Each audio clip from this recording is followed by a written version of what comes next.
Good morning. Good morning.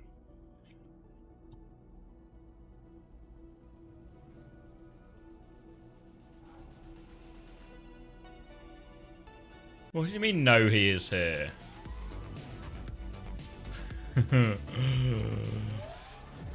What are we saying? Who's here? Scion? Yes, sir? Shark and Dolphin? Maybe some people here just did a gamble.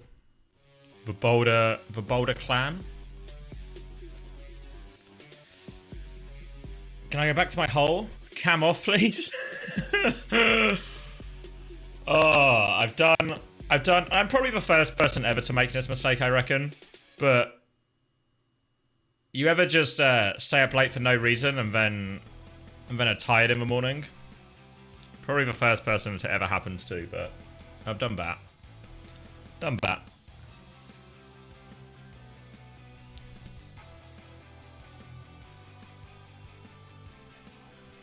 First mistake is putting cam on. A lot of hostility this morning. Feeling a lot of hostility here this morning. Ladies and gentlemen, to Overwatch Championship Series Korea. Starting already. Unknown at the commentary, and we have Wolf at the expert analysis here today. Audio a bit weird. Hold on. Good. I'm looking forward to some more games today. Yesterday we did have a pretty exciting start to our LCQ. Is it better now? Better now. I'm hoping. Better now. We didn't get to show you guys the runaway upset, but I don't think that's something runaway fans want to see with their eyes, anyways. And then of course. Yeah, I was. I was transcoding a video at the same time, which is probably probably very ambitious upon my CPU. Wake up tired, get flamed by chat. Exactly. It's a hard life being a streamer. A real hard life. No one appreciates my pain and struggles. The problems I actively create for myself in doing this, you know. It's tough. It's tough out there.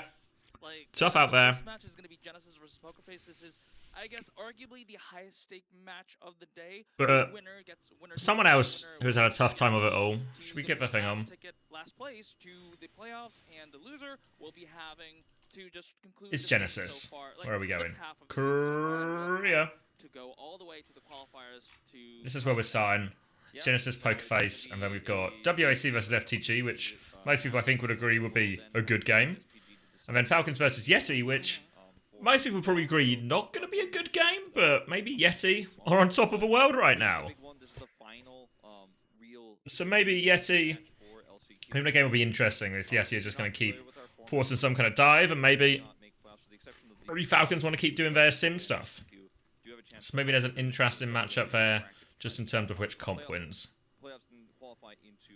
Everyone's better than everyone else? Yep, seems to be the case, isn't it? Seems to be the case.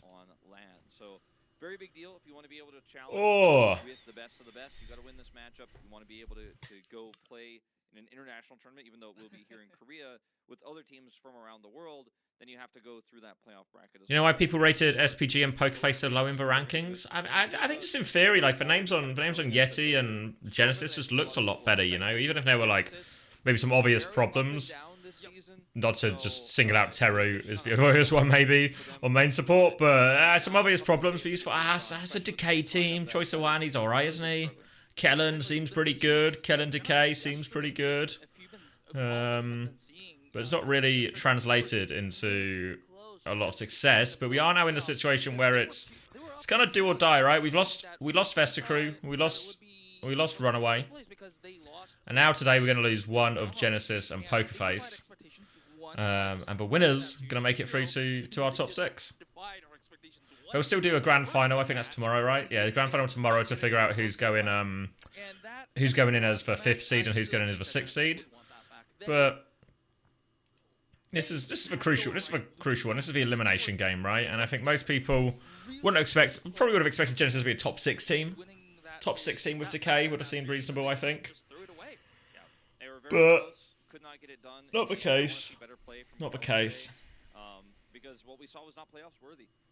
I did see EXO's statement about the World Cup. I think it's probably a very fair way to go about it, while still standing by what they believe and what they feel is an appropriate action for all the people who work for them, while also not actively denying the players an opportunity at what will probably be the most lucrative, most lucrative competition, not just probably in recent history, and almost certainly the most lucrative competition this year. Thank you, Papa Joe. Appreciate the prime. Morning Musket. Exo cringe. I mean, in some ways their position's a bit easier, right? In terms of they were unlikely to get a spot or a stipend or anything like that, or any sort of direct partnership with the Esports World Cup. So while they're, well, they're not accepting the money, maybe the money wasn't there to be offered in the first place either, but I don't know, it's fair org. I think it's a fair decision, and it's a decision they've made that also doesn't fuck over the players. I guess the flashiest way possible by reverse sweep, they secured themselves playoffs, and they I don't think you're wrong, Gumba. I think there's a real argument that, like, if you want to take a truly, I don't know what you'd call it, a truly virtuous road, a road that avoids all of this. You have a really hard time competing in Overwatch this year, right? You have a really hard time not working with or competing for a Saudi-run tournament when all of Faceit ESL Corporation is owned by Saudi as well.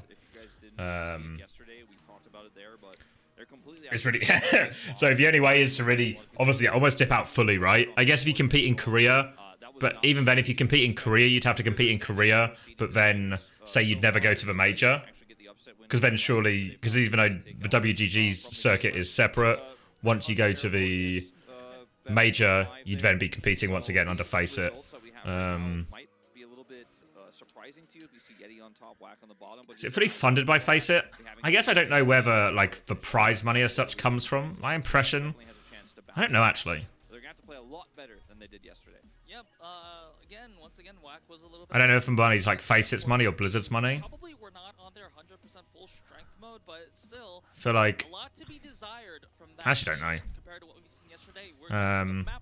No players will join EXO now. Well, it puts them in this weird situation. Whereas if you join EXO, you're still allowed to compete, but you'd have to find a new team for the World Cup, which could be a tricky situation if you're not like a premium player anyway. Exclusive maps, meaning that you won't see these maps being played in NA and EMEA. So have a look. Yeah, I think you might be right to Bees. It might just be like an outsourcing of jobs and work rather than a and Blizzard are still putting up the prize money for now. You can pick hybrid, push, flashpoint, or escort, and then any loser after that also has the same opportunity minus any map. Also feels like something easier to say after you lose chase shots and have a low chance of qualifying. Yeah, maybe. I think for what it's worth, my impression from speaking to some of the EXO people is this was maybe going to happen regardless. So I don't think it's like I agree there is an element of like this decision now maybe has less weight than it would have done like 2 weeks ago, right? Or like right after the season 1 results. But I think they were going to do it anyway, is my impression. If YETI beat Falcons today. Viper montage was beautiful. It's not what you flicked me, Quazo. Should we have a peep? Should we have a peep? Take me to this. Nope. I don't know how Reddit works. YETI, if they get out first of the seeding deciders, they can actually avoid Falcons in their Pulse bomb. Their ability to watch this in HD. We'll talk a little bit more about that later. Let's talk about Genesis first. Alright. This is maybe as HD as it's getting. Every pulse bomb.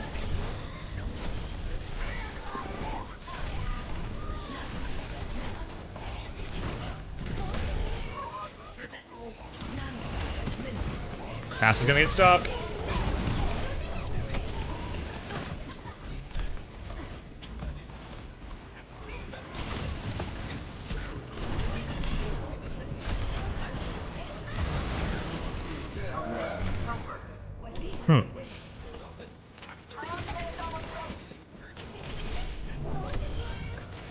Walkout's happening? Well, it wouldn't be a stream unless I missed the walkouts with it. We can finish this down though.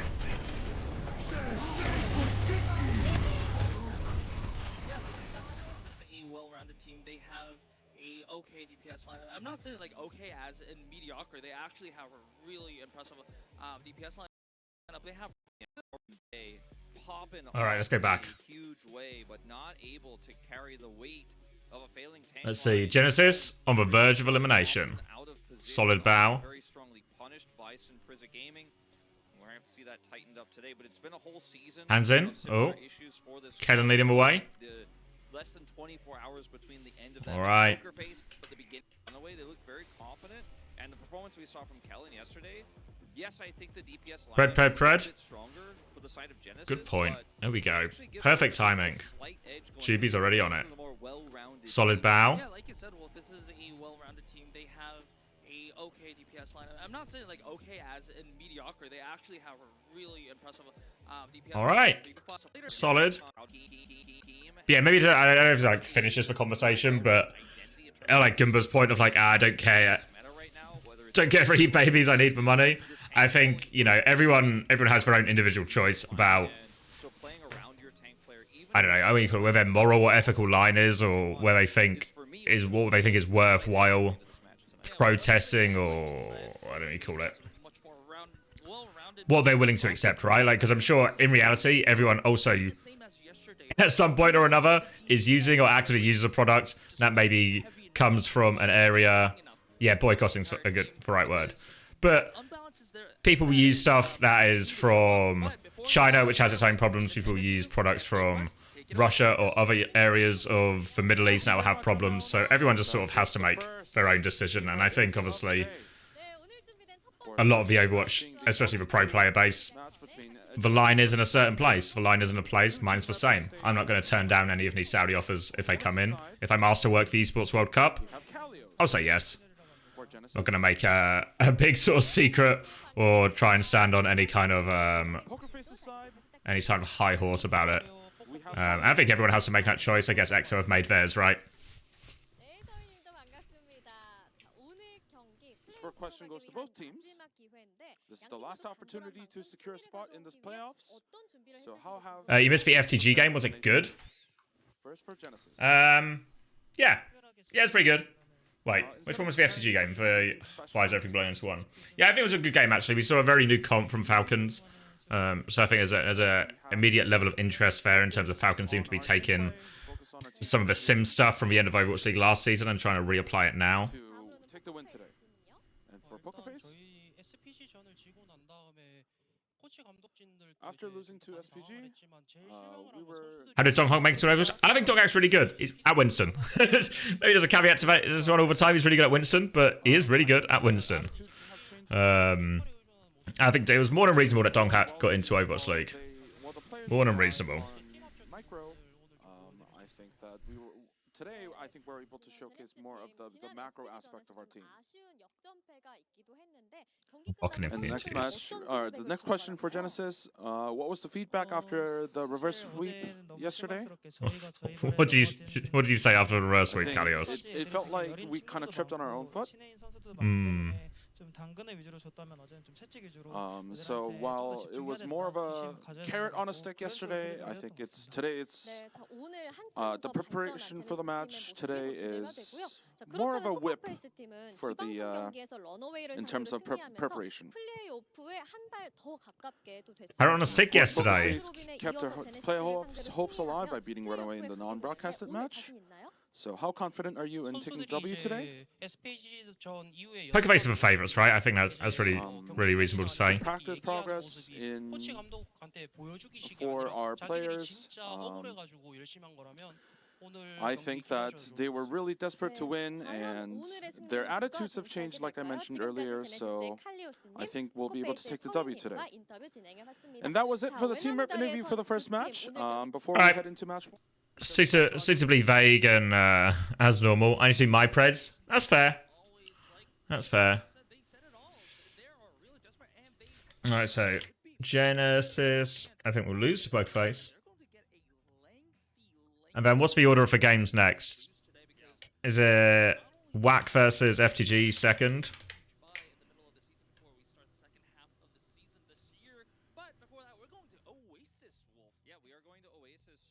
I think WAC will win that. Then Falcons versus YETI. Do I actually just completely not buy into any of the YETI hype? Maybe I don't buy into a single bit of the YETI hype. Maybe that's my controversial take of the day.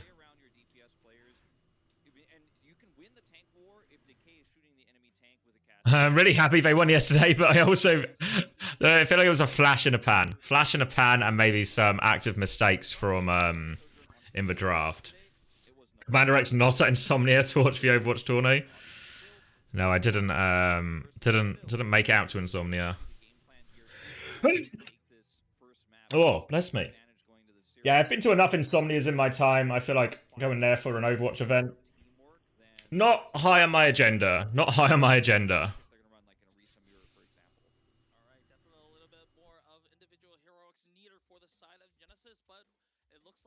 How did Simprisa qualify? Didn't watch yesterday. Well, they qualified on Thursday, actually.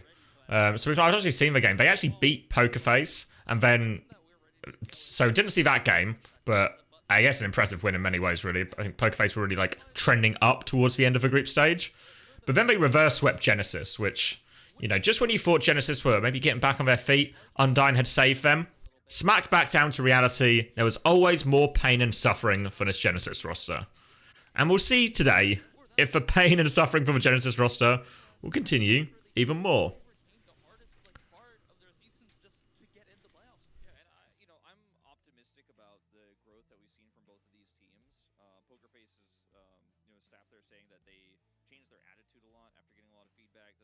Yeah, I think Juby's right. And yeah, if you get the first or top, if you get one of the first 2 seeds in the seeding tournament, you skip the first round of the knockout. So you get a pretty favourable position. You obviously get more time to prepare. You get more time to see your teams as well. So a lot of nice advantages finishing in the top 2. So obviously maybe a little bit of a fumble from WOC to lose yesterday.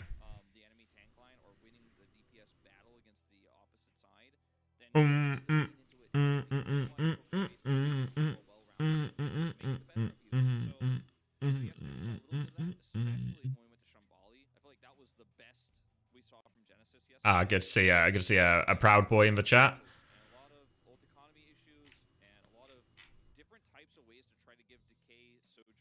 You're trying to coach up YETI before their match? What do you mean? You what's the lowdown? What's the because they're playing Falcons today, right? Which will be, so they should be expecting to run into some sort of sim team. So in theory, honestly, their comp, if they want to play dive, it should in theory be an alright comp for them. I guess the problem is like the implication is actually maybe slightly better if Donghack goes Doom instead of Winston, maybe in some of these situations. Which obviously isn't like anywhere near as strong as his Winston, but you just try to boost YETI to the top of the career rankings. Or what's your hope that you manage to boost YETI so much they steal a qualification spot from a WOC or Falcons, and then if you do that, if you reach those heights, then suddenly the main event starts to look, the major starts to look a little bit more straightforward if you've got to play against YETI rather than a Falcons or a WAC or an FTG.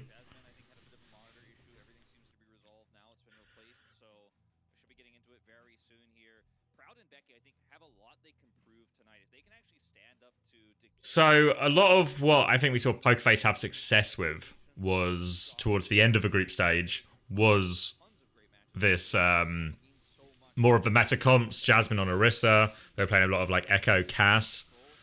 We've obviously seen Simple really cement his place as the starter in the roster over Iris. Alright, where are we? Oasis first. Oasis first.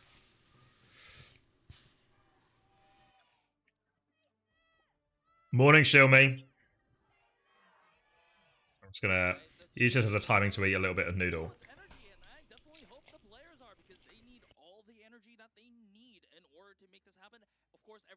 Yeah, Kellen seems to be playing the vast majority of the games.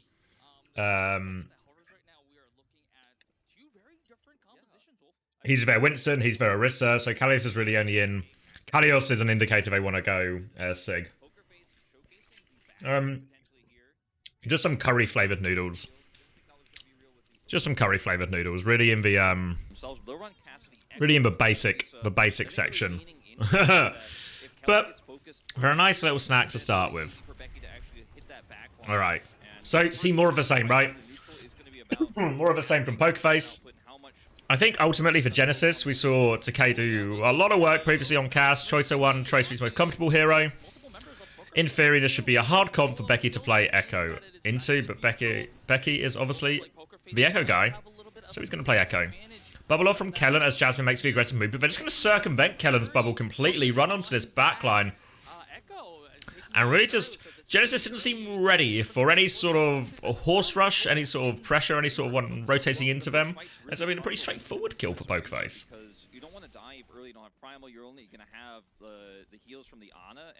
So in theory, the Genesis version of a comp should spike in power level when they start to have these nano and primals.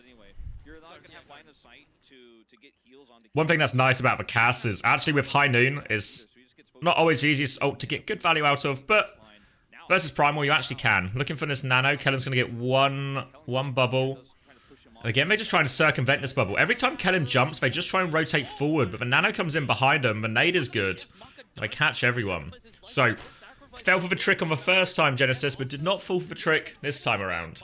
You have to remember, this will be Genesis map pick, right? So they came from upper bracket. You've got no hope in Genesis after the SPG reverse sweep. Yeah, it does mean there's this added caveat to this Genesis game, where it's really not over until it's over. There's always a chance for a fumble. So we're going to try and clear Choice 01 out. Just trying to play this annoying angle. Skirt for Cassidy. Becky's going to get forced out and regroup with team. They're trying to make an aggressive move here. Suzu is late, actually, from Simple. He manages to dodge for Pulse Bomb, but now they're in big trouble. Jasmine's going to still get this push, though. They still combine. Primal manages to juke it. Still going for more. And Kellen's going to have to reset to the Mega. And they actually get the engage here. Again, I think what's true as well, you see Anna Brig being very successful against, like, Sigma, for example, because the Anna Brig feels happy to walk into the Sigma, beat him up, give him a bad day. But versus the Orisa, I'm pretty happy with that 1v2. Pretty happy with that 1v2. Ways to counterplay sleep, ways to counterplay nade. Even if they do get naded, they can fortify afterwards. I think Teru, if Teru went Kiri or something, it would feel really a lot more reasonable.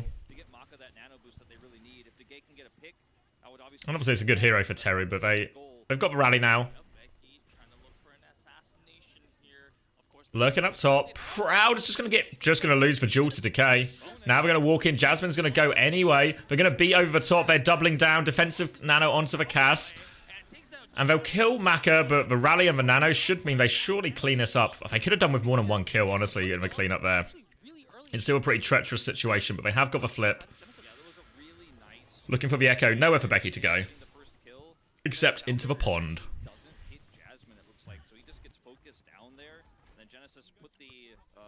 Alright, so all starts from that good early pick. They have to use both their defensive ults, essentially, at the same time.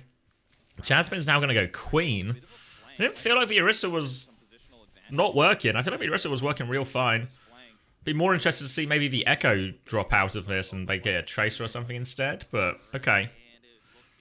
Difficult retake from a low ground if you have a tank with no jump. Kellen's going to lurk above him as Jasmine peeks his face on point. They're going to shout in. They want to clear Choice 01. They clear Choice 01. He's going to save his recall and get the Mega. They're now going to try and walk their way up, but Proud, he's a little bit separated, and Proud's just swinging left by himself. The boop is good! The boop is good! Becky gets sent into the drink thanks to Kellen. Defensive Primal works out well, and Genesis probably in a pretty good position to finish this one off. Choice 01. Here we go. Yeah, not convinced by the Queen swap at all. Still think Orisa was really working fine. Really working fine. We have a Brig appreciation. That's fair.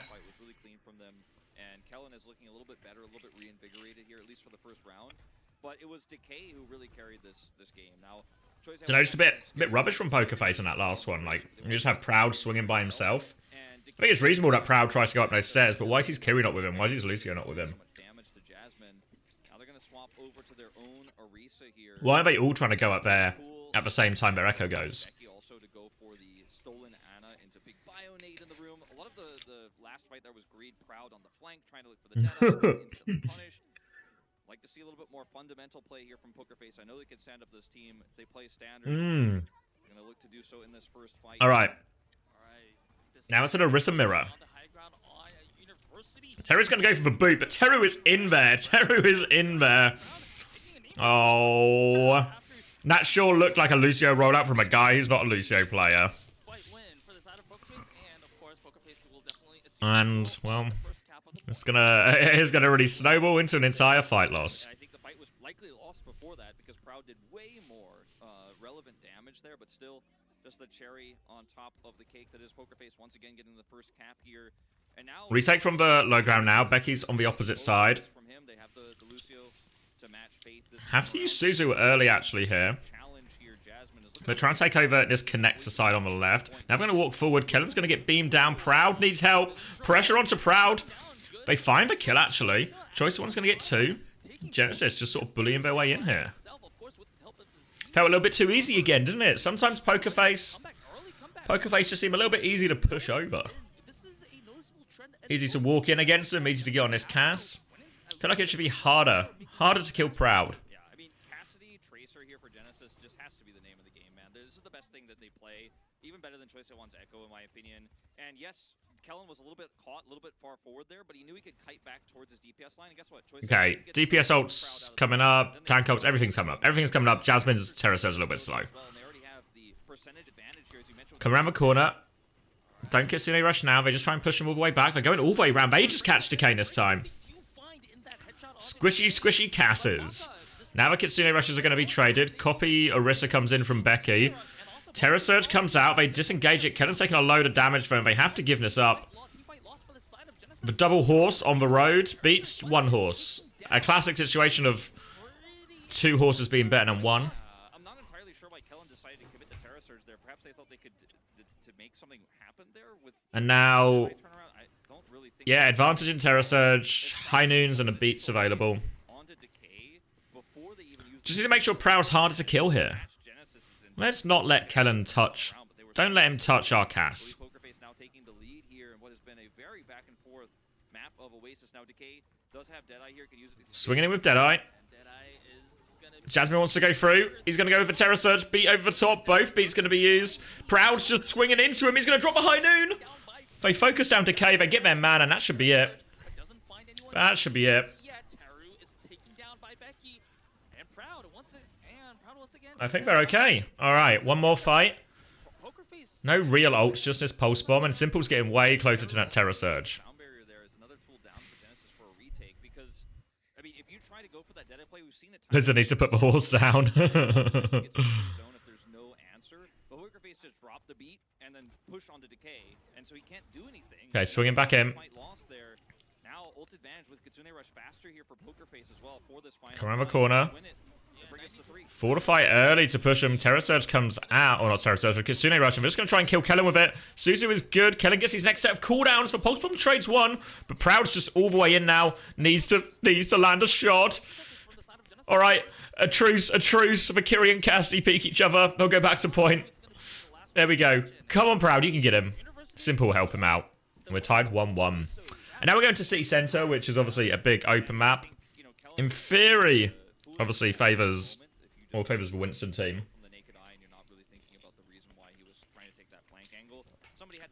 If they can get themselves onto that high ground and stay up there with the back line, maybe good.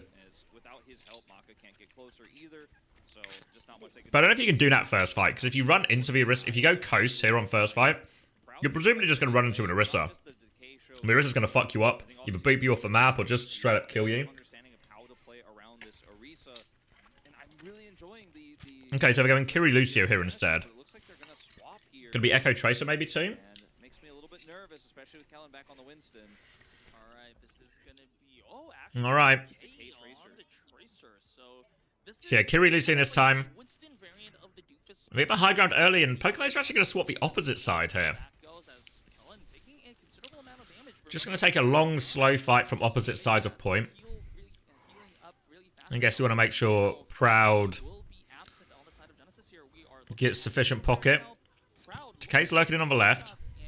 Interesting that we saw him doing this the other way round before, right? Where it was Choice of One played Tracer and Decay played Echo. We're going to try and rotate in aggressively, but Proud's been separated. Oh, the boop is good. The boop is good. Faith's not able to save his life, though. Well, he really felt the need to do this big aggressive move. But did they? Did they have to?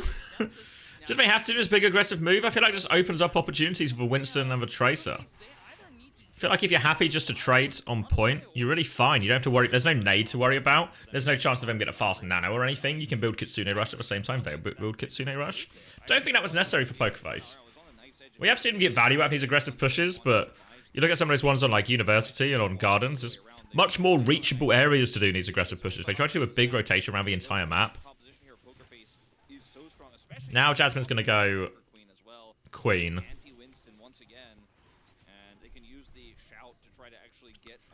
Decay's lurking behind.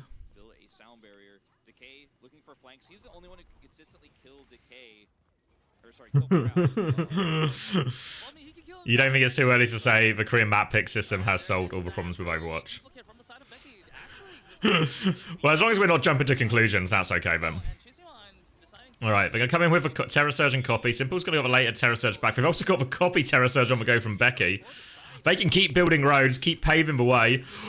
Beat him from Teru. Choice one's going to swing with a high noon. Doesn't really get all that much. They do catch Simple, and now they are in a big, scary situation. And Kellen's got a primal if they need to keep going, but they've had control of the point this entire time, so it's just going to be... Genesis in control.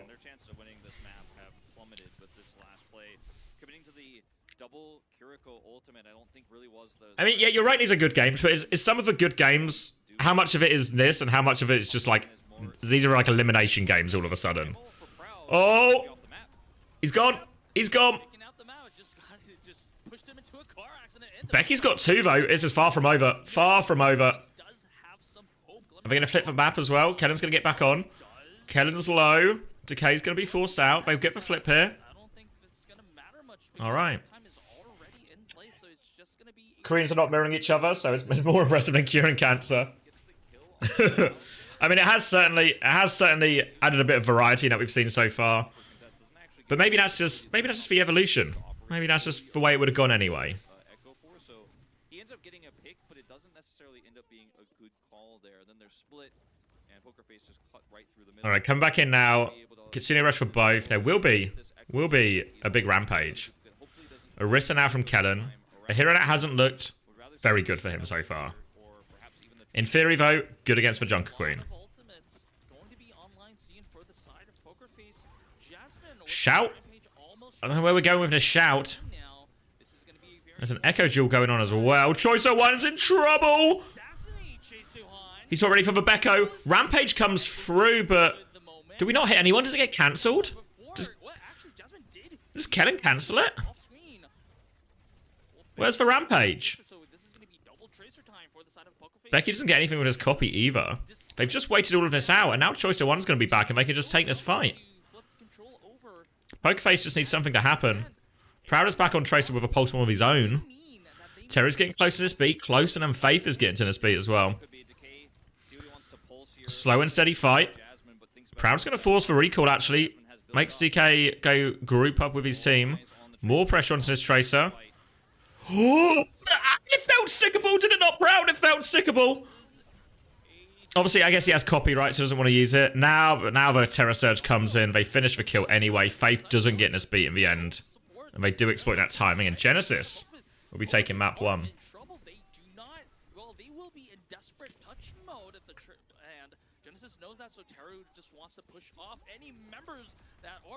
There we go. Yep, and that he will. And sound barrier for Faith isn't going to be enough to turn this one around. It's just running for his life, but that should be the map. The Orisa copy into Spear into actual Orisa ult. Yeah, actually, well, the thing is, we see like a lot of teams do this where they just do like the copy Orisa, but it's so hard to deal with. Yeah, doesn't want to stick because of a copy. Fire, where's he going? And also a good use of Terror Surge by the side of. And Yeah, what happened? I want to replay of this Queen ult as well because we don't really see it, right? But in theory, Rampage should be the slam dunk one. So let's keep our eyes on Jasmine. very important fight for both sides. Becky assassinate. Oh, he just dies. So he gets stunned just before it. He gets stunned just before it. So he gets like speared now, right? He gets speared, he gets chunked, and then he tries to press for Rampage on this HB, and they just shoot him. They just shoot him. Makes it very difficult to lock down kills because they have recall, they have blink, they're super mobile, so they can continue to actually keep the point occupied while Jasmine ran back. But also Genesis were then very patient. Decay calls, it feels like it was definitely a Decay call. Decay calls to focus the Orisa, drops the pulse bomb on her, kills Jasmine a second time, and then they win that longer fight. So that was really well handled by both squads there. Actually, a really nice end to Oasis. Yep, impressive stuff. Like we've been talking. What map do you think they're picking now? About how Genesis could actually Yeah, it's Pokerface's pick, right? So double flex would surely make the most sense for them, in theory. I mean, I guess technically Genesis should, in theory, feel comfortable in this as well because they've got Teru. But I think it should really still favour them. They want to force an Orisa map. You know, they want to get, if they can get Kellen off Winston, I think it's a huge net win for them. I think that they are looking a little bit better, and I worry for them long term if they want to keep running these Winston compositions. In theory, for example, but like the Flashpoint should be really good for Pokerface. But because either Flashpoint is a good map for Pokerface, you don't want to pick it. You want to, if you let the other team pick it. So you want to take us to, I don't know even really. He's got so much, I can't remember all the maps in the map pool right now. Yeah, this is, the Korea one is just wacky now. Yes, we have seen a little bit of a rare sight in Jasmine. It's just wacky now, because they've, not only have they opened up the bans, they added loads of maps as well, which seemed like an unnecessary step. Like, I think just opening up the ban system would have been enough to just do losers pick mode plus map would have been enough. But they've also added a series of maps as well. You're here for it? Is this not a nightmare though? Like if you're a coach, for example, and you get shown this map pool, and you get told the maps can happen, other than Koth, they can happen in any order.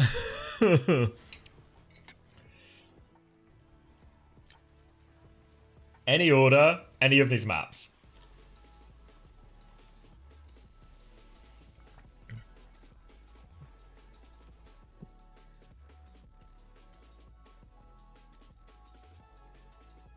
Who's winning? Genesis first map, UB. It's close though, it's competitive. I think Genesis, who are going, Pokerface could have won. Yeah, no, the map pool seems like such a nightmare, but...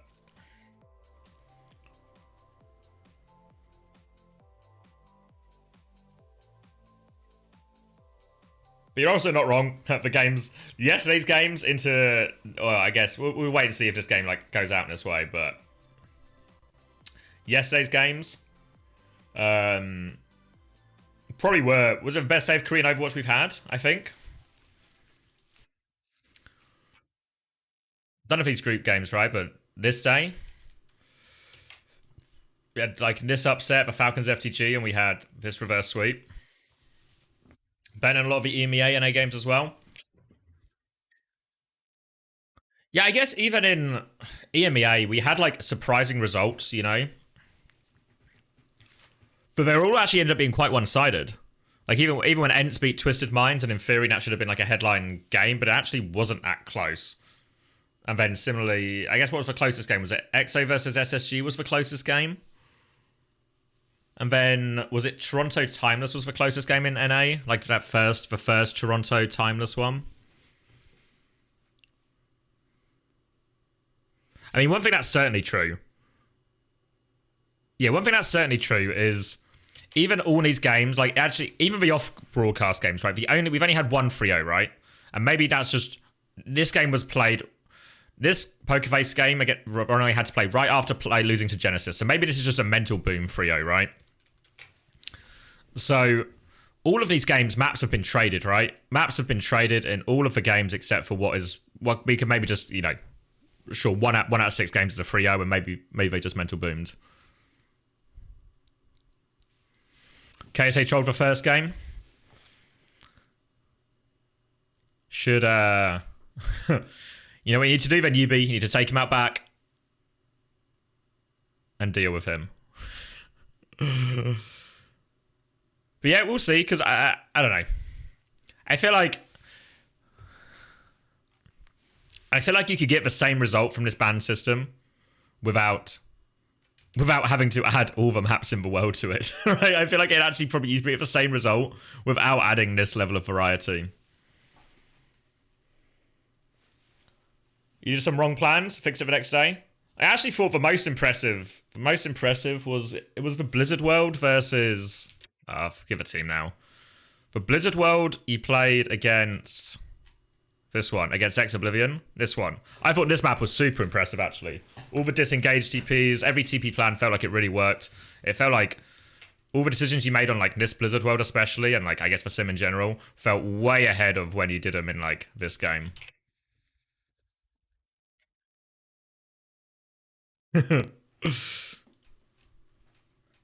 Oh, I've paused it. We're now going to be no longer live. So it might be, we see multiple tanks from both of these players coming through. You play it wrong. You can win versus Orisa, Sojorenko, you think? Okay. Yeah, I guess we didn't see all that much of it actually in the final. Well, that's the problem with being the main man UB. All the credit when you win, all your fault when we lose. Heroes that are usually like traditionally classified as off tanks. Yeah, I mean, like the Sigma, for example, maybe times, especially on B because it's so strong there for high. Yeah, now everyone wants to play dive against you, UB. Everyone's going to play dive versus you. Which we do often see because of that wide, long strip of area that you have for Widowmaker to actually do a lot of shots. Finale actually in over Becky, not the sub on the tank. You will get a main tank, don't worry. But who? You know, I was talking to you about this before the show started, but it seems like Finale seems but who? more of a well-rounded player who can swap a lot. Can't say. A map where you do kind of want to run Fearless? Yeah, I was going to guess Fearless as well. Big player? Might be Fearless then, right? But you can only have 2 imports. Then you have that more open but high ground, low ground center place, and then the third one. Oh wait, that's only Saudi E-League, right? So it's just Saudi E-League he couldn't play, but then like obviously OWCS is fine. Sheikaru? It's not Sheikaru. It's not. I'm not falling for that one.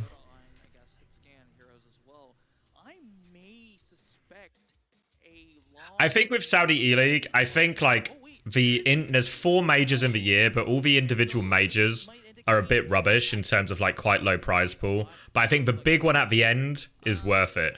So you sort of have to do all the majors to make sure you qualify for the bigger one at the end.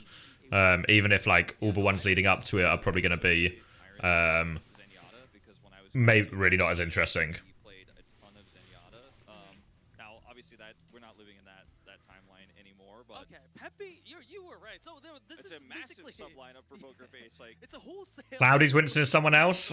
Yeah, I don't think it's going to be Cloudy. If I had to put money on it, I would go not Cloudy. Not Cloudy. At the end, you can look for Widowmaker snipes on A if you actually are confident in it. We've seen this from Decay.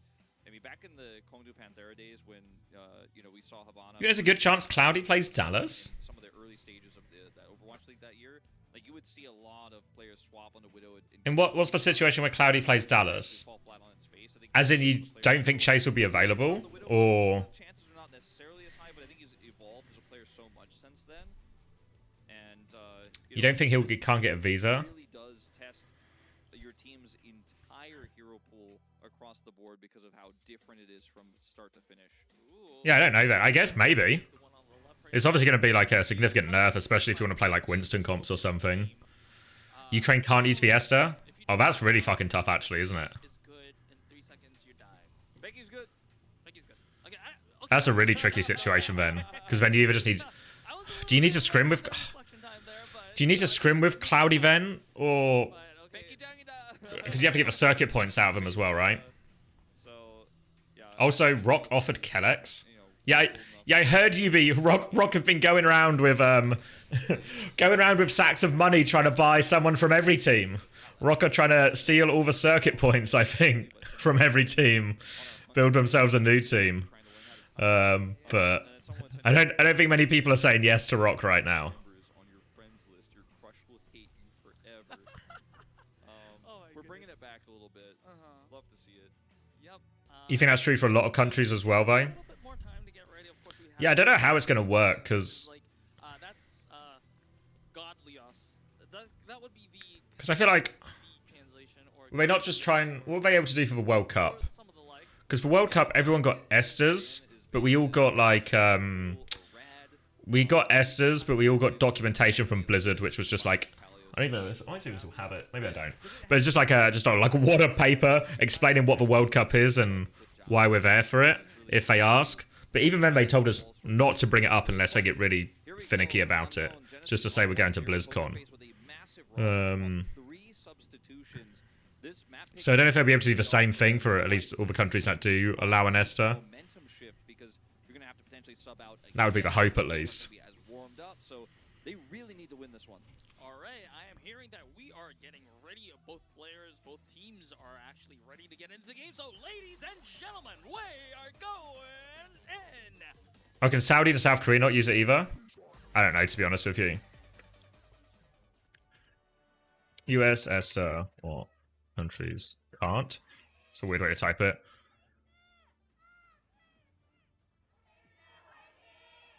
I don't know if I'm going to be able to find this. Oh, Korea can. This is Republic of Korea.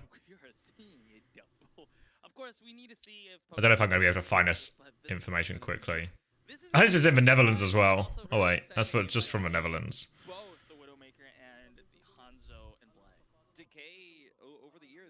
Which countries cannot visit with an Ester? Or maybe Saudi Arabia isn't on this list. And I would favor him into Proud, especially on the defender's side here.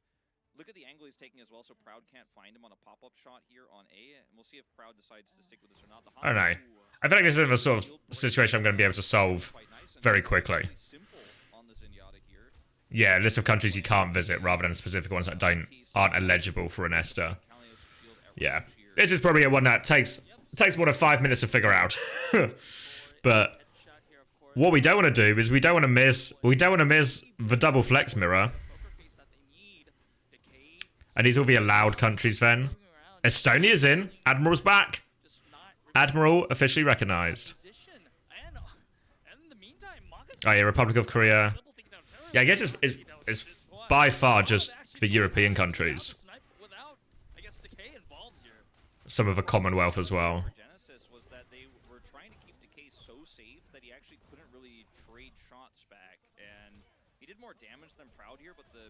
Yeah, because I guess they got into the World Cup, right? So they probably have... I guess the nice thing is they've solved this problem before in some theory. In some way, right? So they just got rolled over. And compositionally, I think Genesis had to play this very differently than they did. They had to play way more up so that Choice One can actually threaten while Decay was also on the cross with snipe shots. But instead, they end up just losing so much control. I don't even know if they should necessarily contest this because they have no power. All right, so should we lock in for the double flex map? Because... I mean, it makes sense for Pokerface, right? They get to put Iris in on BAP. In theory, good. Terry playing Brig has to be a question mark.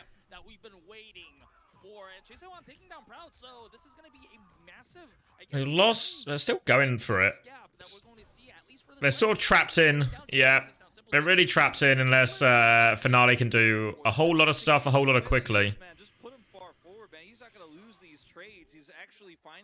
Thanks, Halo. No, this is live. This is happening right now in Korea.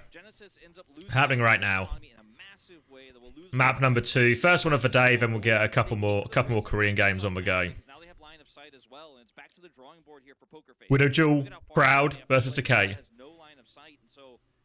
Proud obviously put Profit in the bin in that Circuit Royale as well. Yeah, Genesis in a pretty close map 1. I feel like this series could still go either way. All right, Pepe's going to immediately divo. So that's going to, you know, that's going to... They window and Pepe immediately dies, which seems like the incorrect order of events when your team windows and you immediately die as a result. Proud's going to get one. Going to try and clean this up. Happy to clean these kills up slowly. And wow, maybe feels like Pokerface. Maybe feels like Pokerface have made a blunder here. Made a blunder. You need another tank? A fourth tank? He needs a fourth tank? You're playing an ult base composition without your ult. Alright, their previous way to win these types of matchups for Pokerface was just to rely on Proud to literally do everything for him. So seems like they've stuck to that goal here. Where's Kalios going? They're pushing with Rally. Trans and Flux misses the rock. Feel like we didn't need to push with Rally. Feel like it was really avoidable. Maybe if Choice One can get enough kills, it's worth it. Oh, Finale has Deflect. He's got the orb as well.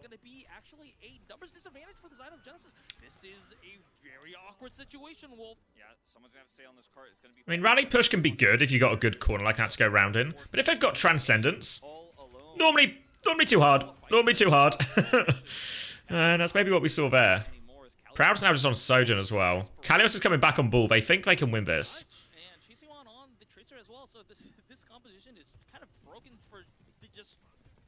Just need to kill this Tracer. Clear this Tracer, and everything should be easy. Somehow Choice One's going to get out. Oh, Pokerface might be making a meal out of this. It should still be okay. But they're definitely making a meal out of this. Lamp's going to be used. Choice One's still touching. Mac is going to die. Okay. Okay. They got it. They got it.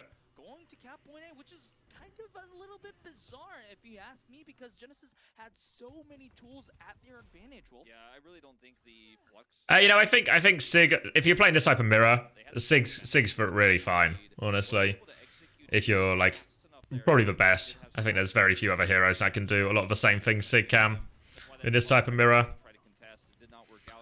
So unless you're going to completely change the comp, I think yeah, just stick Sigma. Well, Pokerface doesn't want Genesis to end the high ground by just like flushing them out using the Greens are not known swappers, yeah. Not known to swap or swamp, unfortunately. Oh, Choice One's just... This is surely reckless from Choice One, right? Is he going to get away with it? He's going to get away with it? Oh! They still haven't dealt with Choice One. Pokerface. Have Blade coming through. Oh my god, he's so low. They lamp, they Transcendence, they use everything. High Noon's going to be dropped as well. They only don't get any kills. Alright, they've used everything quite aggressively. Now Proud's going to use Overclock. There's one. Mac is giving him the moves. Decay's going to trade it. Alright, the Flux is good. Maybe they're just going to keep it on rolling.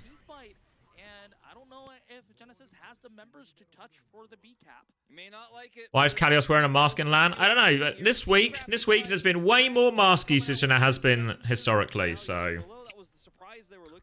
maybe something's going around. Yeah.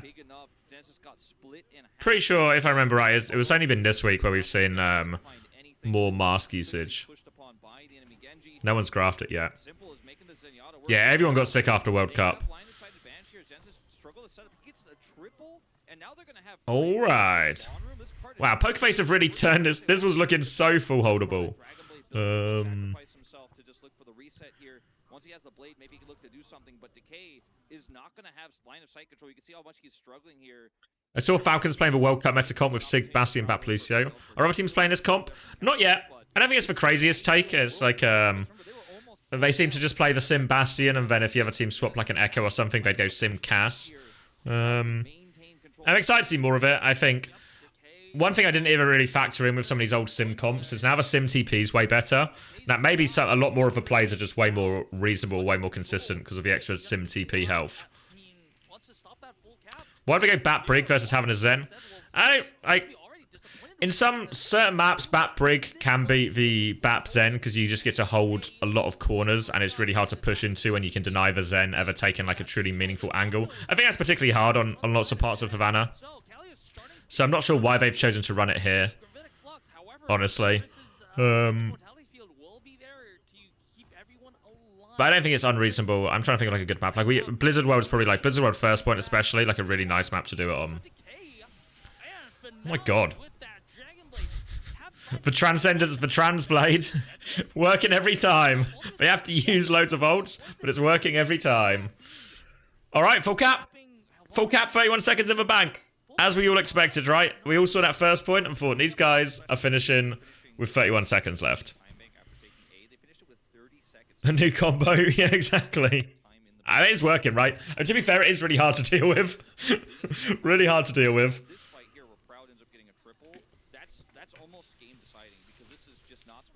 Way too aggressive on the contest. They did not play on the Widowmaker at all here. I mean, you're running Cassie, so I get it. You want to try to play up, but as usual, a genius. But yep, they did it. They did it. They cracked it. That's still for debate here in terms of the Widow matchup, but it's because of the range advantage, the line of sight advantage that Proud had. And then in terms of I feel that last corner should be the good one for him in theory, but I just would like down on ults at that point. And the answer for finales was just one Brigida, one shield bash. So he actually has way more. Because in theory, what you want out of a Bat Brig. Is my pen working? Pen's working. If you could just always hold, like, if you're the Bat Brig team, you can sort of hold this corner. And then there's a way to stop the Zen doing any kind of wide swing. The problem is on Havana, like, lots of these corners are actually fucking massive corners. So you can, your Zen can kind of just swing anyway, even if you're holding this corner close. So I think it's tricky to make the Brig work on this. Why is no one playing Ram in Havana and holding spawn? What you have to understand, UB, is if there's a payload on the map and it's like hybrid or escort and there's a payload, it's a double flex map. Most people just agree it's a double flex map, and nobody talks about it. Nobody talks about it or explains why. It's just always a double flex map, and teams will just mirror it, and we won't learn. We won't really learn anything about what comp is stronger.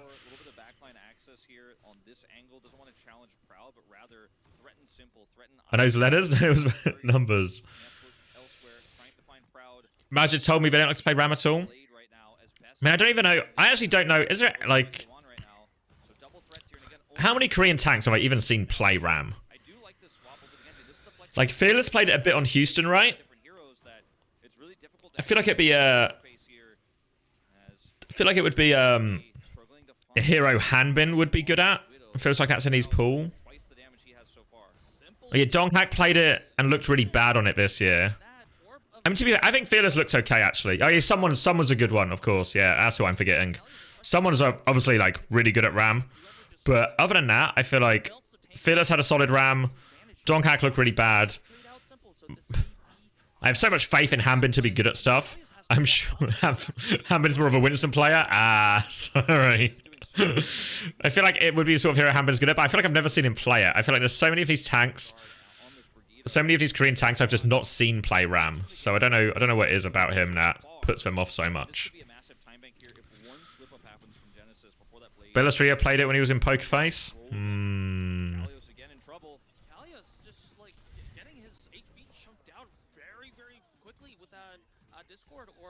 Oh! Alright. This rally is going nowhere.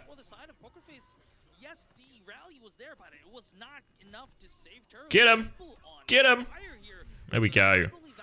I see Widow's both taking pot shots at these Sig shields. Is there actually... Yeah, I mean, if there's nothing... If you're going to move position anyway... if you're going to move position anyway, like, you don't want to hold that angle anymore or take that peak. Okay.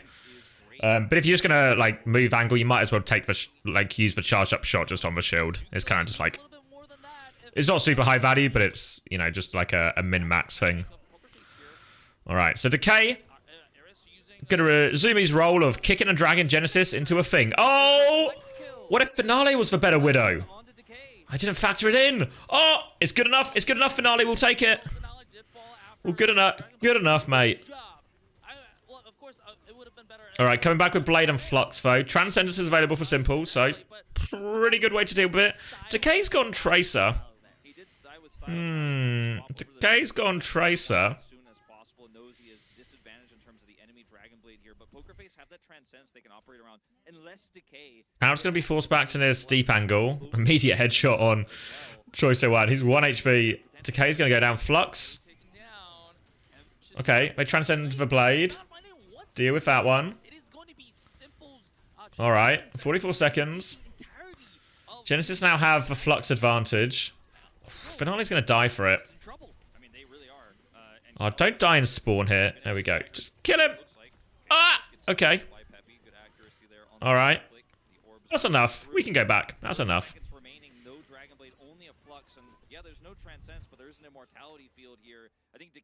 How many teams in the new league that please from Overwatch League? Well, the London core is... Oh, nice, Proud. The London core is all on Space Station Gaming. Toronto Defiant are still representing a team, but they've actually got most of the Florida Mayhem team from Overwatch League. But that's probably the closest we have to like these full teams. Oh, an aggressive window. Callus is going to Flux. Lamp's good. They can't get through the door. Callus hits for Rock. Headshot. They window out. Ah, spooky. It's such an awkward place to try and take this final fight because they just touched the cart. Rally coming through. Just hold. Just hold. Oh no, they're going to make it work. Oh wait, no! They're not going to make it work! Oh my god. How does Proud kill both DPS in that situation? How does he kill both? I think Simple was helping him, right? But how? How? I want to see that one from the Proud POV. Because right here, right, is like, at this point, Finale's died, the cart's been stalled out, the rally's going. It's fucked up. It's fucked up. Can't find the shot. Orb on him. I don't know if it's even Proud. I think it's just Simple from behind him, I think, doing most of the damage here. And then obviously he immediately headshots Decay. And yeah, Proud and Simple. Good players. Gonna do good things. Alright, 1-1. 1-1. The theory holds true. Interesting games happening. Alright, what am I doing? I'm gonna go get another drink quickly. But we'll see where they go now. What's the expectation? It's gonna take us to a hybrid. Let's go like I don't even know. Maybe like a Blizzard world? Maybe. Hollywood maybe? Some kind of dive map. Dive map is the name of the game. Maybe even Esperanza's not the craziest. I think in terms of the players on stage and how famous they are, how not famous they are comparatively to the legends and the very experienced players of Genesis, it feels really exciting to root for this squad that feels like they're punching up in so many ways here critically. Exactly. I did read chat a little bit in the meantime. I definitely think that Proud would be proud and like living to his namesake. For this map, specifically, like you said, Decay, Chisuan, all like big Overwatch League names. Of course, they were not only did they just be in the Overwatch League, there were like big names like Decay, even before the Overwatch League was even there, like in the Apex days when you were casting. Kalios also, you know, he had his time to shine long ago. He was one of the first Overwatch competitive players here in Korea. So these players have such a long legacy, right, and so much experience, and yet, you know, Pokerface making it happen. All right, and with that, the series is tied 1-1, and it's anyone's game now, and the series is just about to get fired up, but we'll see after the short break, so don't go anywhere.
Overwatch Championship Series Korea. Wolf, we have a series on our hands as we are approaching map 3 of the first match of the day.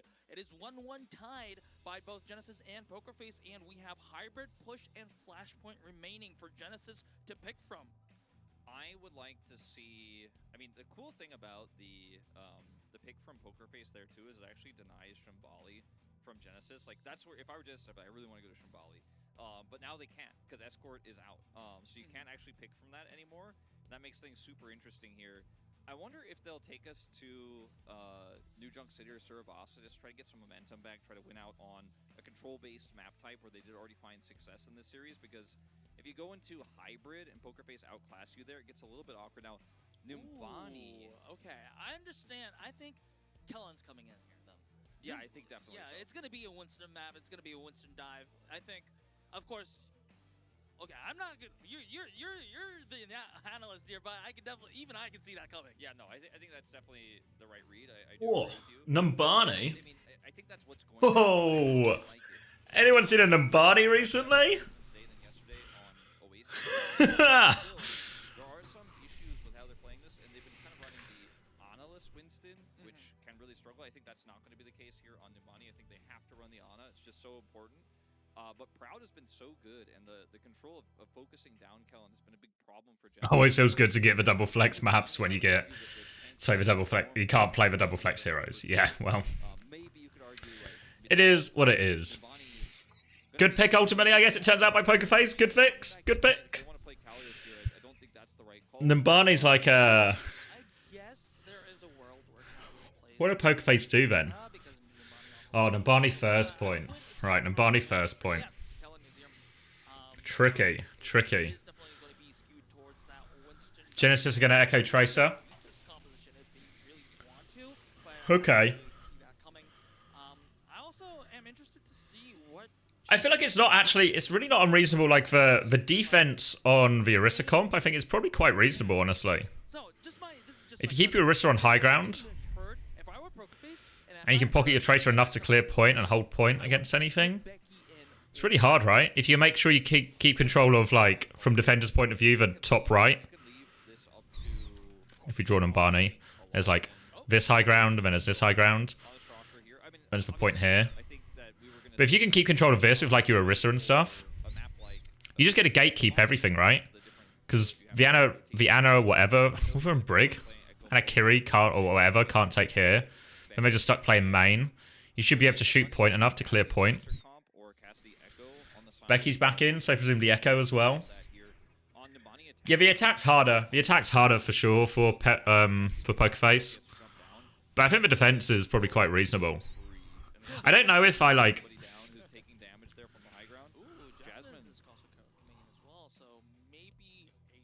I don't know if. Is Numbani the best hybrid they could have picked?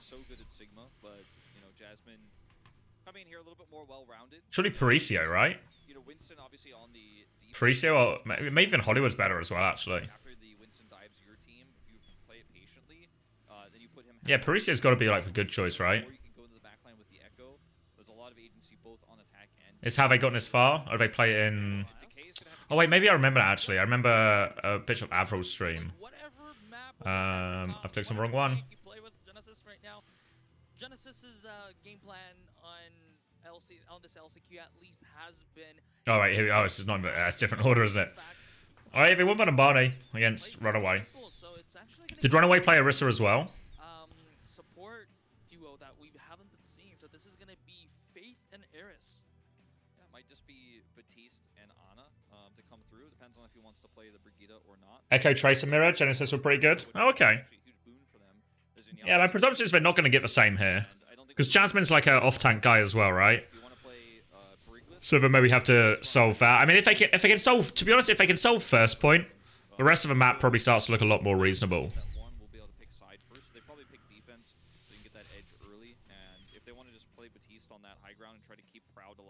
At least in theory. At least in theory. I don't know if we necessarily get to completion on this map for either of these teams. I just don't think these teams are stronger than each other enough to where we actually see a full completion of Numbani. I don't think we're going overtime, but the Diva will be tested for both of these tank players at the end if we do get there. All right, we're looking at a fan, a Genesis fan here. Mm. So this is the conditions for a good day. Number one, I think about Genesis. Number two, I worry about Genesis. Third, I miss Genesis. 4, I root for Genesis. 5, I didn't praying. Jasmine has okay Winston, but I know he stacked up to other Winstons. Why is the break so long? I can't remember. So I feel like sometimes they do take longer breaks. I presume this is like a halftime type thing. What's this guy saying yapping about? I kind of tuned out. He was reading one of the signs, right? He was reading one of the signs about how much they like Genesis. Oh, okay. They might have done, to be fair. I never really pay attention to a lot of these like notes things. Just play it when it comes. Play it when it comes.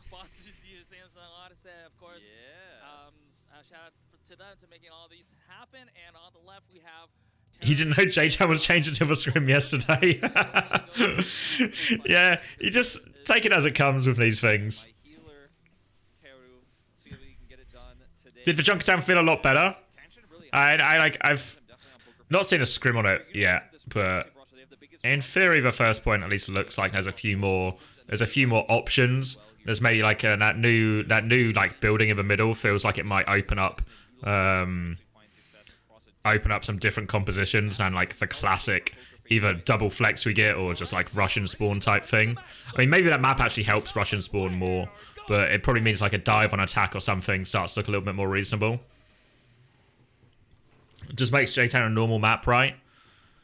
Yeah, I think because even teams would do it a lot, right? Where you'd play like some sort of poke mirror, like the classic Zen Bap or whatever on Junkertown first. But once you get round to second point, the dive, lots of teams would swap to dive on second and third, especially on attack anyway. Because it's actually it's still a really reasonable map to dive once you get past first point. It was just the dive on first was always so hard, but that new building might really open it up. You want the map so it's good. Yeah, fair. If you're good at the map's perfect. You notice London were never asking for Colosseo to be changed.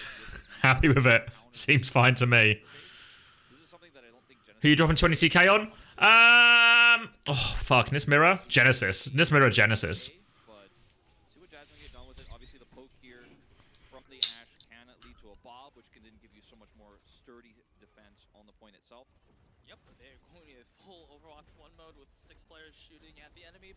How many teams play on a day? Well, there's kind of games every day. The main games are normally Friday, Saturday, Sunday, but there's also like a couple of weeks when there's like a lot of low, I guess low impact or low interest games. Because in like for EMEA and NA, you do like a Swiss, then a groups until you get to the main event. And honestly, until the main event, there's not a lot of meaningful games. There'll just be a handful in the first sort of 3 weeks. But then once you get to the final week, you in theory should get a lot of decent games.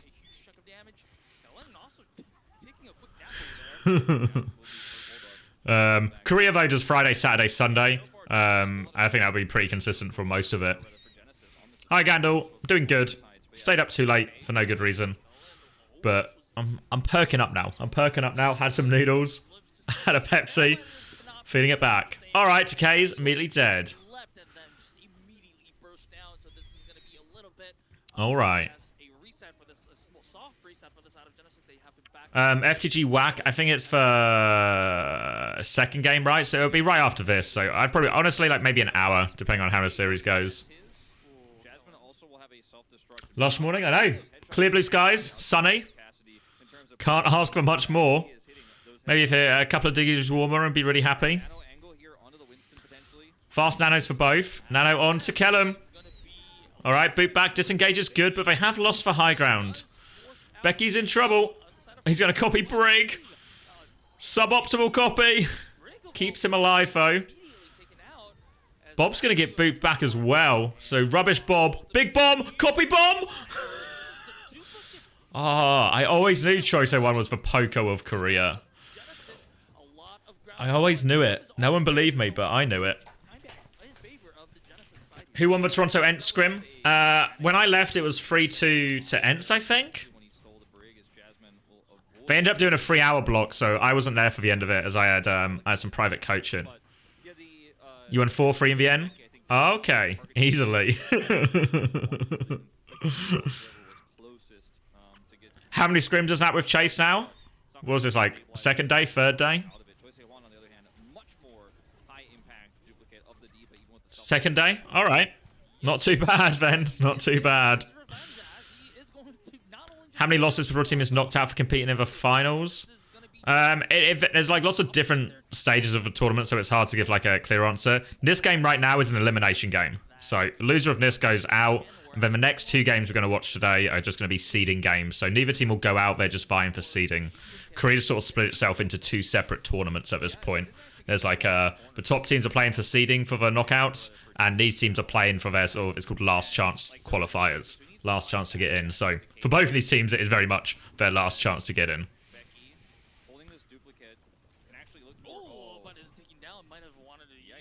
Yeah, I think he definitely wanted to use it, but was not expecting the Kellen snipe. All right, well. Trying his best to just have control over the high ground, and the echo disparity right now is enabling difficult. To just force difficult now. Oh, Decay's in the spawn. Kellen's in the spawn as well. They all die here. They're going to try and rally and live. They want to rally and live. They're not living. Sleep is good. I don't think it helps. And they're going to copy as well. I don't know if Jasmine... Oh, yeah, Nano, sorry. I don't know if Jasmine can really get anything with this. He's got Bomb to keep going as well. They hit the nade. Jasmine's maybe stabilized. Oh, they've lost the backline, though. The backline's just been decimated, actually. Did they bench Vestler? I think initially Chase is going to play a lot. From when we spoke to Goomba on the Uncoachable Net, we'll definitely be out at some point. The Uncoachable Net will one day be released. I think maybe the plan is that Chase can become the main man, and that Vestler will very much have to fight for his spot. I think yesterday Vestler was actually visiting family as well, from what people are saying anyway, so maybe he was completely unavailable yesterday. But yeah, very much feels like it will be now Vestler's spot to fight, to try and fight back. Wrestle away from the Ukrainian. Visiting family Rock Esports. Rock are getting those points. They're going to get those points. They're getting them from someone.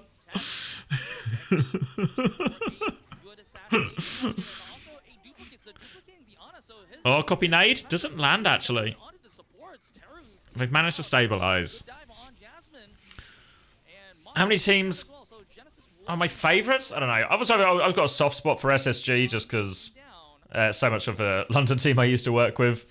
So SSG probably very much have a soft spot in my heart.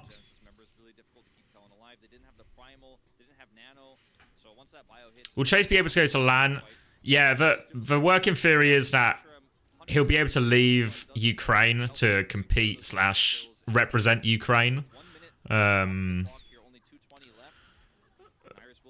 As it's the same thing that applies to a lot of like Counter-Strike is probably the big example of players who are allowed to leave because they're seen as representing Ukraine. The theory is that the same thing will apply to Chase, but maybe it'll be tricky for the first LAN because you'd have to get either an ESTA or a visa or some kind of ability to play in America. So the Ukrainian ESTA to America, I think, doesn't exist right now, or isn't eligible or something. So it's the first LAN is maybe more complicated than the second LAN in Stockholm. Why don't they keep it? Their plan is to keep Vestler. I mean, maybe if Rock turns up with a bag of money, that forces Ence's hand, but I think there's no intentions of letting Vestler go either. The idea is that they would have both, and then either Chase would just play the majority of the maps. Like I said, it's tough to finish C on this map. It's really, really hard. When you don't have corner control, you can just basically win 2 fights in a row and then have that extra momentum, and Genesis just don't have any tools in the tank. So I think he'll be okay, UB, because I think like if he should be able to get a permit to leave in the same way like other esports athletes can. It'll just be getting to America will be difficult. Getting to somewhere else in Europe will probably to compete will be pretty straightforward. Do you know what you guys need to do, UB, to compete in Dallas? Like, 'cause from what I understand, is it you can't get an ESTA from Saudi Arabia? Do you need to get a visa for Dallas? Calls up to his friend Bob, and looks like they are going to bully out. Yeah, I'm not sure where Jasmine ulted, but he survived an 8 decays pulse and then was able to take him out. You need a visa. Do you still have it from the World Cup, or do you need a new one? The end of this first attack here. Genesis will have one last push with the Isn't that new one? Okay. Cannot get anyone staggered here. Choice one in particular. You get it in 2 weeks? Alright then. You guys will be sorted. Absolutely win, but getting to the card itself is a challenge. Decay, 2 seconds. And he seems set with 5 players. You see more 5-player or smaller rosters now? Oh, fuck. Oh, fuck. Yes, I get the idea. The idea was great. Yes, use the damage reduction. Yeah, so you see a lot more like smaller rosters, but I think you still see relatively big teams with players that come in and out. Genesis only have 6 players, so Kalios really only comes in for SIG maps. On the other side, they have Pepe who comes in for SIG maps as well, and they have Iris who comes in for the double flex maps as well. But this kind of roster is probably the core for both teams for once you play most games. You have the athlete visa? Yeah, so that's normally like it's like a, what is it? P1 is it? Like a high priority? This can't seem on. That's not normally. There's no way that Ooh. landed on me. Yeah, it's actually one of the poker face players actually. I think Becky who had the pause there. Becky asked for a pause. Okay, so we're having a little bit of frame drop issues from the side of Becky. All right, Becky needs a pause. But overall, that's all right. Hold right. Hold on a second. All of the points on Nabani can be somewhat treacherous. Overwatch number 2, you restart your PC. Might be a little bit of a few minutes before we can actually start the game. I am hearing estimated time. Not what we want to see, really. It is Nambani, right? It is Nambani. Just get a good hold on first, and it will be fine. Who that Widow is, because the Very scary though. yeah. So I don't know if it's Decay. What am I looking at here? A widow coming out of a girl's head? It says, "Wow, so cool." In the speech bubble, but I don't know what the squares represent. Is Winston meta right now? It's not meta. I think it's viable in a lot of situations, especially on some of these maps. I don't think it's Decay. I don't think that would be a Decay. Okay, Ukrainian. Okay, so they can get P1 visas. Possibly. I mean, yeah, But they also need a permit to leave, so it's a bit complicated. Yeah. I am hearing some good news that it's not. Yeah, it feels like it's a situation for an actual lawyer to solve. So we will be back very soon. Are we taking a little break? Taking a little break. All right. You thought Orisa made it back into the meta? Yeah. I think Orisa is still quite meta for a lot of teams. I think we'll see it at some point. I think, especially once we get to the later maps, like when we get to more of Pokerface, if Pokerface pick more maps, and as we get to the Flashpoint, we'll start to see maybe more of the Orisa come out, especially from Pokerface, and maybe in some situations Genesis will be forced to mirror. Proud has been so into running this Ashe, and it is kind of working. Bringing the Reddit lawyers. Let's not bring in the Reddit lawyers. It does leave you a little bit less consistent damage with focus down kill, and so I'm a little bit surprised by it, but he wants to keep running it. It is kind of working. So Alright, so Ashe Echo on the attack. not going to be running Okay. on attack. It's not like you're, so this means the support line definitely going to have to play back. Don't know exactly how you really maneuver your Ashe into a meaningful position on this first point. You'd love to be able to go top left, but that would surely be an impossible task. A lot of pressure on this guy on this defensive A. Yep, Maka not only does he have to heal up Helen after that. Yeah, generally the way we're seeing some of the meta go is if it's like a map where dive is viable, lots of teams will vie into that, kind of like we're seeing right here. If it's a map like some of the flashpoints, or maybe like a King's Row maybe falls in this category, or a Li Chang, we'll see much more of the Orisa type comps come out. Kellen's super low though. Oh, they're just going to try and bully their way out top. They've just got out top? Did I miss something? Why were they just allowed to walk out top? Super low though. Ken just takes too much damage on his first jump. Kellen's super low. Proud out on the high ground here. They have complete control over the All right. This is kind of a disaster Kill both DPS while you're proud. Cheers, mate. Oh, they still die. He still dies. I just... don't think you could have asked more for proud. Jump ends up being free.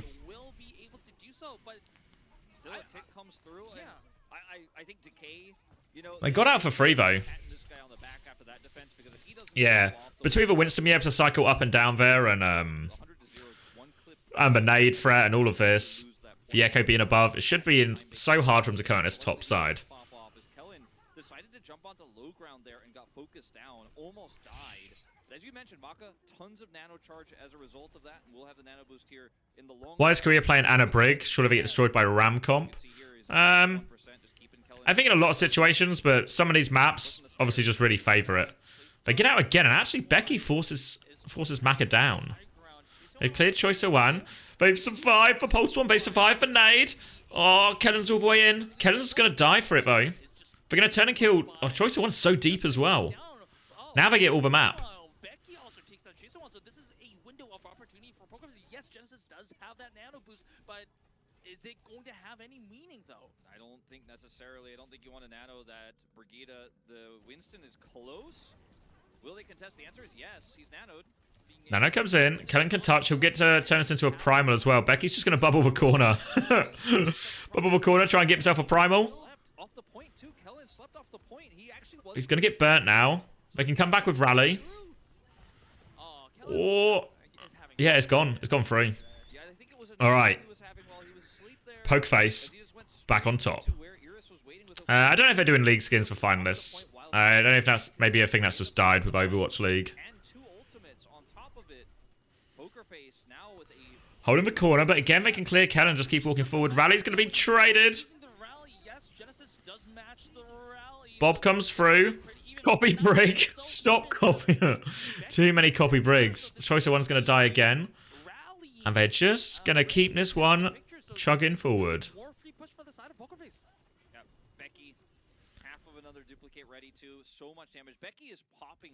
Had to use both the spot ulti for choke, so there is a stabilization option here, but this retake, it's tricky. It's really tricky.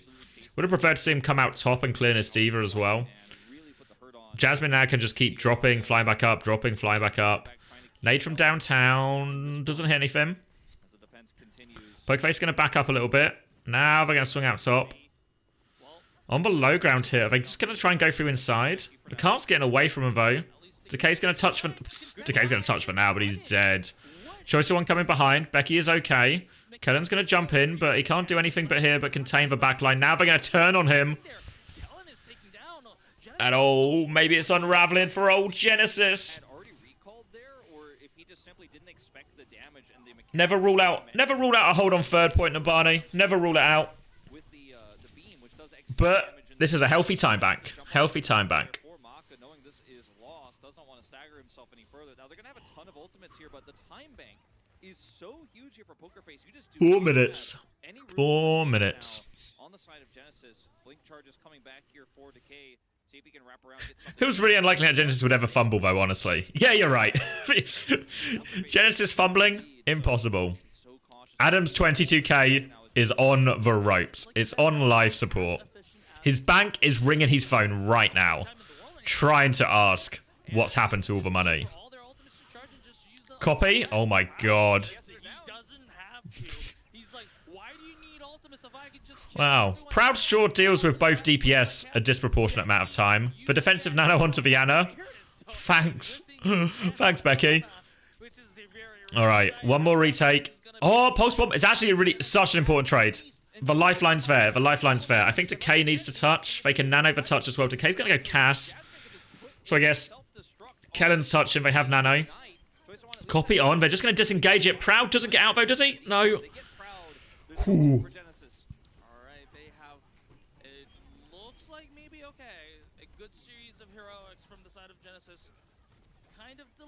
Alright. They disengage for Copy. They survive.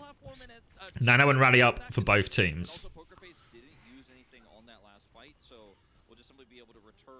Bob available as well. Coming around the corner. If you win this big ult fight, it's really stabilizable. You just need don't let Proud kill both DPS. Gonna try and Kellen's taken so much damage actually. Rallies have been traded. Nano onto Becky. I don't think he finds all that much though. They do save Kellen. Oh, the big pin trades for Bob.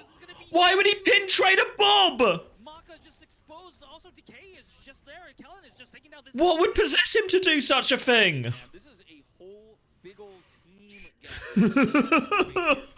Why would he pin trade Bob?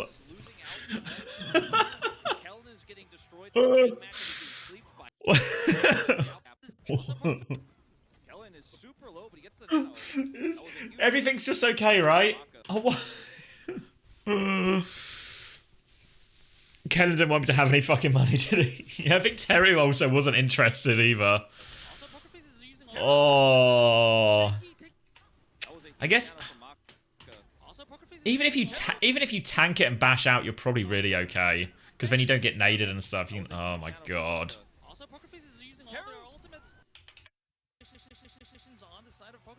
In your experience, they do not recover from these. Yeah, Genesis is not known for their bounce back ability. And now you also have to factor in that we're going to... So it'd be push next, right? So Genesis probably pick Esperanza, but then either way we're finishing on a flashpoint. So it's really, really difficult map situation, potentially as well. And these matches for seeding, the other matches we're going to watch today are just for seeding, but this one is an elimination game. So Genesis are one map away from being knocked out of OWCS Korea. Pokerface won that one. Pokerface that one and was a little bit one-sided in the end, ultimately. How the Genesis backline has performed this stage? Not too hot. Not too hot. Why is Unknown's head so big? Well, how else does he fit in all the knowledge? Stupid question.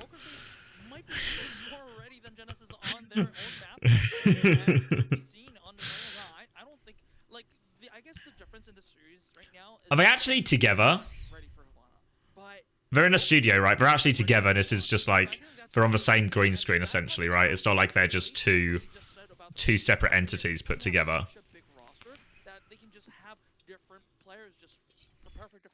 Call it cope, but Genesis is top 3 with Izayaki. That's cope. That is 100% cope. But you did ask me to call it cope, so I guess I agree with you. The way they look into each other. Yeah, they have the same microphones as well, right? It would be really unlikely they both had the same microphones. Romantic tension is palpable. The only reason any of us lock in Korea in the morning is for the romantic tension. Fuck. Proud's really good, you know. You think Maka's the problem, not Terry? No, I mean Maka's not look like anything special, but I don't know. There's so many problems with Genesis. I think like Kellen Zarissa has been a problem. I think Teru has been a problem, as maybe people anticipated. I think Maka's just looked okay. I mean, sometimes it's hard to look anything but shit if your team's just getting fucked up on all occasions. You have no points. Oh yeah, sorry, I did see your message, Juby. I just didn't verbally acknowledge it, but that is okay. I can do it. You need that. You've always got to check. Don't just take betting tips. You got to see their previous hit rates, their previous success rates, all of this. How do I think Choice 01's done? I think, yeah, Choice 01's also been a relatively big problem. I think he initially looked horrific on Echo. Even here, we saw him getting like pretty much Echo gapped by Becky for the most part. His Tracer's okay, but I mean, who doesn't have a good Tracer in Korea, right? So I think all the other Tracers are also better than him. You won a tenner on the scratch the other day, so it's all right. It's balanced out. Did anyone predict Pokerface and Runaway? I didn't think Pokerface would do that well. I think Pokerface have actually overperformed to my expectations. Genesis underperformed. I mean, I didn't think Runaway would do well, but Runaway have actually underperformed even more than I thought they would. Do you think Kalios should decapitate Choice One on stage? Yeah, I mean, it's an option, right? It's an option. As Kalios should have stuck to his word when he said, okay, no play. What week was it? What week was it where Kalios said in the coach interview at the start where he was like, if we lose today, we're going to destroy the team. We're going to blow up the team. That's what he said. We're going to blow up the team if we lose today. It's possible that Kalios's biggest mistake was not blowing up the team regardless of the result that day. Yeah, against Vesta. Was that Genesis' only win as well in the group stage? Yeah, that was their only win against Vesta. Fuck. He should have blown up the team. He should have blown up the team, unfortunately. Now, just having check on Genesis, we are going to see whether it is going to be checkmate. All right, so Esperanza. I mean, maybe the faith in Dive is shaking a little bit. They still have one last chance because if they just win two, they can go. Genesis must be some elaborate match fixing operation. Well, think about it this way, right? There's a few ways to approach Overwatch this year. You can try and be on one of the best teams and still compete for all the prize money, all of this. Or if you can't be on one of the best teams, maybe the most financially lucrative way to compete in OWCS is through match fixing. So maybe we're all looking at Genesis through the wrong lens. Because if this is a match fixing operation, not too bad. Not too bad at all. I think on the bookies today, Genesis were favourites again. Genesis were favourites again, I think. Let me fact check myself. Quick fact check. Any fact checkers? Should we rally here to actually get high ground even though we're not going to win the fight? Like these types of questions. I think they were favourites. Simple back in again here. We'll see if he wants to play the Zen or what. Maybe I'm actually gaslighting you. Such a fantastic Pavana. Yep, I agree. Yeah, no, maybe Pokeface were favourites. Maybe that's gaslighting. You're all in on Genesis? Yeah, I think that was actually gaslighting. But Genesis have been the favourites in a lot of their matches that they've gone on to lose. But now I think the odds have actually caught up. Simple with the uncoachable hairline. What do you mean? We're all young men with full heads of hair. Everyone is trusting Goomba. He was literally wrong minutes ago. You're going to be bold. There's no way you're bold within a year. Within the year? No way. You've got 3 to 4 more years in you, I reckon. It's really just Hanbin and Smurf that you see subbed out. Surbajet did play earlier this season as well, but it wasn't a strategic choice, I don't think, in any way. As going into this one, I think this is a big test. Like, 3 to 4 more years of what, though? In this one, Kellen, maybe he actually has a good performance. They show up. Well, this is the toughest one, and you know, for me, is it not possible that going bold wouldn't solve that problem either? And I am very concerned for Genesis's coordination here and mentality after. You may be overvaluing the impact of the haircut in that problem. We might not see any more decay this entire tournament. It's more about vibes.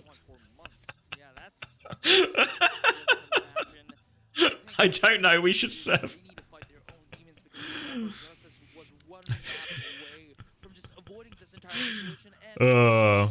Given recent discussion, can you explain this tweet? I feel like I should open this one off stream first. Let's see. Every teacher has one student who gives you... I can show you the tweet, but... Has to be now. A very tough. Child molester aura. I think looking at the players' faces, here as well. Like the tension is real. You could just Yeah, I mean, I guess one thing, because there's been a lot of Aura has very much entered the lexicon, right? And people are always talking about Aura, but they almost use it exclusively as a positive thing. You know, like, he's got the Aura, the ability to influence a group, the ability to lead. But I guess you can also have a negative aura, right? You can have an aura that really just upsets and disturbs people too. So, child molester aura, probably definitely on the bad side of the auras.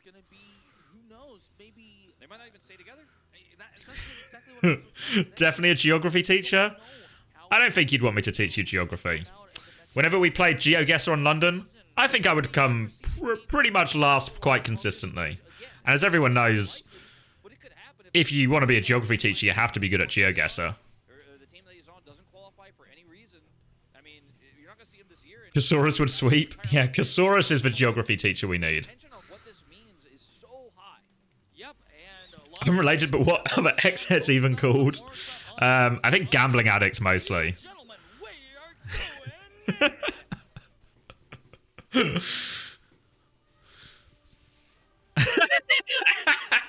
Christopher, the Russian mass shooting victim sympathizer.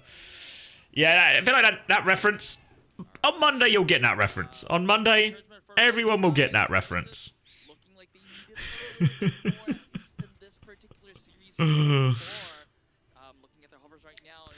Dark can fix Genesis. I think it's really reasonable to say at this point, nothing can fix Genesis. Unbelievably, you guys have predicted Genesis as the favorite. Unbelievable. Unbelievable. This is the comp I wanted to see from Genesis today. This is the comp they won OWCS with. This is their best comp so far in LCQ. See what Genesis can get done with Decay. Don't know that reference actually, XS7. I'm not up on my Street Fighter. Next week we should get political about EXO's decision. 30-minute discussion. We've already discussed it once. It was honestly one of the opening questions to the stream today. Goomba called it cringe. I mean, should we watch this Esperanza or should we get political? I guess we'll get political. Because I guess Genesis are back. But yeah, Goomba was on the cringe side. I felt like, I don't know. It's like it's a low impact decision at this point. I think they're still letting the players compete. I think there's also an option, right, where EXO could the EXO roster could qualify for the Esports World Cup, like through the Face It League. And then they'd still just go and compete just with a different name, right? Like a not EXO or something. So I don't know how much difference it would even make actually in reality.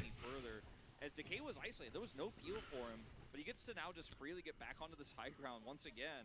For Virgin. Well, yeah. I think we talked mostly about the idea that everyone in Overwatch League this year, well, everyone in Overwatch League, everyone competing in Overwatch this year has very much obviously sort of, I guess, already made their decision in some manner by agreeing to play and Face It and competing in their tournaments. It was, but it guarantees that they can keep this high ground as the bot continues to push here, and I think this is definitely valuable, and I think a expensive but worthwhile fight here for Genesis, especially because it's hard for Jasmine to get anything out of this Terra Surge without control here. EXO would never get the World Cup, they just get stolen by an org. Yeah, IES has a real option, right? Now, any of these orgs that are just looking to drop in last minute or something, EXO would probably be relatively high up that list, especially compared to maybe some of the American rosters in the same situation. At this point, you might try to join Rock Esports.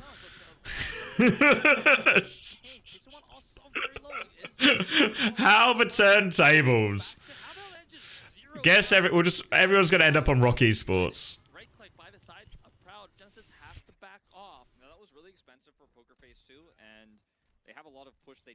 Excited for Rock to win the Esports World Cup when they assemble the perfect roster 5 minutes before the tournament starts.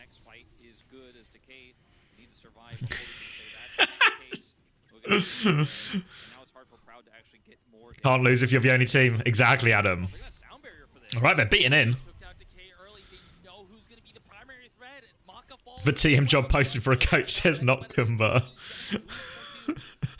I actually don't even know if that's a meme or not.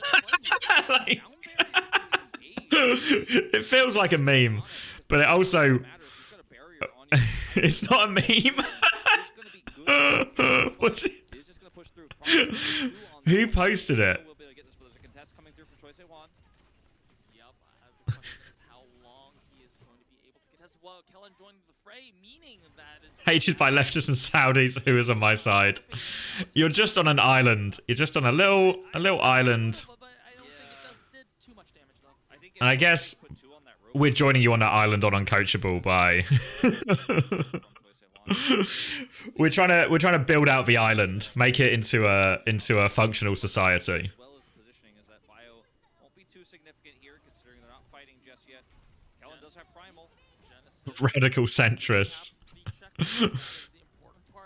All right, stealing the objective. Probably just to make that push happen. Proud taking down Decay, so this is going to be a lot of damage denied. Should be so hard to come up this staircase. For their lives, but Jasmine doesn't let Maka All right, chance to take the lead now for Pokerface. Maka, I think that was a panic button ult onto Kellen, so that's going to be a nano loss for the next fight. I think that was already gone. Yeah, Maka's life is so hard in this, the way the Genesis have been playing this. Again, still don't think the Brig does anything into an Orisa, except have a bad time. The Terra Surge and the choke point doesn't give Decay any opportunities to play towards his win condition, and Maka's just like, oh man. Past a ranking on Uncoachable when? Maybe Monday. Doesn't end up making the right call. Another Ana dupe. Yep, Maybe I think we don't officially do the ranking, but I think there's probably some pretty clear takes coming on Monday.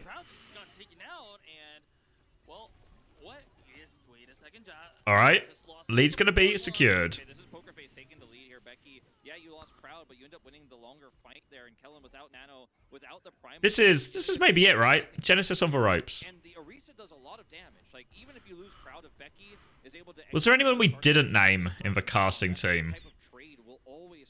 Anyone who, what's the word, escaped the scrutiny? Right now, and then back off as Decay respawns here. This one operate on high ground and fight the clock, not the push. Yep, exactly. That's the idea. Jaws escaped. I think we were generally, actually, not to spoil the episode, but I think we were all generally happy with Jaws. Those are some nasty shots onto Kellen. Kellen taken very low, but is able, does not have to use the primal to British bias. That's actually exactly what Gumba said on the episode as well. Fuck. The primal just to survive, he got significantly pressured. Oh, this primal was going nowhere. Very low again. Jasmine taking down Maka, meaning that Kellen will not have that healing, and it is going to be Kellen following. This could be fatal. This could be fatal. Remember, Wolf, if this goes. I think ultimately, I'd rather Pokerface go through anyway. I feel like Pokerface have more of a chance of punching up than Genesis do. Maybe not a huge chance, but more of a chance. You just want ZP back? Get out. Get out of here with your nonsense. Oh my god, has he hit the sleep as well? Go on, Becky. Not too bad for a 2-second copy in Spawn.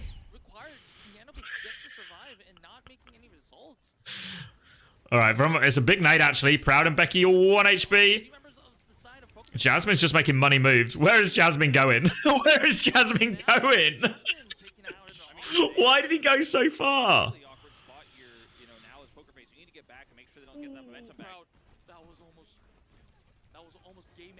Alright. Simply 2 minutes and 15 seconds to overturn losing 122 meters. If there was a time for Genesis to clutch up, it would be now.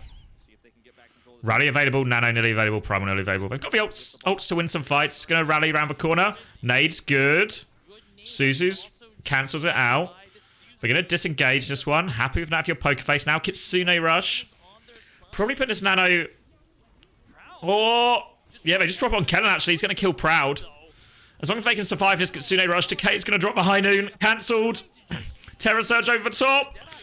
They trade. I mean, trades are more than enough, I think, here at this point. Becky's going to get another one. He's going to copy as well. Becky thinks it's winnable. Becky might be right. He's not going to get the Pulse Bomb. Does he get out at least? If he gets out, it's okay. Really turning that one around with the duplicate there onto Choice A1, actually buying some additional time, and it will regain control of the robot. Now Genesis. Alright, now they have Primal. Faith has beat.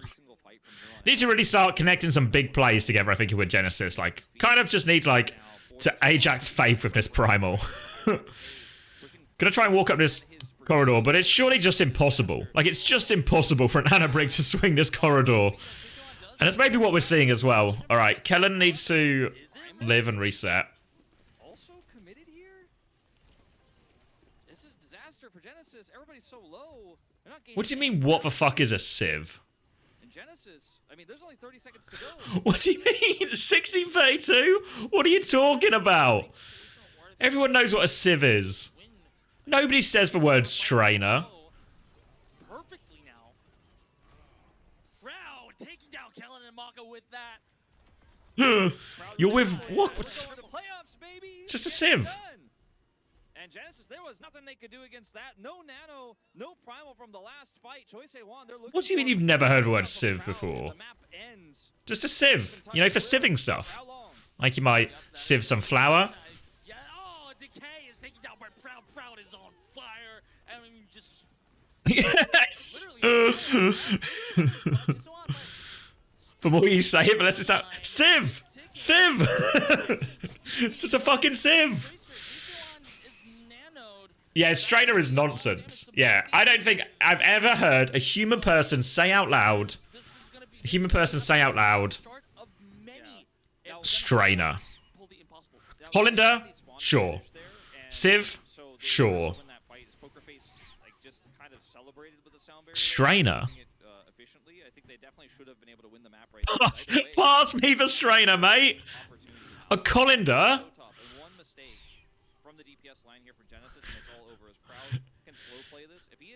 Yeah, but a Civ, it Civs! The Civ Civs! It's the same logic! Used to Civ something!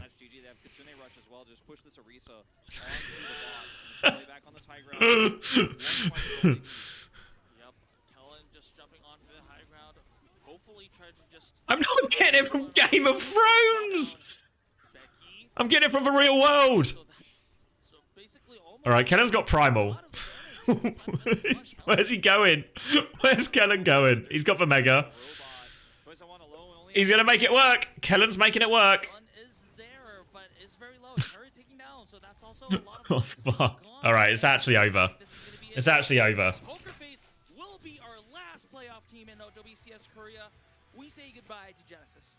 Yeah, I think Artemis is right. Artemis is right about the colander is like for pasta, and a Civ. You'd maybe use a Civ for like flour or something to like get the lumps out of flour. All right, Pokerface. Mildly pleased with that situation. Let's see how Genesis feel about the situation. In many ways, relief could be the feeling that they're feeling right now. Yeah, smiles from Decay.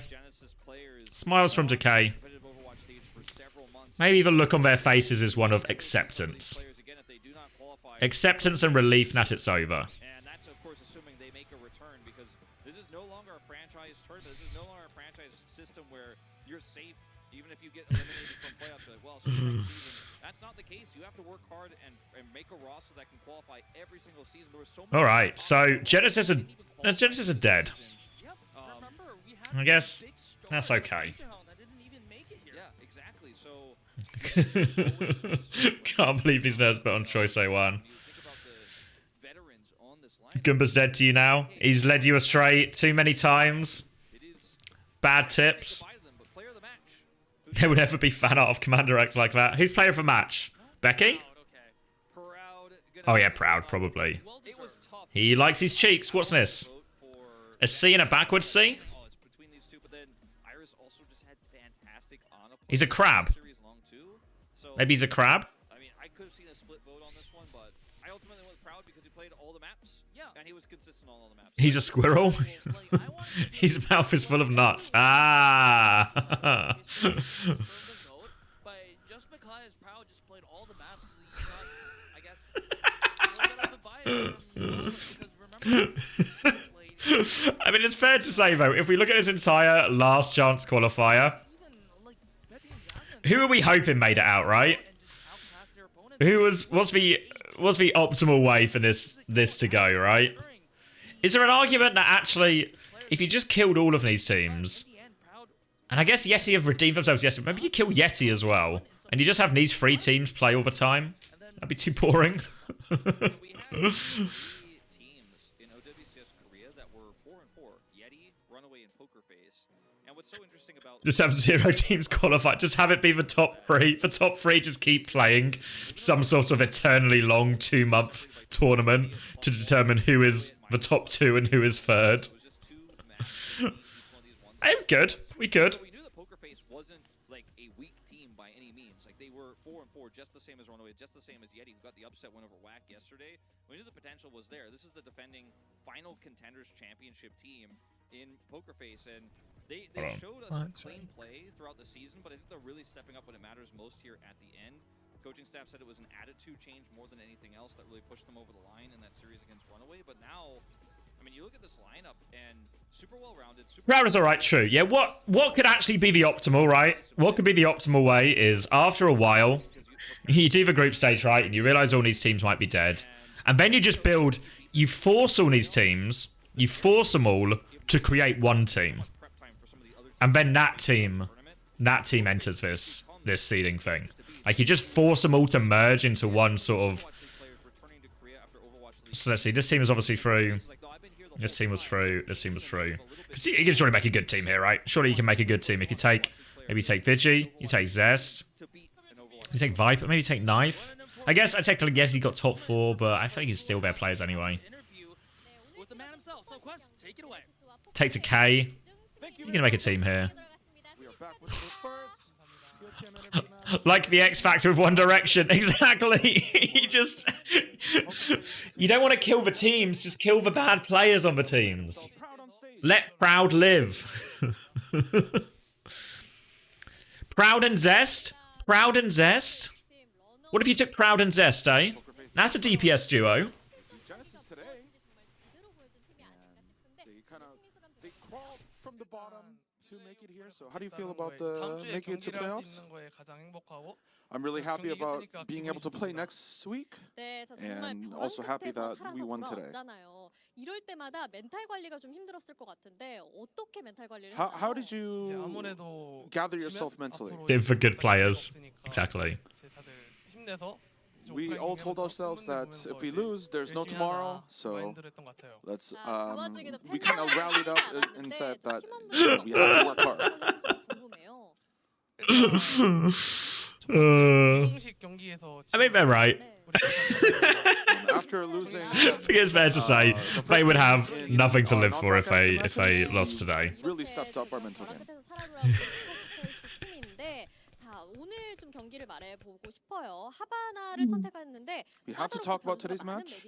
And Havana is a map with a lot of variables. So why did you why did you choose Havana? It's a map that we're very confident in, and I think the team believed in my Widowmaker. Didn't get full held, but it's okay.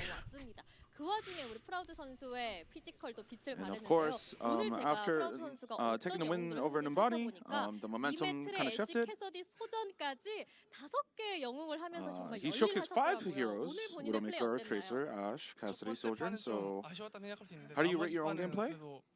만족할 정도까지는 아니고 잘했다 정도인 것 같아요. I think that map 1 was kind of iffy, but from map 2, 처음에 이제 I was 아쉽게 지고 나서 satisfied. 아쉽다 해줬는데 이제 이기니까 그래도 잘했다 해줘서 And my teammates also kind of trusted me and said that the map one, of course, it was disappointing, but from map 2 and on, they cheered me on and raised my morale.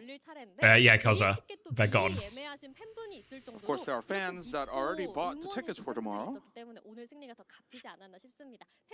So please say a few words to your fans. 열심히 응원해 주신 덕분에 다음 주에도 볼 수 있게 I 됐네요. think that because of your love and support, 다음 주에도 좋은 모습으로 보여드리겠습니다. that's why we are able to play tomorrow and next week. So thank you so very much. You're welcome, Proud. Not a problem. Not a problem, mate. Cheeks. He's got more nuts in there. Of course. Cheek hearts? What is he on about, cheek hearts? Interview with Proud from Pokerface. And before Fucking we head heart. to the next match between WEC and FTG, I'm gonna head it back to Unknown and Will. Heart? Thank you, Come Wes, on. for the interview translation. We heard from the man himself. A, I guess, wholesome moment for Pokerface, Proud, and his team. The terrorism is over. We did it. Finally. Finally. After years of trying, George Bush's war on terror has finally been won. Praise the stars.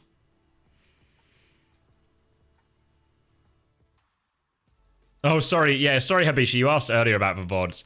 I've uploaded all of them except for the Saturday ones because I need to like split it up.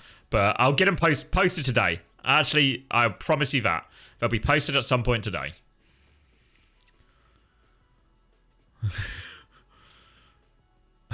Ladies and gentlemen, we got him. We got. Don't worry, we got him.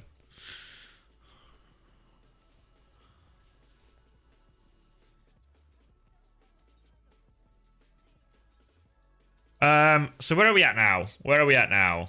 Seeding matches? What was the order of the seeding matches again? Alright, WAC versus FTG first. This is the good one, the exciting one.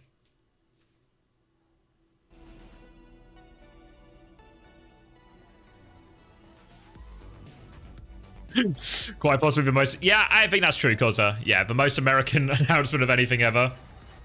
Yeah.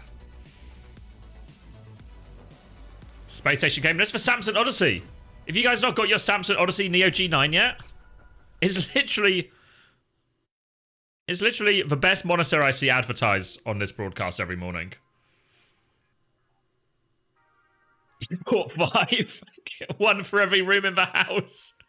Got one in your kitchen.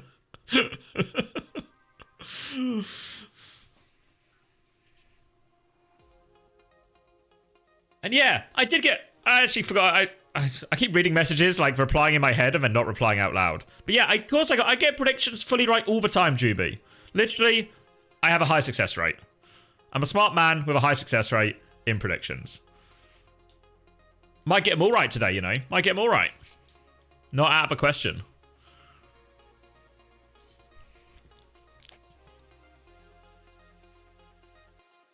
It's my response. Yeah. Yeah, I mean, of course, Ruv. I'm actually, every cent I make sure I give none of it to any of my mods, and then I pour all of it into Samsung Odysseys. Juby, if you can hear us. Not that, Juby.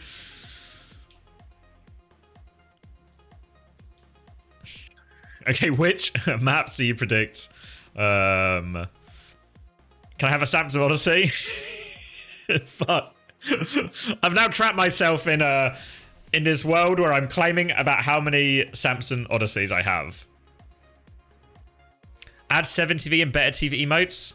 Yeah, if someone smart could do that for me, I'd literally let it happen. But yeah, now I've trapped myself in this world where I'm claiming to have all these Samsung Odysseys. So now I have to either be truly frugal and ruthless, or I have to buy a Samsung Odyssey to save face and give it to Juby. No, let's go with the first one. Let's go with the first one. The 80 screens are distracting, I get it. Yeah. Okay, Wolfman asks, which map do you predict FTG will win to optimize my betting? I think it'll be map 2, right? I think it's map 2 is WAC to win map 1 and then map 2, the easiest way to probably go with the betting is just to like go with the team who picks the map is probably like a good general rule of thumb. So map 2 is probably always going to be, or way more likely to be, the underdog. Who do I have in WrestleMania? I've not really watched wrestling since I was but a boy, so... is it possible John Cena's going to win? I think John Cena's going to win, if you want to put any money on that. How does roster lock work prior to majors post-qualification? Fuck. Don't know. There was something about roster lock somewhere. Let's do a research. Oh wait, was there an updated rules the other day? Maybe we should use that. I remember getting tagged in some kind of updated rules. Here we go. There's a rules channel now. Not this again. It's time for everyone's favourite part of the co-stream. Reading the rules. What are the rules? What are the rules? We just find roster lock. Players cannot leave a team once the roster lock period has begun. But when is the roster lock period? Blizzard rulebook.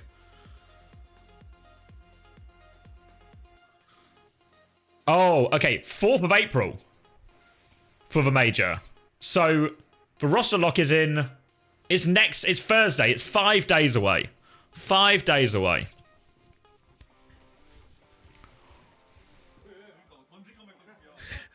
Does everyone got a roster, right? Everyone's got their roster? Rock Esports. I know Rock Esports are normally in the chat. Have you got your roster sorted?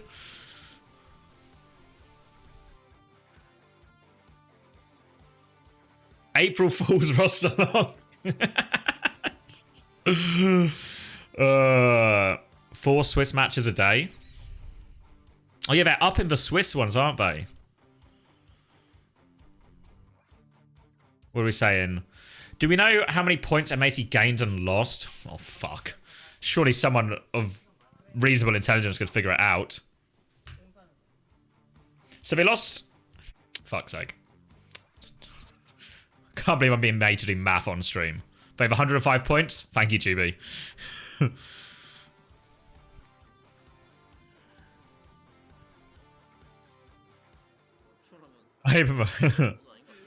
What moves haven't been announced yet? I think most of it's like pretty public knowledge, right? I guess we talk about a couple of rumors on Uncoachable. But I think even like Yubi mentioned it earlier in chat as well, like Rock Esports are trying to add to their roster. They're inquiring at a lot of the big teams. But I don't know if anyone will actually say yes. But Rock Esports are definitely trying to negotiate their way to some circuit points. I need to rock. Kellen to ents. Yeah, well, I guess there is this option actually. If you want to steal a Korean player last minute, I guess there's a couple of eliminated Korean players right now, but I don't know. Are TM making moves? Yes. Yubi actually said in the chat earlier, they are making moves.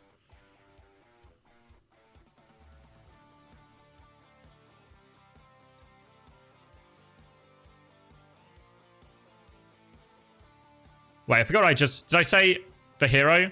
Yeah, Yubi said in chat earlier they're going to get a main tank. They're going to get a main tank. Presumably someone who sort of covers that hole in KSA's hero pool. Minus Quartz plus Cloudy. Yeah, an unbelievable trade deal has been arranged between Ents and TM for Quartz for Cloudy. Yubi seemed pretty fearless? Maybe. Honestly, maybe. I actually don't know, so I don't know if I'm leaking or not. But Yubi seemed pretty happy with it and confident it was a big name. So fearless seems like the obvious answer. When does Cloudy's ban expire? Let's see. Bans? Can I just search bans and it comes up? Ban.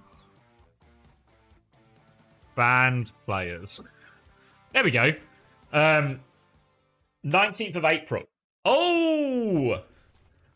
Oh, he's gonna become unsuspended. I don't know if he can enter this tournament.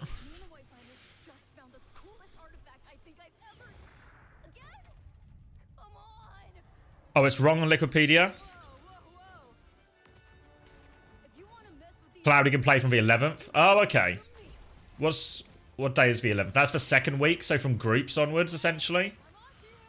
Groups onwards. Can Guxue play for TM if they fly him out? I think the way the rules are written, it's just that China's just dead. It's just impossible to be Chinese right now. And play in a Blizzard tournament. So even if he was not in China, he would need permanent residence somewhere. So unless anyone can get Guxue citizenship in one of these countries, then no to Guxue. You want to marry Guxue so badly? Who doesn't? You sent me the stuff for... Okay, you need to do this for 73. I think you need to give mods access to add emojis after this. But you can't actually add it to the channel for me. Oh, okay. I can do this series of things.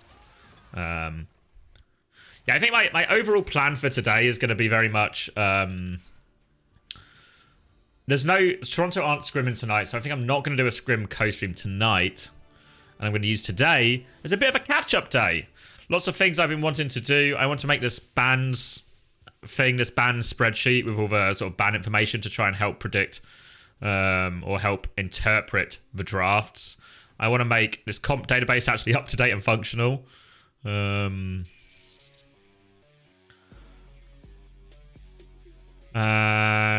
what else do I want to do? I need to release all the old VODs of OWCS. Like all the co-stream VODs on my second channel. And I think that might be all of it. More unpaid slave labor. Welcome to Overwatch Championship Series Korea. We're currently on our... Have TM picked up the coach they were looking for? I don't believe so, no. I don't think. Not that I've heard of, at least. You're going to start a union? Okay. You can start a union, but only if I get to be the head of the union. Deal? Seems like a good deal. I keep saying this because I don't think this has been advertised properly. A lot of people... How does the Esports World Cup roster log work? What am I, Google? What, I just Google to you people? I actually don't know. Yes. Where would I even find this? I guess ask her. There are interesting questions via server listening to Unknown. Alright. Where would I even find this? Oh, God. Esports World Cup. News and announcements. Are there any actually details released of this? Or is the Face It League the way to go? The Face It League is maybe the way to go, right? Where's this Face It? Announcements. Rules.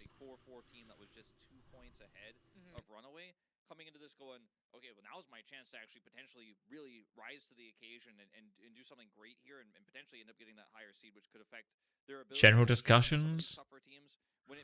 No. Where would I find the Face It rules? Read the rules. Oh, this is... These are just Discord rules.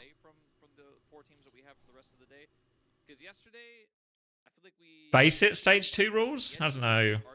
I want the Face It League rules. Yeah, and that's what I want. The Face It Masters. FAQ, veto guide. Definitely, and we'll see. We have actually been pairing up these... Why couldn't Twitter and SSG? Yeah, they signed up to it just because they weren't... They just signed up to make sure they were in, but then they'd already qualified from finishing top 8, so they just didn't like, whatever it's called. Press the button, that means you're like... They didn't ready up, essentially, for the tournament. So they were already in it, so even though they signed up for the tournament, they realised afterwards they didn't actually need to compete in it, so didn't like, ready up. This? Oh. Thank God somebody on this stream is competent. Maybe one day it'll be me. Seeding deciders here is what kind of team do you want to be? You know, as WAC, do you want to be the legendary team that has all the hype coming? Yeah, I was hoping there would be more of a rule book. That everyone saw that you were when you beat Falcons and you came into this round robin seeding decider with an 8-0, only dropping 2 maps. Scheduling a match. That team that's respected as a legendary League registration guide. team? Or do you want to just kind of mess around and see what happens and then just put your real focus on playoffs? And I think that's what the Lower division, maybe not. Master division qualifiers. In regular season. Yep, and going against WAC is going to be FTG from the game. Just qualifiers. Are we missing the walkouts again? Fuck. I've done it again. Only dropping 2 maps. Do you want to be that team that's respected as a legendary, impossible to beat team? Or do you want to just kind of Feels like I'm struggling. see what happens and then just What is this tape? Just on the first letter? What could the first letter be? Does it? No one can know. It's a secret.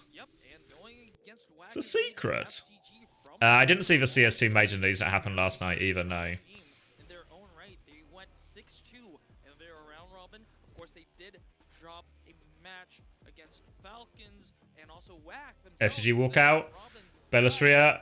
This team has a lot of potential. Baggy Gene Bellastria, they call him. Is going to be which version of FTG, whether it is an intentional. Alright, a wave. Are we going to say because we've Flora trying really hard to get his wave in. Oh, thanks, Flora, mate. Where am I going? Joining Faceit League? I don't want to predict too As a much, player. overanalyze what's going to happen before this series. It's going to be kind of, for me, moving into this one a little bit more reactionary because obviously Lip and Heesong, best DPS lineup so far this tournament, but they were not yesterday. So, look, Lip just touted as the warlord by a lot of fans and definitely has the ability Creating a team. to show, that is truly the case. Add It members. has to be a coordinated effort by the side of WAC because look, we've seen that this team could be a little bit off. When Everyone picking up main tanks. Do they know something we don't know? I think it's just people filling their hero pools, right? You look at Ents, they got Vessler. You look at Twisted Minds, they have KSA.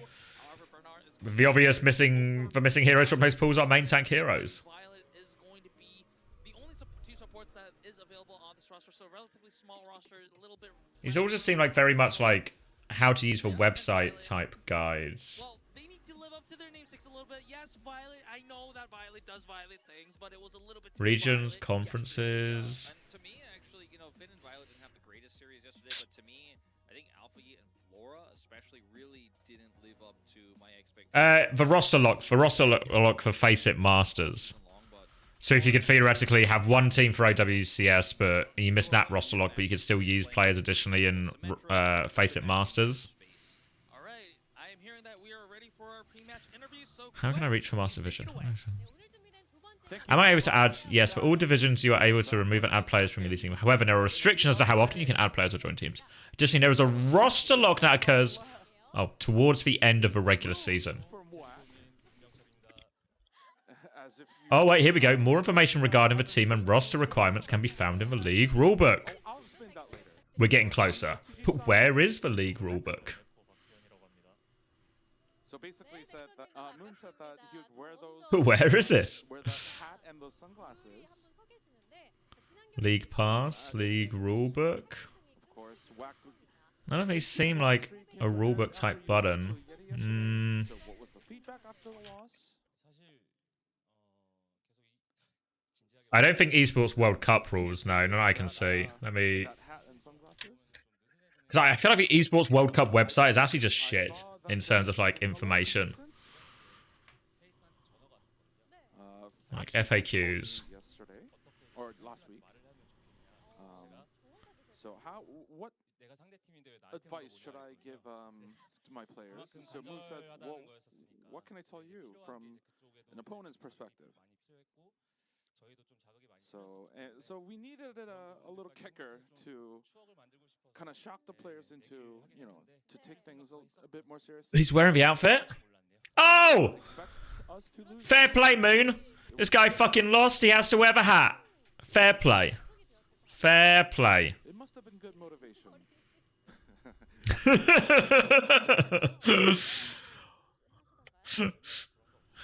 weren't sorry. Not at all. They were like, nice. nice.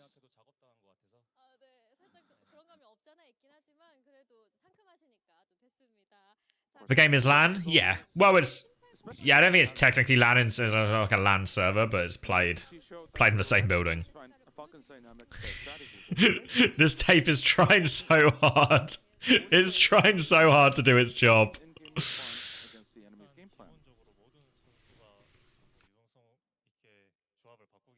think that every player contributes to that, but if I had to pick one, it would... Alright, I'm locking back out, looking for these rules. Does his experience and years of experience add to that pick?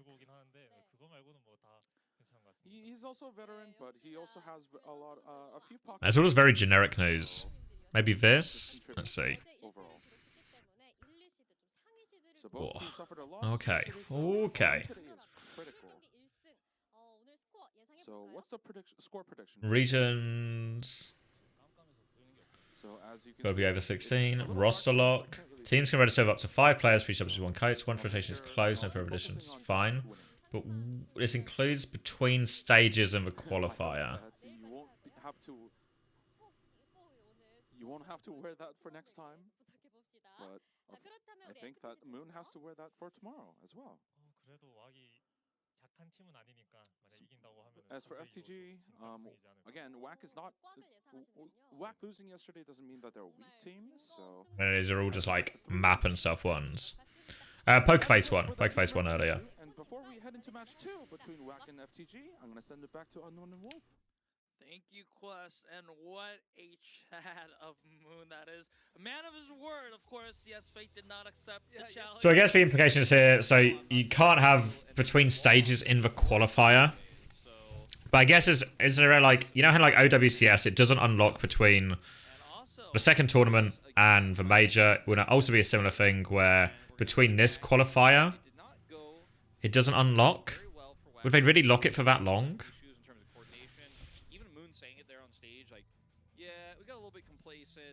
Prep that hard, and that's kind of what I felt as a caster watching that match and actually analyzing it and looking at what they were doing. It was not the same WAC we saw go 8-0. Maybe that WAC shows up today, but otherwise they could find themselves going 0-2 in this round robin. It would be basically impossible for them to get first.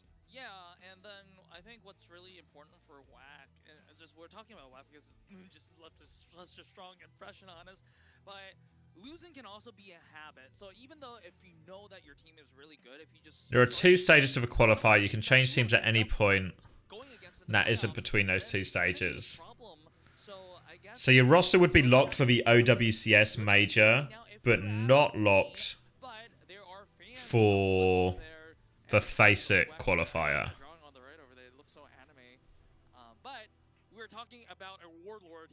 Oh, really? So China is dead. Interesting to see what we will be expecting in terms of compositions, though. Yeah, it is tough to say. That's a good question, Juby. Should I ask that? I can ask that question in some sort of... Just ask it in the general Discord. You ask it in... Where am I going? What will happen to LFO's spot in the Face It Masters qualifier if they don't compete in the second tournament? So I'm hoping that I mean, Shu is such a fantastic. Ask the question. Just let him play it. Let him do it. I want to say let him cook, but I'm like, let him play. Yeah, but I don't know how they differentiate who gets that spot. And if you know what I mean, like how do they decide who gets the spot out of all the group teams? It's a bit messy.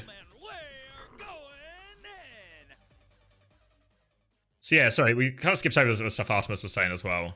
So players located in Afghanistan, Belarus, China, and Russia are not permitted. These qualifiers, like, they will not be eligible counters. Exceptions. When it says located, because I feel like the word located is very different wording than what Blizzard used. Blizzard were very specific about using permanent residents. So That's what I'm hoping for. That's what I'm looking at. That's what So just located just mean they can't be in those countries when they play the qualifiers? Or is it just maybe just poorly worded, but they essentially mean the same thing? Sojourn for a little bit more utility. Teleport will come out. Hisong will back to Tracer. Alfie does the same. So a little bit of the space cowboy here with the Zarya and Cass. All right. So much protection here for Florida to just burst through. Zarya, Cass, FTG. Oh, let me close these polls. Oh. Juby was faster on the trigger than me. Who gets to accept deny it? If Gravy can, then yeah, sure. I'm not sure, really. Really not sure. Woke up after 2 days. Can't really react to a railgun to bubble there, and Bernard is not going to be able to save him this time around. All right. So in theory, the FTG comp was originally, I guess, invented or came to prominence as the anti-Doom comp. But I think versus Winston, it's a much trickier affair. The nade is going to give him extra things to have to deal with, and Lip's just going to kill everybody as well. Why are they on Bat Brig as well, actually? I've only just... What's happened to Lucio? Why won't Violet play Lucio? What's he doing? Is he protesting Brazil or something? Why won't he play Lucio?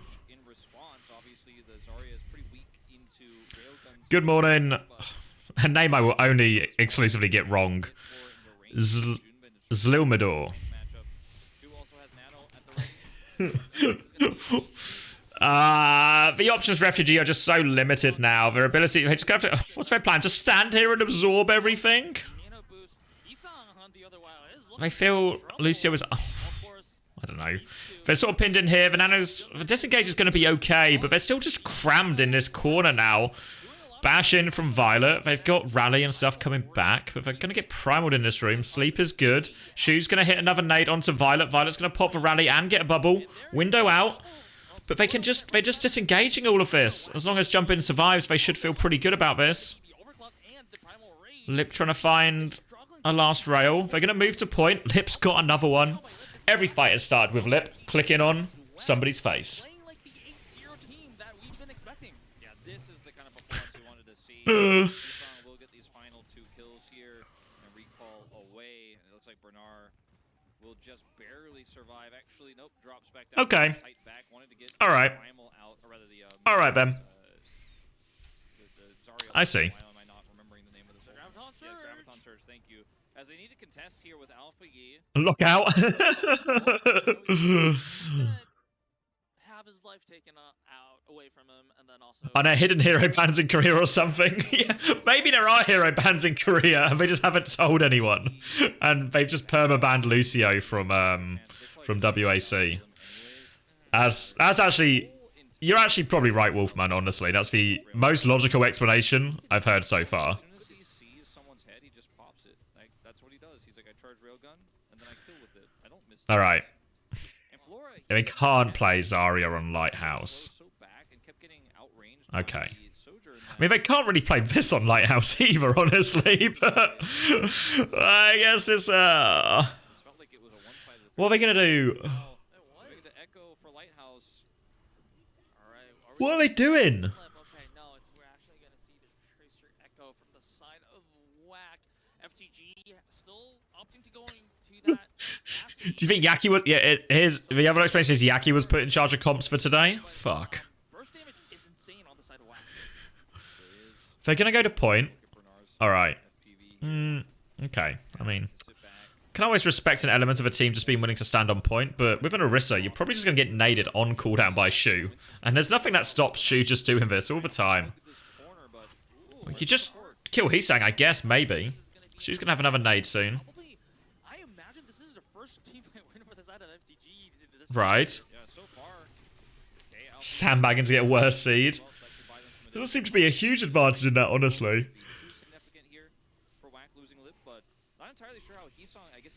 I just don't get their forward thinking. True, I'm only thinking about today. They're thinking about the next 8 years. Alright, I'm trying to hold a bit outside for point here. Flora's actually swinging more towards the main. But because we're on the low ground, Jumpin's going to get above him for free. Hisang's going to get above him for free. The nade's going to hit the Orisa. He's going to get poked, Jumpin's going to even jump on him. Can't finish the kill, but they're pinned all the way back. Finn's trying to play this position. We're going to keep touching point. The backline dive's going to be on soon. Just waiting for this nano boost. Then Shu will drop it.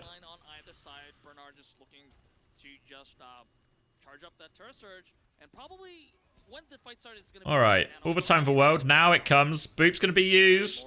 They're going to disengage successfully, but they can surely flip the point when this is happening. Going to try and re-push. Violet's going to die for it. Window on the high ground from Finn. They're swinging out. Jumpin's trying to deal with the window, but maybe it doesn't land on high ground in the way you traditionally expect a Winston to. But they have got the flip. They've stabilized. And now this retake should, in theory, be very tricky. Because how do they get to point without just getting naded? How do they get to point without just getting a Winston landing on them and copping a million echo stickies?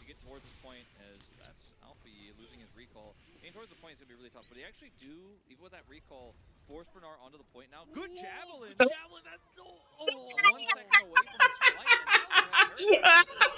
flight. That's how you get to point! That's how you get to point with this comp! Ah, I didn't consider that. It is not going to save them, save Black from conceding the point at 71%. They need to make a choice here. They need to either back out or just go all I've not seen this vision at all from FTG. I didn't factor in that option. Alright. I'm trying to force for point. Alfie's going to meet it. Has to recall though. Alfie needs help. But Finn and Violet actually need, or Finn and Floros already need even more help, but will not be coming. Because they get the flip, they get another couple of shots at this retake now as well. Yeah, the burner babes. Oh, hold on. I've actually accidentally pulled my mic off. Hold on. Okay. I've salvaged it.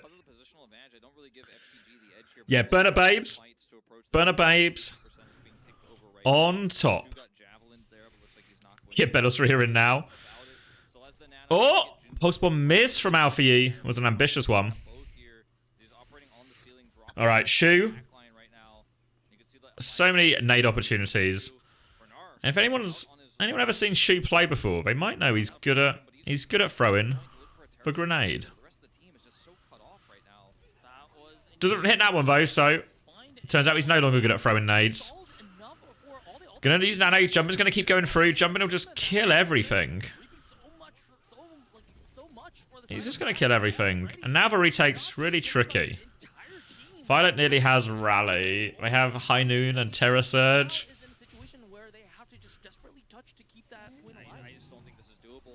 But it's gonna go Doom. Does he get it? 4%.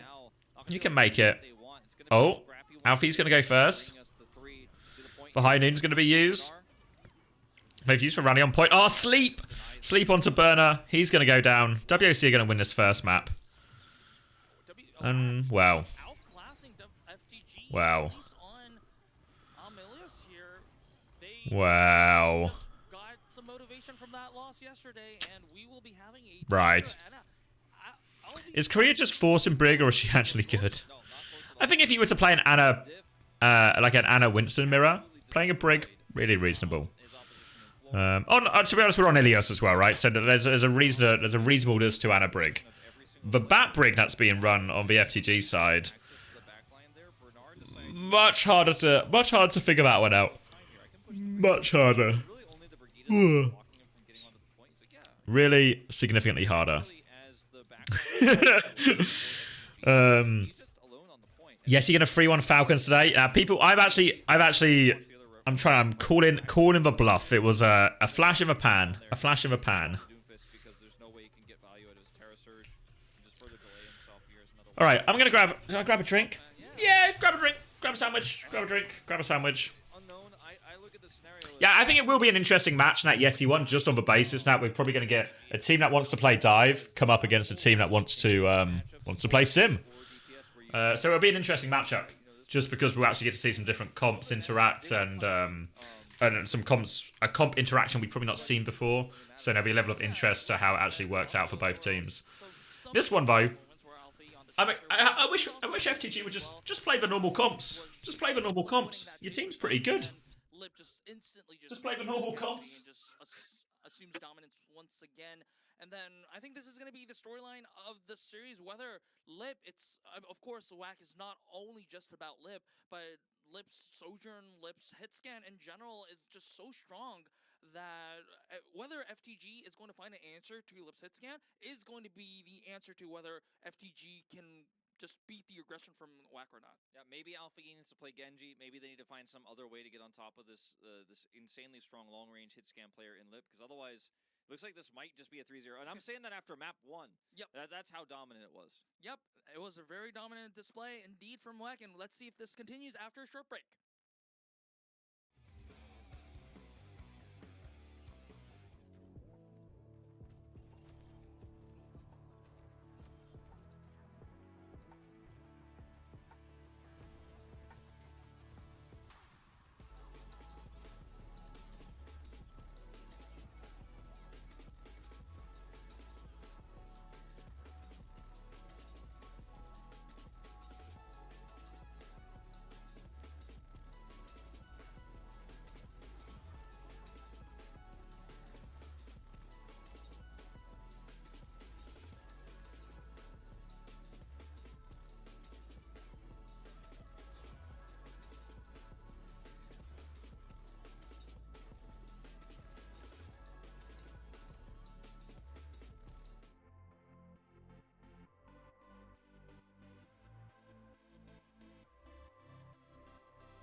Welcome back to Overwatch Championship Series Korea. We're currently on our second map of our second match of the day, and boy, map 1 was not close at all. I have a little bit of bias towards Lip right now, but it was definitely the Lip show. It definitely was a Lip show. Obviously, both of these teams have really good win rates on most of the maps because they were top 3 teams. Yeah, so I don't know where we're going to end up going here as FTG, because I don't know if the map even necessarily matters right now. It's the performance level that we're seeing for WAC, where they did show up today. And I think it was a case of Moon got out the belt. Yeah. You guys look back to some of that old LA Valiant content from the old days, and you know Moon, when he's not happy with players' performance, he gets out the belt, and discipline is given, and then they come back as a great team. As Esperanza will be the choice here for FTG. I don't necessarily know if this is going to be a significant map choice, but playing around those high grounds, I think, is critical here. It's absolutely key. And if they do not end up getting control of that second fight in that high ground, and Lip has high ground, I don't want to imagine how this is going to go if Esperanza. especially on Ruins. Yeah, so I think, of course, FTG meet the map pick, so they might have been preparing for something. But I'm kind of concerned about FTG right now because You got French ads? a lot of Cassidy plays, we've seen Why did FTG choose to go push? It was a great question. Then when they chose to go push, why did they choose to go Esperanza? And we saw... I want to say we saw Wack play Esperanza yesterday. Could be Genji from Alpha Yi. You know, that's something that Yeah, they did lose to YETI and they did lose has worked for them. You know, you look back to a dive mirror. old days of Alpha Yi. But they don't want to play dive. Well, Bernard did play the Ursa a little bit, didn't have the most success in LEC. Like, taking the dive mirror if you're YETI. Yeah, YETI beat Wack. Taking a dive mirror if you're YETI makes a lot of sense because you get Donghack to play Winston, you get Tracer and Echo. You get Viper to... You get everyone on, like, good heroes for themselves, and Irony Bliss did alright on Anna Brig for the most part. So it makes a lot more sense for YETI to do it, for FTG to do it, because they played Bat Brig here yesterday, right, FTG? Need to do another fact check. I'm pretty sure they played it yesterday as well, and they played Bat Brig and lost to the Lucio. Was it? Did they do Sim here as well? Lucio Sim Cass, I think it was from Falcons. So I don't know. It's just going to be Bat Brig again, isn't it? It's just going to be Bat Brig again. There's a Frio.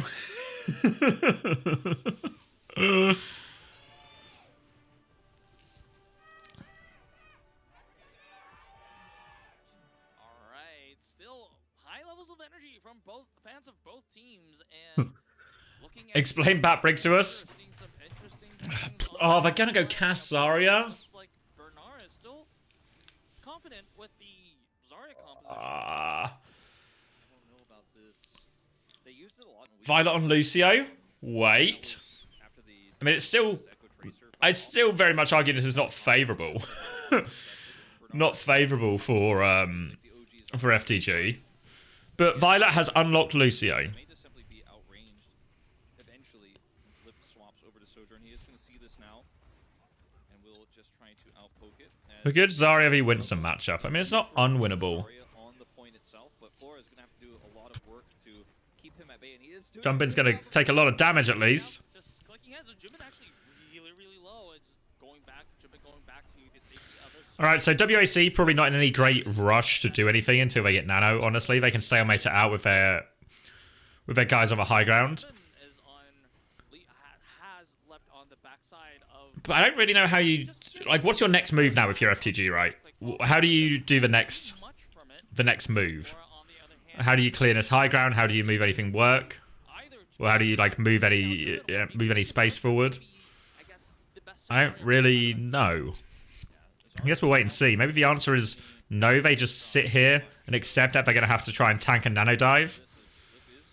That's just their plan. Plan is we'll just tank a nano dive. Looks like it might be Jumpin. It could be the Echo as well. Walking up. Nano's going. Nade. Nade doesn't land, but the Nano does.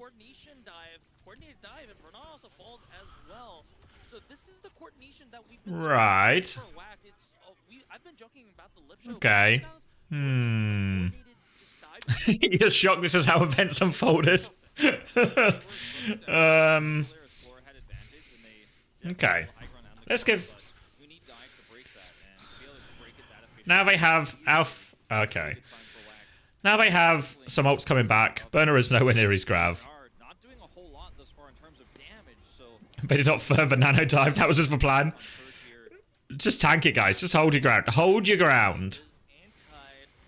Alright, it's really hard for him to touch cart. I guess, Alf, you can go get the touch. Alright, they're going to swing. They're going to clear Jumpin.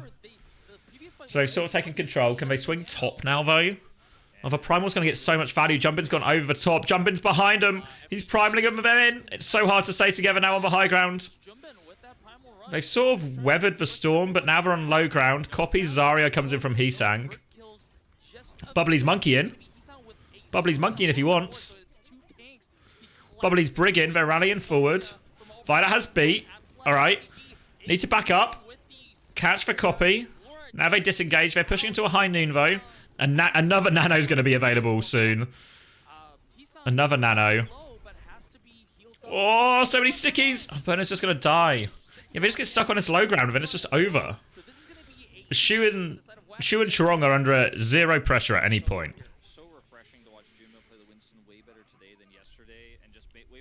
So they'll get cap. They'll have another nano. Guess we should have done a full cap bet. Fuck. Now they get down to the high ground. And how do you do a retake here? If you walk up main, you're just going to get naded. You're going to get nanoed upon. You have to try and bait the dive and take a step backwards then repush, but I don't know. Oh, Violet gets caught as well, and I mean, this is why you can't just walk underneath, because you're just going to have a cash shooting you. You're going to have nades raining down upon you. You had your VPN set to France. That's why you give a French ads. That might explain it. It's possible those two things are connected. Alright, window comes out. They get back around the corner. Grav is available. Alright, alright. They deal with the nano. He hangs in super deep, but he has copy. Jumpin wants to keep going with Primal. Burner is in trouble. He's looking for the grab, but they're ready for it. They're playing so coy. They're not walking through. Now they come. Now the grab is out. Any follow-up? High Noon hanging back to cover it. They do give a combo, or they have a pulse bomb at least. Alfie's going to trade two. All right. All right. They've won. They've won the dogfight. Oh my god. Violet's dead. Okay.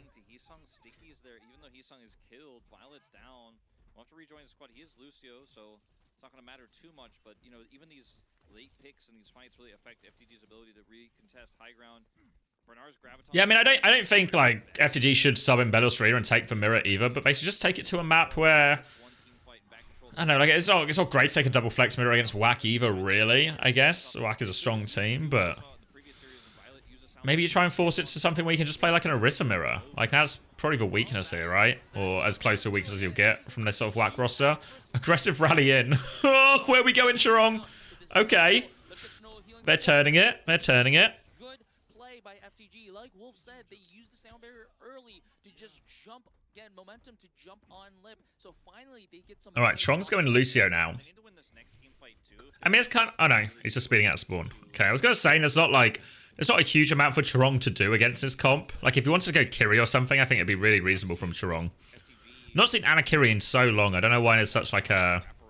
There's a few of these comps we've watched over the last sort of day or so where it felt like Kiri would be a really reasonable hero to drop in instead of a Brig. All right, window of the high ground. Get some space, get some push. Nano available now. She's going to send it on jumping, it looks like. There we go. Catches Violet. Violet's super low. The lamp comes through, but that's not enough. All of these nanos are just getting huge success. They get the retake. We'll get control again. And now they're on the back foot. They've not come close to surviving any of these nanos. Because I don't know, it also doesn't feel like they've even had a great plan to survive for Nano Monkey in terms of like, I don't know, do you drop your BAP a little bit deeper to window or something? You drop your High Noon a little bit further back or something to make the Monkey's life a bit more anxious? Oh my god! Oh.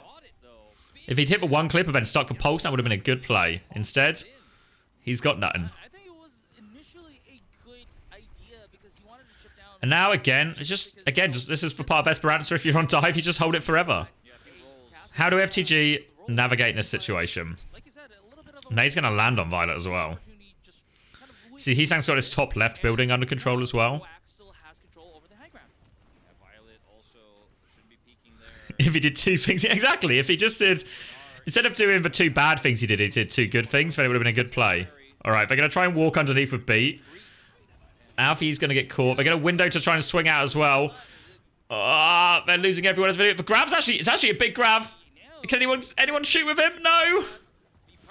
Yeah, it's a big grab, but if your team's dead, it's a bad grab. Fuck. I mean, these fights are just so difficult for FTG. And now WAC have everything. Violet's going to go Kiri. Doesn't feel like this is going to be the solution. Burner's going to go Orisa. Alright. Alright. 2 minutes left on the clock. Obviously, the retake's still going to be really difficult, but maybe the matchup at least seems a little bit more reasonable. Burner and Alfie now have a little bit more opportunity to be aggressive onto this Cass. They catch Heesang straight away as well. We're actually caught on the low ground here. If they can catch him right now, keep chasing, keep chasing, keep chasing. Can they keep going? Can they just go top right now all the way up the high ground? Someone go with Flora. They're gonna go underneath again. They're gonna go underneath again. Lip's gonna catch Violet. Pulse bomb's good. I guess it's clutchable. It's a dogfight now. Rally's used. Lamp is good. Burner needs more help though. More help. Spins his way backwards. Primal to keep going. High noon's gonna be used. Oh, he's putting Finn in a corner. Finn's gonna go down. Ah, they're just gonna run over everyone. On the same time, taking out Flora, so WAC just is making all these plays happen with minimal investments with resources. Did some team win with a Zarya comp? No.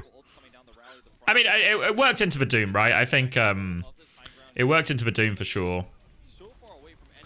But the Winston swap definitely makes it harder, and on this map as well, it's just a really difficult map to do it. I'm gonna give a cancel on the High Noon. Copy BAP just to force it. Force just live for Jewel. Alfie's still got recall. Oh, can he get him? Go on. Heesang's got window. Oh, it's a scary window actually. Violet's gonna die. He gets out. All right. Now the Nano on. Kitsune coming through. Again, it's Nano Primal. Okay. This time, they've survived the Nano. It wasn't a Nano Primal, just a normal Nano Monkey. Heesang's still behind though, I think. Flora's looking for him. We're into overtime. Terror Surge is good actually. Pulse Bomb's good with it too. Wait, he's Burner for it. They'll win this. They should win this fight over time. A little bit awkward now because they have to also touch the cart. So they maybe just get out here. Doesn't quite have recall yet.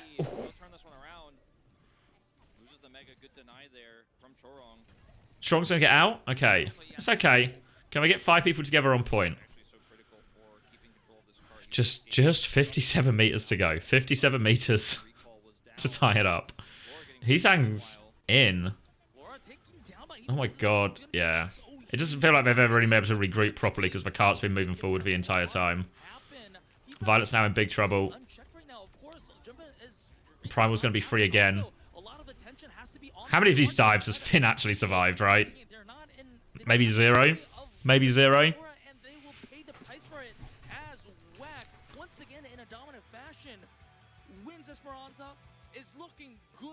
Alright.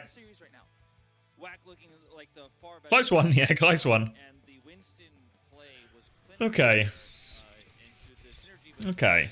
Shu and Junbin was on point the entire time. And Shu, I mean, the guy is so good at Ana. We know this. We've known this for his entire career, which has been long and storied. That is Ana's fantastic. Can't believe I lied to you. I don't know what they were thinking, but we were puzzled. And now that they're playing the Ana, we're like, oh, well, actually, as it turns out, we right. Why did they take them to Esperanza? I don't know. I mean, I guess the obvious answer is they think Zarya wins these situations. But I don't think that's true. I don't think it was ever really true. I think the Zarya cast came into like a brief period of, I guess, vogue. Since it was pretty reasonable against the Doom. You could play quite aggressive into the Doom comparatively. With a bubble to cut off and separate the BAP and Cass from the healing. It's just so much harder now for the Zarya. The Zarya gets cut off way more easily. The Echo Cass as well can obviously just really punish a Zarya who ever gets like cut off from any form of healing. There's no pressure on the backline at all, so the nades are just permanently free. You got to bear in mind as well, a lot of the time when people were running this Doom Dive as well, they're also running Kiri Lucio. So there was really, like, when people were running like Echo, Tracer, Doom, Kiri, Lucio, it's a pretty one-dimensional comp in many ways. So all that happened is if you can just survive for dive, you do just win. But Viana makes the situation so much harder, and there's no way to really deal with Viana or stop the nades coming. You obviously can bubble to prevent the nade, but then you've got to bubble to protect against the nade. You've got to bubble to protect potentially your BAP as well. And your Cass. I don't know. It's just too much. It's too much. Not enough bubbles. Not enough way to put any pressure out. VPN is off and you're still getting French ads. Are you sure you're not French? Are you in France right now? If you look outside, can you see the Eiffel Tower? Obviously they can't answer, actually, because they're watching, they're busy watching ads. This is maybe a bad and inopportune time to ask a question.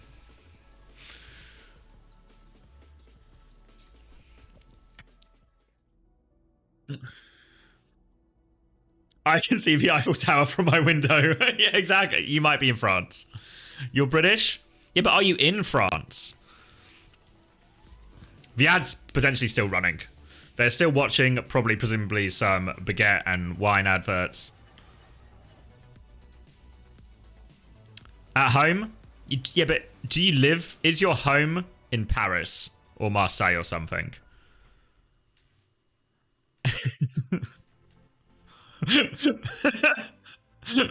Is it possible you live in Marseille? Your home is in London? Oh. Are you in, like, the French part of London? You know, you get, like, Chinatown or Koreatown. Is there a France town in London?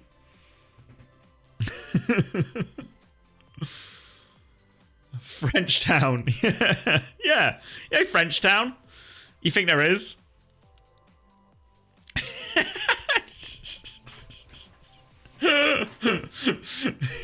We're just being lied to. Valerie is actually just in a patisserie in Marseille complaining about French adverts.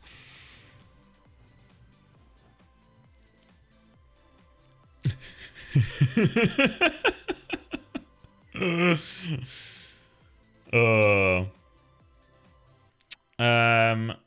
feel like that was a real question somewhere. Maybe that wasn't true. Let's see if your ads are in English now. We'll see. Jumpin forgot how to play Monkey for a day. Today he remembers. I think this is actually such an easier comp to play Monkey in. The Monkey Mirror is like... I guess that's like the skill check to a certain degree. That's like a... Monkey playing into Anna Brig. That's like a very vintage... Can you outplay the sleep? Can you not get punished by the other Winston bubbling off your heels? Can you... There's a lot of things that can go wrong. You get easily punished if you're the worst Winston. So that's the real matchup. This one's a lot easier. So much easier, I think, for Jumpin today. In terms of a comp matchup. Right, so... What do you do if you're FTG? I mean, I know what they're probably going to do. We're probably just going to go to a place... We'll probably just go to fucking New Junk City or something and play Zarya Cass or something. Or maybe we'll go Dorado and play Zarya Cass. Who knows? But hopefully, you think what they would want to do... I guess... Maybe... Do you want to send it to double flex if you play against Whack, though? Do you? Maybe not. Yeah, you can, GB. You can.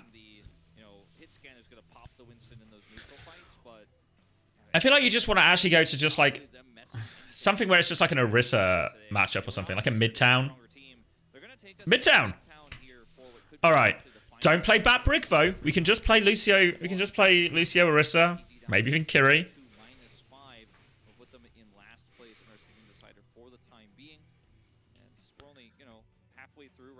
Dig. So they might just play. I mean, my feeling is that FTG are going to play like BAP, Briggs, Sigma. Honestly, that's maybe my feeling.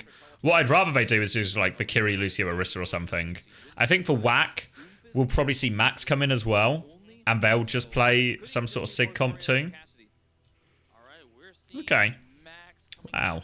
I literally watch these teams sometimes. Still might guess what that may mean for the team. Maybe I would be surprised if the ball is going to be played. What's the first letter? What could it be? Some playtime that is we'll definitely see what that happens. But just in the end, it's still I don't know. WAC looks superior right now in every single way that we can think about. Yeah. That is what Max looks like. Heroes when he subbed in. This sign indicating the Sigma we've seen in the past, but also we've seen him play Winston with Soldier.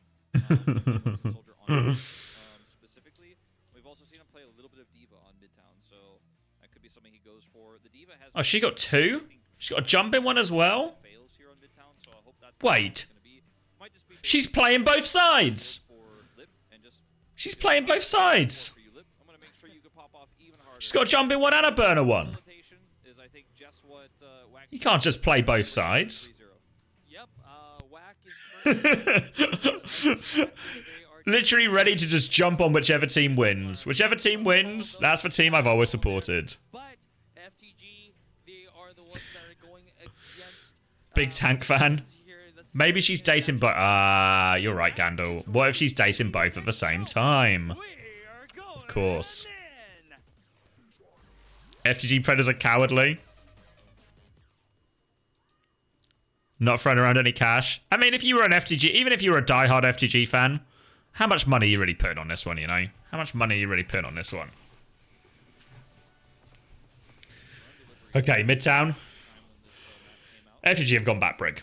We're in a more reasonable category, I guess. We have sort of at least entered some level of reasonableness. Some level of reasonableness in the Korean microcosm of thinking. We've entered some reasonableness.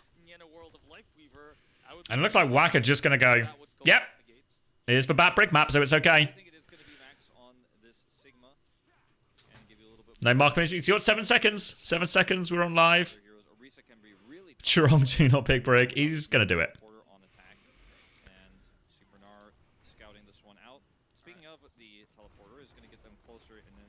All right. So now, because it's just a mirror matchup, I guess the brig pick's okay, right?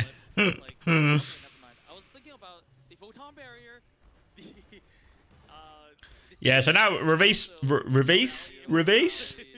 sweep territory for FTG. We got their Cass into the greenhouse. Taking a little bit of space, trying to help Heesang get over to force point. Obviously, they don't have a tracer to match point, but actually, where Flora's playing right now, he can quite easily shoot point as well. Heesang's going to have his recall force, and Alpha, you might even look for a bit of a punish here. Max is slowly encroached for space. Heesang's going to go for another force. Oh, he's just outfoxed Alpha Yi. He's all the way in. He's got a pulse bomb already, actually. Onto the shield, though. Violet will be okay. He's all the way in behind. Flora getting pulled in different directions here. They're getting pulled apart. Okay. I mean, pretty reasonable retake from WAC. They take the space gradually. Heesang manages to just find, like, mountains of space in what should be a pretty marked and shut down area, honestly. The problem, yeah, this is, I mean, to be fair, this is the problem FTG would have if they want to take us in these sort of maps. It's actually a really fine matchup for WAC, right? Does anyone on WAC look like they're not on a comfort hero right now?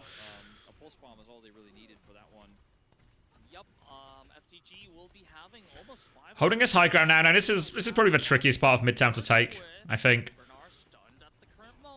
Burner on the floor. We'll stop the car.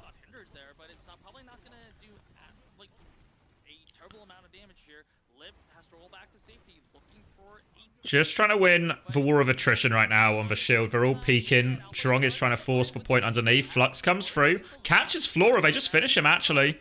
Lamp won't be able to save him. They've rallied forward as well here, Chirong. Violet's going to respond, but they're a player down. Now the Flux into window. Could get kills. Copy as well. They get one. Alfie is super invo, so I don't know if this trade is actually worth it. Pulse bomb. Looks like it was on the shield. Maybe it wasn't. Either way, it's good news for WAC. You know why you keep watching OWCS Korea? the games have improved. Last 48 hours. This is maybe the worst game we've seen. We're going to window early as well. Alfie can get the first touch. He has to recall. Going to need Burner to take over the touch now. Less than a meter. Violet's going to get one. Burner dies though. Someone else needs the touch. High Noon and someone else needs the touch. Alfie is still touching, but they're just getting overwhelmed now. Tank advantage. And okay. What are we looking at? Not quite 5 minutes. Nearly 5 minutes. He certainly is an outlaw right now. There's got to be wanted posters everywhere for this guy. FTG is putting them up wherever they can find an empty wall because there's just no stopping this train. And Lip hitting the headshots. Yeah, you definitely used to be able to put pulse bombs in the wall with your shield. I don't know if they fixed it. I don't feel like they did fix it. So it's probably still really possible. I don't know if you drop your shield though, or I don't know if you can drop it on the wall, or you just have to like hold your shield in it.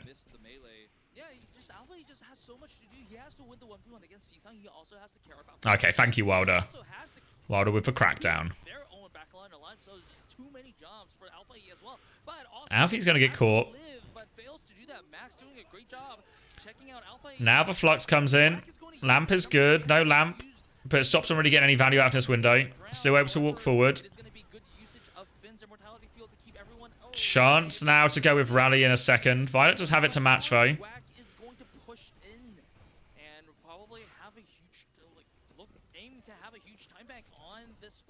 Recall's forced. Alfie's got the mini control. Doesn't have to use his recall as well. He's pushed out. Now they're going to high noon around the corner with the Rally. Violet just gets deleted actually. Yeah, using the high noon in the Rally trade, I guess, is obviously just like, it's just a way to win a Rally trade, right? Because it's so scary for the Brig. Bash high noon. Seems a reasonable play. Flora's coming back. He needs to hit an unholy amount of headshots right now. Burner's in so much trouble. Pulse bomb.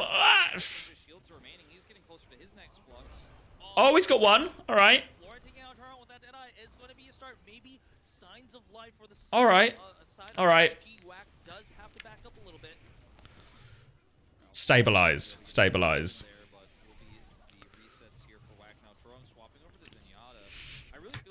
Why are they playing Cass, not Sojin? Not falling for this one again. I believe I answered that question 82 times yesterday.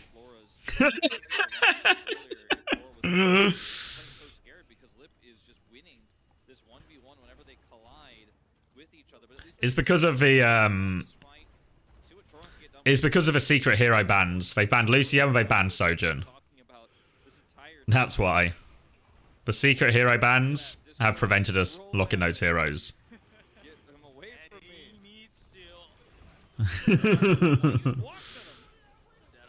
Oh! They trade Shu for it though. They're actually holding on once again.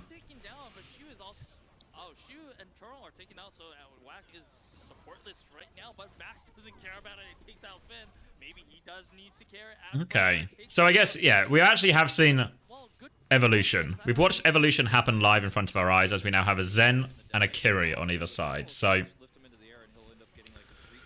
obviously the Zen can do a lot of things. Really pocket the Tracer a lot, really manipulating his tank trade as well. Violet, probably a bit more limited in terms of just supporting Alpha Yi and trying to win that battle.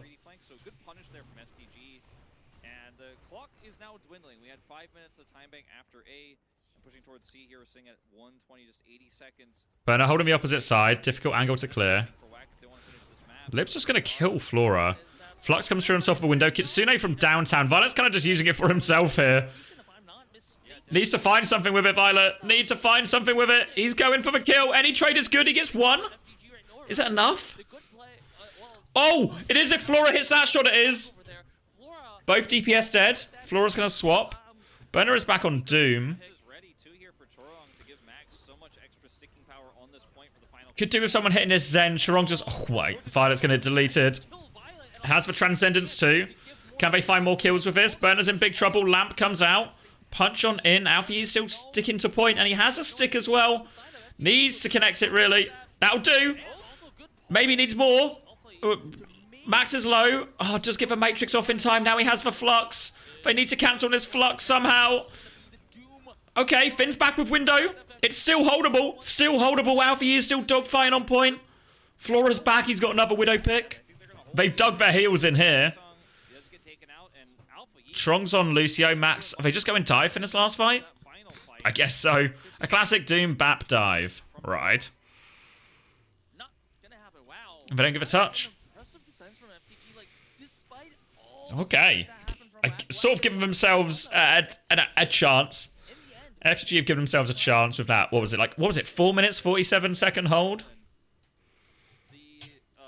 Strong pick for Pang Hero. Yeah, so unfortunately they're disqualified now. You know, there were a lot of things that were broken up there. The Transcendence came out, kind of an awkward time. Alfie wasn't punished. He ended up getting the stick kill onto the Zenyatta, so that Discord orb was removed. So, I guess as we've sort of just seen, Midtown not a straightforward point to attack at all, especially in this type of mirror. So the job is far from done from FTG. Far from done. Defensive A is significantly stronger than FTG's, where they lost on the first push. Then, you know, it doesn't necessarily matter they didn't finish the map, but at least FTG now know there's a straight up win con here. If we push to the end of the map, if we push to C, this goes to 4. You know, we have a series, and that's the hope. You know, that defense is going to feel. What am I looking at? Very, very small silver lining. Otherwise been a very dominant performance here for WAC over FTG. Got that one victory, stopping the finish. Yep, and then who knows? Maybe that momentum can be the start of a reverse sweep. We've seen a reverse sweep happen already. Well, not today, but yesterday. So maybe they should have watched the video. PG haircuts thoughts? I think it looks fine. I wake up this morning, I check my Twitter because, you know, I just want to have, you know, negative mental health. So obviously I go immediately on Twitter. I check my timeline. Everyone's tweeting about PG's haircut. That's fine. Haircut's fine. What's wrong with it? Think it looks good to me. Looks good to me. A storm in a teacup. A lot of fuss about nothing. Yeah, there's a joke here somewhere about the general concept of coming into this stream and asking about haircut analysis. There's a joke in there somewhere. Maybe it sort of tells itself. That your first thought is like, I don't know if this. What do I think about this haircut? I could do with a second opinion. I know who to ask. I know who to ask.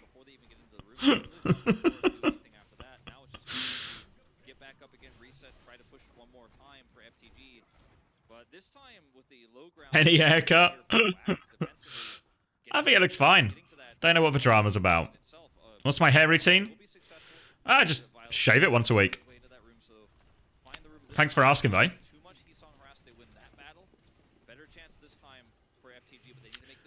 Alright, what's happening? Slowly but surely trying to take over this space. Violet's gonna get pulse bombed. Alright, Alfie's gonna get chased down now as well. He does have recall. Can he get out with it? Alfie is stuck behind enemy lines. Whoa, they really want to push and get these kills. Burner is low. Alfie's still behind, right? Has he managed to get out? They window back. This tracer battle is still going on. Alfie's going to kill Heesang, actually? Oh, it's a gap. It's a gap. Now they can take the map. They're all in train. How do they get out of this area, though? They're going to try and push behind. Finn gets away. No, Shoot chases it. They've killed him. They've got point pressures, but now the rally comes back. They're going to counter rally, but the Flux. Oh, they're going to body him. Pulse bomb's still good. Alfie gets taken down. All right. Did I fight in Vietnam? No. Nope. I was a peaceful protester at the time. Despite their best efforts and a lot of resources invested, it is going to be WAC who may successfully make that defense happen. Heesang just keeps finding and killing Violet. So now 1.5 minutes. They have Flux versus Window High Noon. Especially when his team is losing the fight already.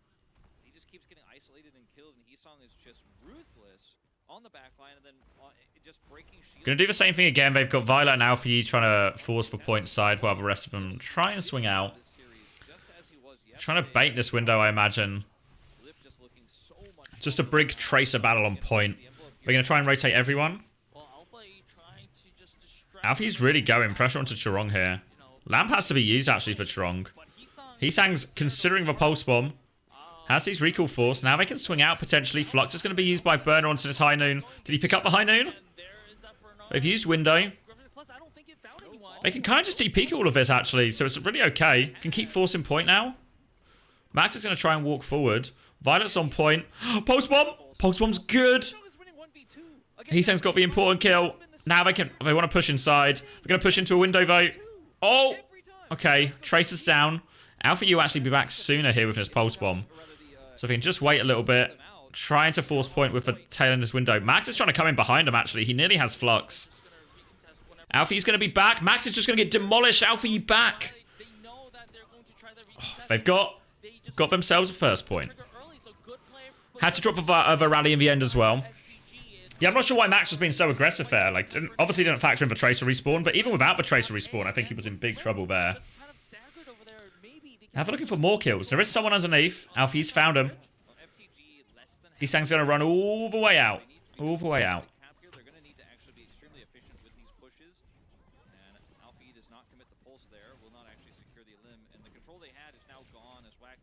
Okay, where did they get the cart to? Just nowhere yet. Still nowhere in the end of high ground control. So another difficult situation for FTG. Have to push into a rally Flux now as well. Kind of just they have to push into every ult. Might have to be a slow and steady. Try and disengage some of these. All right, start with a pulse bomb. Lamp's late. That's why we call him Late Lamp Shoe. They've also cleared out underneath now. Violet seems really keen. It was being mirrored of a first point a lot, but obviously if really hard for Chorong to mirror the brig position if he's been pulse bombed. Have they got it underneath? Where are we looking? They'll get it to the other side of the bridge then, I guess. Now they're going to try and retake top. Flux is available for both. Probably just a window around the corner at some point here from Finn. Oh! Lamp has to be used. The lamp's been used. This is an opportunity. Burner's looking for... Burner with a big Flux opening. They lose Finn, though. The Flux could be good. Did he miss it? He's going to get stunned. He's going to get stunned. Chorong dodges the Flux and stuns it. Oh. That was the opening. They got the lamp for free thanks to Flora, but Chorong makes the play. They shut him down. 40 seconds now left on the clock. Even windows. High noon advantage for FTG. Hard to really leverage this high noon advantage into something meaningful.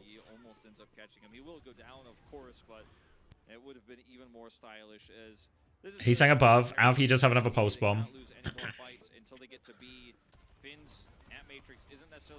Difficult cross. Recall's actually forced now. They're going to get everyone underneath. They had to use lamp for it. They're going to window as well. Nobody dropped though from WAC, so WAC can just wait this out. Oh, they use window as well, actually. They use window as well. Pulse bomb. Oh. Lamp is used. How do they swing out here? How do they swing out? We're just going to drop the high noon. We're going to try and go. Oh, Tracer's low. Can they flip? They've sort of managed to flip the map here, actually. High noon from Lip soon. He's going to drop it. Can they do anything about this high noon? Can they do anything about it? They're all trying to hide. They're all trying to hide.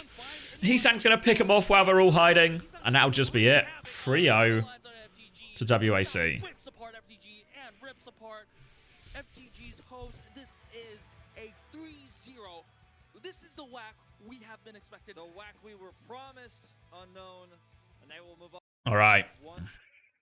The lines are find anyone, but still buys enough time for he's contest is there. It is Lips Deadeye now. Oh, that right there, right? That's what you're talking about. Wilder. The Lip just ekes past it. I don't know if they're fucked anyway, right? Just because they're like so stuck behind the thing. Because I mean, yeah, it's just such an awkward position to be in. Violet nearly at rally, but yeah.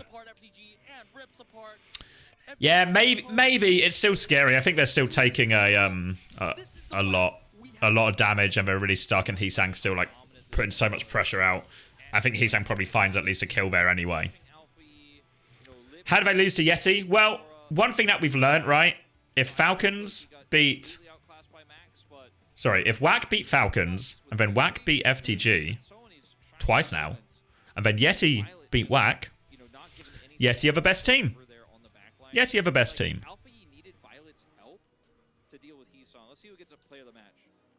What's this 9K tweet? Let's see.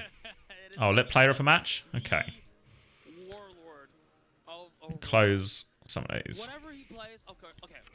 Overwatch is not a deck building game. Whatever he plays on the hit scan, at least for today, was just absolutely a menace for the side of FTG. I don't really know what he means by this. Like you said, he just outclassed. Oh. And Flora's just Triple X. pushover. He is a good hit scan player in his own right. What's this star for? Made him look like a child today. Ace AS star S. What's the star for? Asus? Is she sponsored by Asus? But she doesn't want to let anyone know she's sponsored by Asus?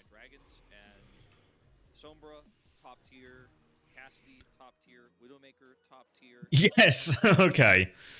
Having a good... Oh, the circuit points. You're right. You're right, Sion. This is probably then actually a response to Rock's actions of...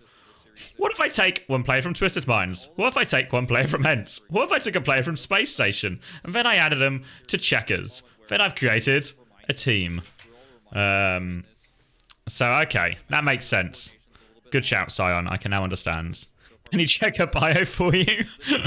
I don't know, Chris. Don't Twitch have rules against this? I feel like I'm not allowed to watch porn on stream.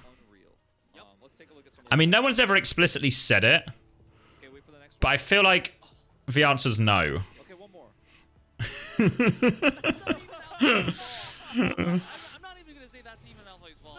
No, it's not. It's not. It's not porn. I feel like if I click on her profile, I'm gonna see porn. You never know until you try.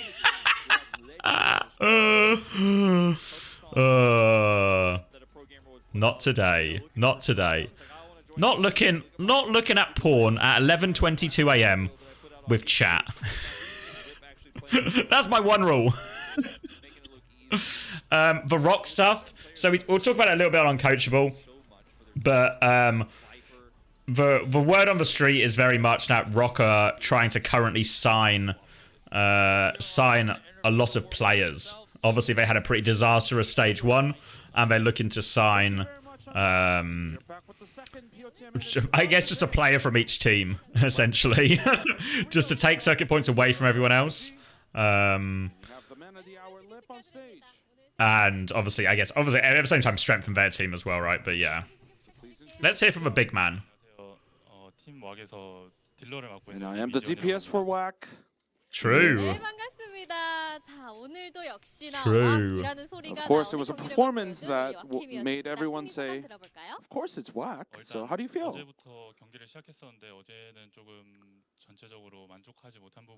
There were a lot of parts in my gameplay where we weren't satisfied with in our yesterday's match, but today I think we played pretty well. Fair. Yeah, Valerie. The answer is money. The infamous orange hat and sunglasses. Frio. So was Frio for WAC. Match a bit of a hidden camera type of situation. And of course, we wanted to win yesterday as well, but unfortunately, it didn't pan out. Unfortunately, we shit the bed and kept taking a dive mirror. Has his orange hat been a bit of a motivation for WAC? And Lip said yes.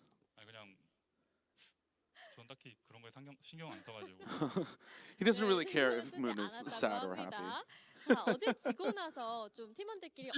Honestly, fuck that guy. As long as he keeps telling me the Overwatch, keep teaching me the Overwatch. If he's happy, if he's sad, don't fucking care. Just tell me the Overwatch, old man. We're watching the VODs, kind of blamed each other just as a joke. But I think we were able to bounce back successfully, hence the victory today. 오늘도 승리를 차지하게 되셨는데 오늘은 정말 왁팀의 피지컬과 조직력이 돋보였던 경기였습니다. Of course, today's match, it was a highlight reel of both their micro and their macro game. Can you talk us about the momentum of the match? The momentum. It was all in Wax favor the entire time. FTG I need to cash out the bet. To use a lot of off tanks, so we prepared our game plan around that. Whack. And as for myself, I came in with the mindset with, okay, I'm never gonna lose today. Never gonna lose today. And He was quickly proven correct. Predicted victory. Of course, his aim was incredible with Cassidy. Was he going to give us some cast tips? Gaining a lot of ground for Wax, so can you talk about your own gameplay? There were a few parts that it was a little disappointing, but overall I think I played pretty well. 자, 1세트 때 트레에서 캐서디로 영웅 변경을 하셨는데 이때 좀 운영 차이가 돋보였어요. 어떤 판단이었나요? So why did you decide to make the switch from Tracer to Cassidy? Oh, because I'm shit at Tracer. I believe that according to based on the team comps that FTG pulled out, I think that Cassidy made more sense. So that's why I made the swap. Okay. We can read between our lines, Lip. Don't you worry. Of course, with today's victory, Wack is one step closer to getting that first round bye in the playoffs. So please say a few words to your fans. So as for us, we just kind of deleted the loss from our memories. Never happened.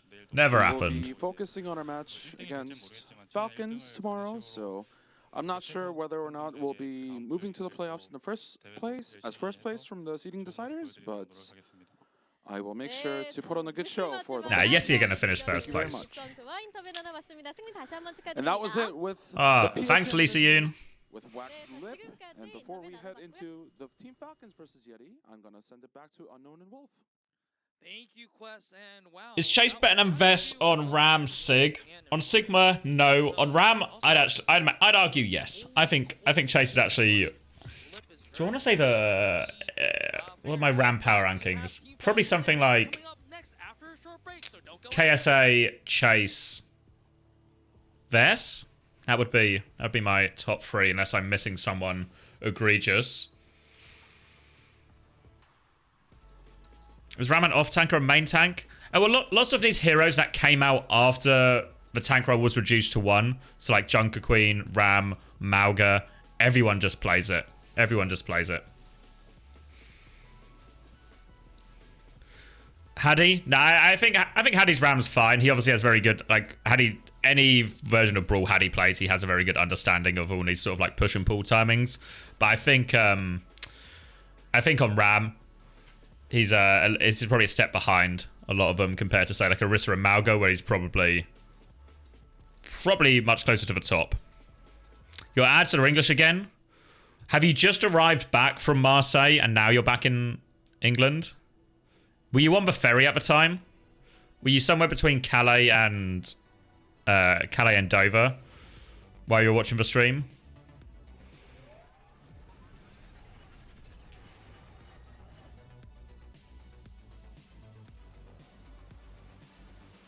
Yeah, tanks are more and more expected to have a large variety. Yeah, that's really true. Really true.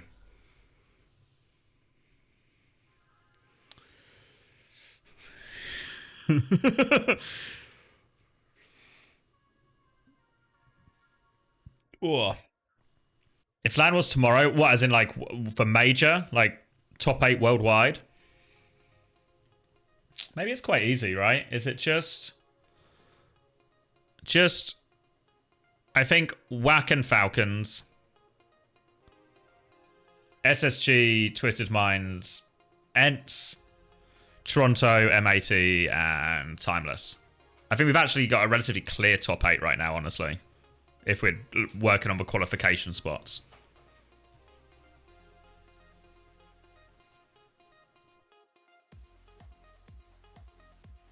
Should I eat a sandwich? Who's winning the LAN right now? Who knows? I think this type of meta is actually really reasonable. Like a European team wins, I think.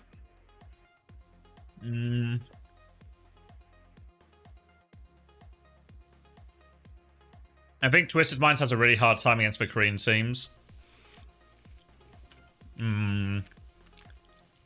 I think. So I think in many ways, ENTS and maybe even SSG match up a lot better against these type of teams.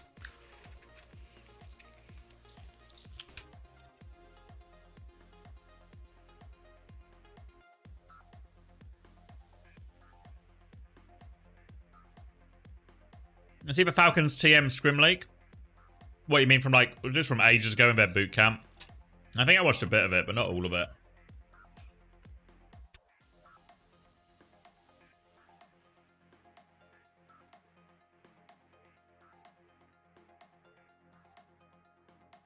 I think EXO are winning with Hybrid on Monkey. Hybrid's a good tank. Never seen him play Monkey to be fair, but I think Hybrid's a good tank.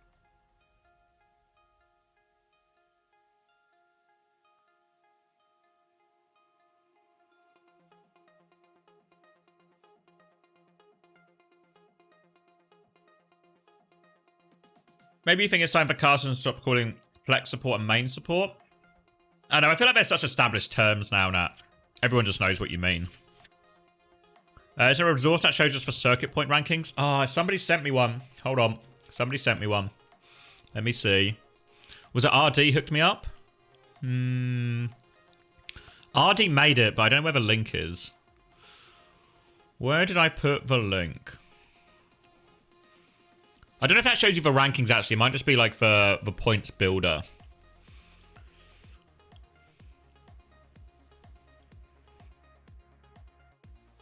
Yeah, I guess because it's only one stage right now. It doesn't factor in the roster changes, though. Yeah, Liquipedia will have just like a... Where are we going? If we go to like the main event on EMEA, it will just have like... I've gone past it. Circuit points for each position. But it doesn't take into account roster changes.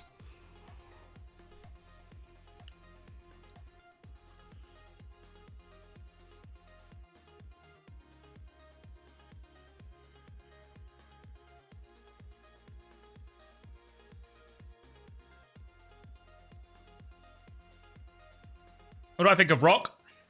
I know. Really like TVNT. Think he's class, actually. But the team's really bad. I mean, the team just had sort of like... This team won't work together. Written all over it from the start. And I think that's a lot of what we saw in stage 1. Where they just bombed out of the main event.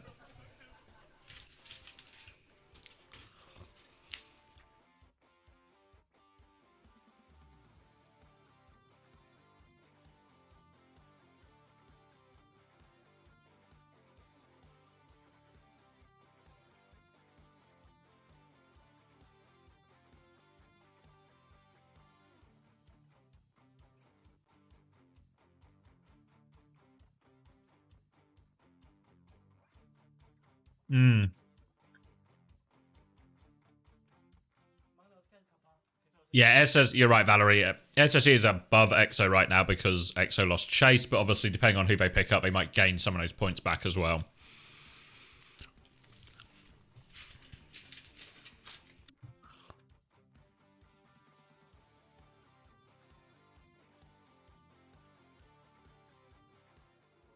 Do you know who's playing tank on EXO next stage? It's me. It's me.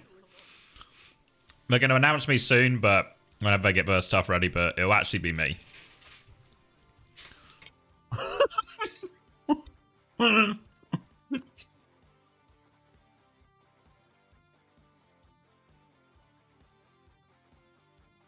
What team do you think is the strongest in EMEA? Twisted Minds is the easy answer, right? I think Chase can change that power level for sure. But I have to wait and see, you know.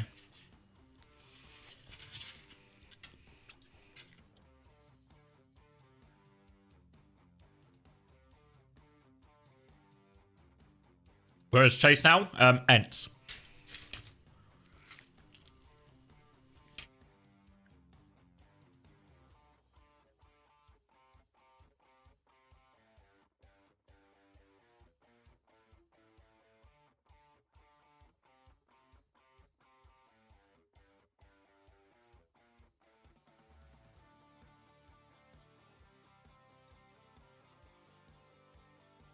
Do I think Cloudy will play at all?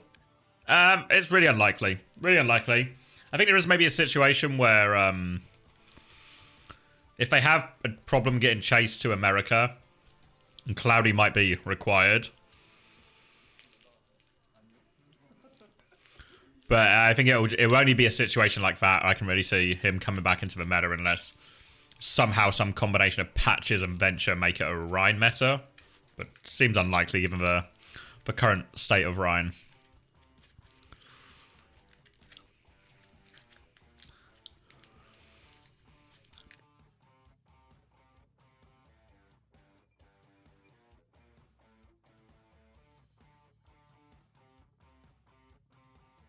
Yeah, I don't think Ents through the first few maps. I think Gandalf's right. I think they had comp advantage. They didn't have enough, I guess, knowledge, experience, playtime on the comp to get the most out of it. But in theory, they should have felt pretty comfortable in that matchup.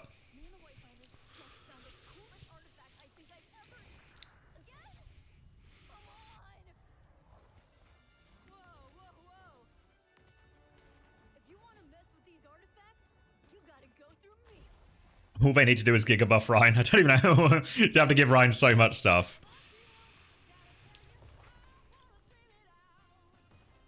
Yeah, but just because you put Kev on Tracer, I mean, it's still Twisted Minds, right? He'll do a lot, but he's still playing versus Twisted Minds. It's not just... Kev can carry, but it's not that straightforward.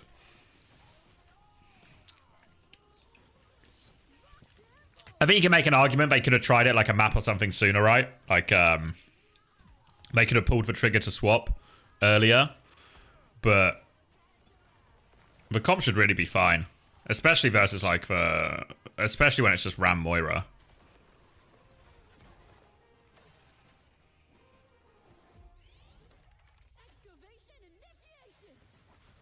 Yeah, I mean we'll talk about that a bit on Uncoachable in more detail when you get to hear it from like Goomba as well, but. I don't think just what's the alternative then? You just take the mirror with Tracer against Twisted Minds.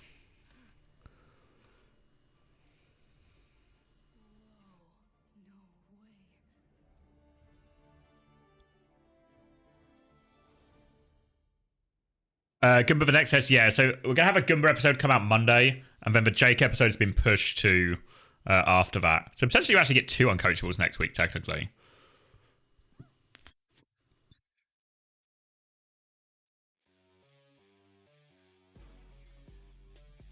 What do you think about the new hero? Will it be playable? I've not really watched a lot of it, honestly, but I mean, if there's one thing Blizzard's good at, it's making the new heroes super strong when they come out. So maybe she will just be better.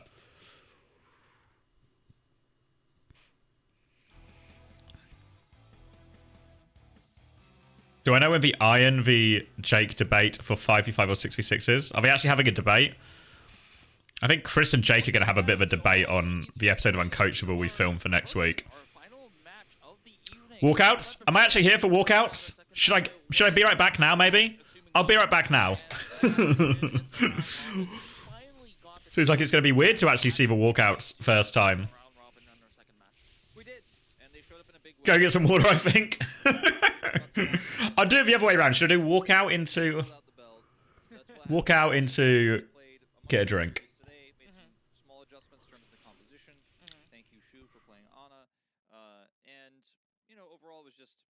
Big team gap between those two, which is kind of what happened when they faced off against each other in regular season as well. I think FTG only taking the 1 map. But now we see Falcons, who also gave a pretty low effort attempt in their series against FTG and just played Symmetra for a really long time. It wasn't the most efficient gameplay we saw from them, but they just kind of messed around and still worked FTG to the ground. Against YETI, YETI was the team that did say, okay, Whack, if you're just gonna mess. Yeah, I think the idea that is as simple as putting Kev on Tracer is like insanely flawed. Like Twisted Minds don't have a good Tracer player. Like Twisted Minds don't have a series of good players across the roster. Yeah, glad said Kevstar. They finished 11th.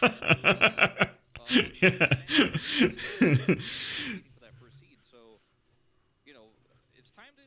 Because if you want that first place, if you're Falcons, you'll have to beat Whack as well to get there. Who have a top 5 hit scans in the world?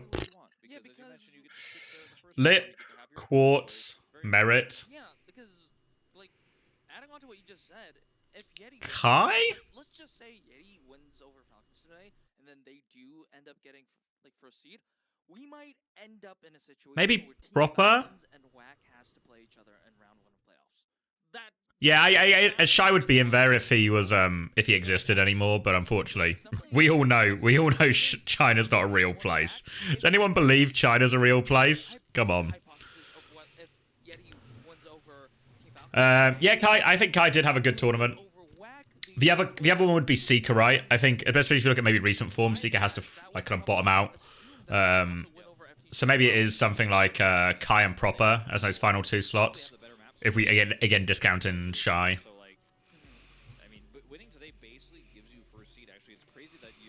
Seeker deadlift. Yeah, I think there's probably an argument that Seeker maybe isn't in that list anyway. Happy? I don't think so. Alright, bow check. Okay. Good on the down part of the bow. A little bit out of sync on the up part of the bow. Hands in. Give us the countdown, Majid. Nice, Majid.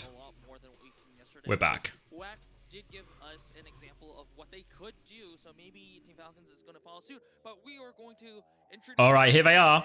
Here they are. Has been the, I guess, the best performers up until yesterday, and the seeding deciders. Of course, we have Viper. All right. It's just a bit more confidence in the walkout compared to yesterday. Yeti are starting to have self-belief. Self-belief. Hands in the middle if you have self-belief. Okay. You're facing off against either Hanbin or Smurf, likely Hanbin most of the time. That feels like a tough matchup to win.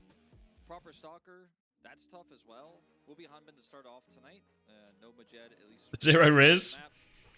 No, but it's not a high amount of Riz, but it is a Riz increase. We've seen a slight bump up. So you have to factor in the increase, you know? It's all respective. All respective. They fell short of first place in the standings, and to lose this match to Yeti, if Yeti gets a second upset, would definitely, again, really change our expectations moving into play. Smurf washed and benched. They're gonna be doing the sim stuff, right? So hold on, let me actually get a drink for real this time. For real. And then we can talk, because this matchup's interesting. Dive versus sim, and interesting. This is even hard to just like put adjectives into it. They're just good. But before we go into the rest of the roster, we're going to introduce Yeti here. Of course, this is a 5-man roster, no flexibility. In terms of substitutions here, we're going to see Viper, Knife, Donghak, Irony, and Bliss. Just comparing each of the individual members, you just have to give Falcons the heads, like I guess the heads up in terms of whether you think who's going to win. However, Yeti did have a solid game plan in terms of like, hey, let's just have the entire team just play around Viper, give Viper time and space for him to do what he does best. Viper with a very humble interview yesterday as well after getting player of the match. I really appreciate his attitude towards the game. He is definitely a great player in his own right, but I think we're going to hear from the coaches now. Yep, so Quest, please take it away. Thank you very much, Unknown. And we are back with the third team rep interview of the day. Between the match between Falcons versus Yeti. On Falcons side, we have Krusty. 네, 크러스티 코치님 반갑습니다. 다음으로는 as for 예티 팀 Yeti? 자기소개 부탁드립니다. 안녕하세요. 예티팀. And this is Fate. I think he stole Moon's sunglasses. 네, 페이트님 너무 반갑습니다. 자, 안경을 이렇게 찡긋하고 올리셨는데 왜 오늘 그때 이기셨는데도 불구하고 안경을 So 끼시고 why did 계시죠? you decide to wear the sunglasses despite yesterday's match win? 억울하셨는지 좀 강압적으로 너도 해라. Moon actually forced me, 좀 거절하기 힘들었습니다. 네, and it was 원하는 hard to 만큼 say no. 이렇게 또 퍼포먼스를 보여주셔야죠. 노력해 보겠습니다. 네, He'll 맞습니다. try 자, to put on a 팀팔콘에게 performance 질문 좀 for, 여쭤볼게요. 자, 어제 you know, in terms of wearing 프로포 sunglasses 선수의 박지훈부터 and stuff. 한거지까지 팀팔콘의 다양한 모습들을 And 볼 of 수 course, 있었습니다. Team 자, Falcons 이렇게 새로운 showcased a 조합을 lot of 구성할 때 different 보통 코칭 team 스태프가 comps. 먼저 제안을 하는 편인가요? So 아니면 does the 선수들이 coaching 제안을 staff 하는 kind 편인가요? of suggest these comps first, or does the players, or do the players come up with them, the opinions first? 이번 건 다행히 받아들여져갖고 이렇게 쓰게 Um, 됐습니다. I actually deny, the coaching staff actually denies a lot of the opinions from the players, but for yesterday, we went with a lot of the players' opinions. And as for YETI, they pulled a huge upset against one of the favorites to win the tournament, WAC. So will they be able to take the victory again today? And I think that because we have the mindset of the challengers, and because Team Falcons is such a strong team, we're just going to try our best.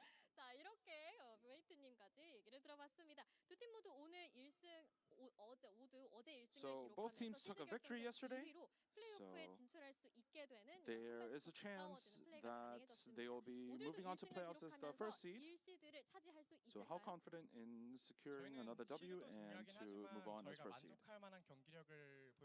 And Krusty's answer is that, of course, first seed is important, but the important thing is to not be disappointed in our own gameplay. So we're going to try our best to not be disappointed. We're obviously going to try our hardest, and with a little bit of luck and with our players performing, I think we'll be able to pull it off. And that was it for the team rep interview with Krusty and Fate. And before the match starts, I'm going to send it back to Unknown and Wolf. Thank you, Quest. Excuse me. Some good words from both sides, and I think, well, that was a productive interview. And we're going to Busan. Yeah. Do appreciate Krusty kind of saying like he let the players do what they wanted that time. You could definitely feel it in terms of the compositions we did see. Busan should be a fun start. Also good to see Fate wearing the glasses with that goofy bet that did go forward, even though it didn't go forward yesterday. As it's no secret that Fate and Moon have had a strong relationship as coach and player for a very long time, going back to the Shanghai Dragons days. But Fate. Now a coach himself, even calling Moon and asking for advice and stuff like that. You do love to see competition between these two now, but also still maintaining that friendly relationship. I really do enjoy it, and we'll see what this first map of Busan is going to bring to us. As Falcons are the higher seed, they will be able to take the first map pick. Again, another advantage you can get from the seeding tournament moving into playoffs. Yep, exactly, and they would like to keep that higher seed coming into actual playoffs as well, as players are getting ready for the actual gameplay. And also, speaking of Fate, I just wanted to give a shout out to Fate, also coaching YETI as well. So another Shanghai Dragons alumni alongside Moon that is going to be coaching YETI. And I mean, of course, I think they're doing a really good job. What are we saying? We've seen YETI having massive improvements alongside the season. Remember, my FPL team is so bad, it's actually fucked. Do you wanna know the worst part of my FPL team? I took a -4. I missed the fake glasses.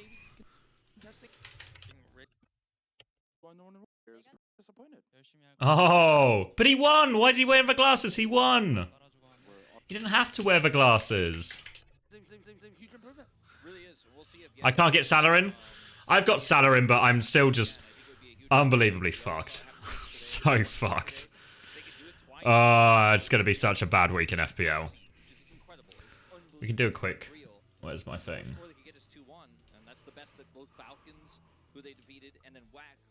Oh, it's so fucked, isn't it? Look how fucked it is.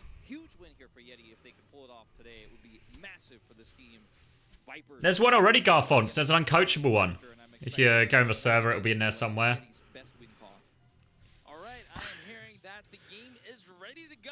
Alright. Where are we? Uncoachable.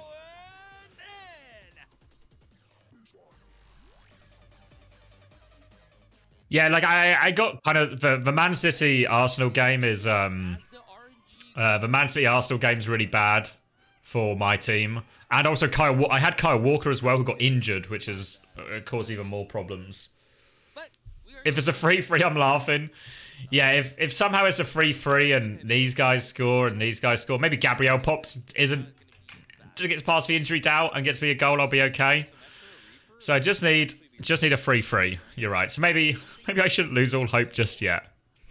I'm close to losing all hope, but not just yet. Holding it. Okay. Doomfist on Mecha base. Doomfist Tracer Sojourn. And Coach Paul is in. It's Monday now. It was going to be Sunday, but there's been complications. So it's going to be Monday now.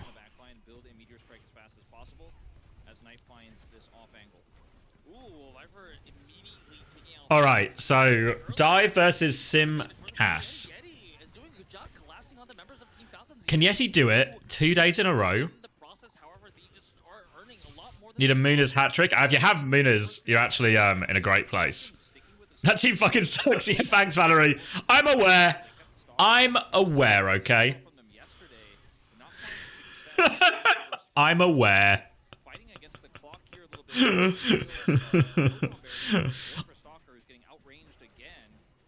Hoping to see Magic today? Well, it's important sometimes in life not to get your hopes up too much. Alright, trying to rotate into him. Donghack comes in. He is dead. Real dead.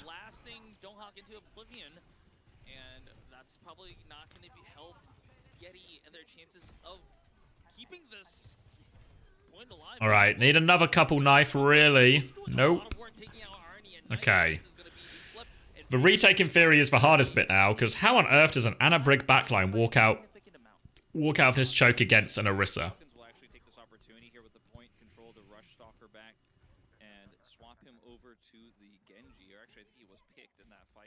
They don't? Ah, okay, thanks, Dorito. Oh wait, Mauga?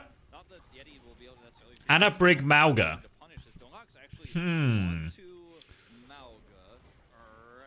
Stalker is back on Sim. I guess the problem with Mauga and no speed is, do you not just get shot and then you can't disengage at any point, or... Oh, he's going in! Donghack's in! Donghack's in! Overclock! Alright! Alright! Pulse Bomb's good! Of course the Pulse Bomb's good, it's been Viper's hands.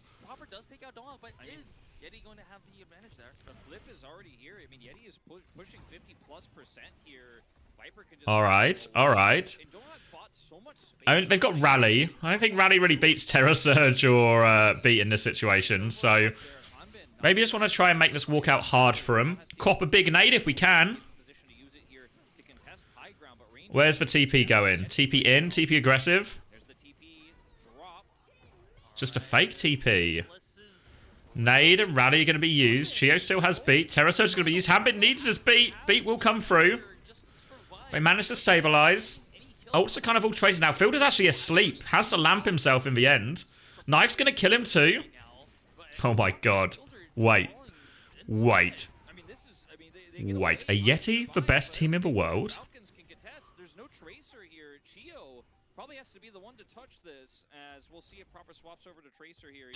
Going Doom now for the touch. Hammond will get the touch.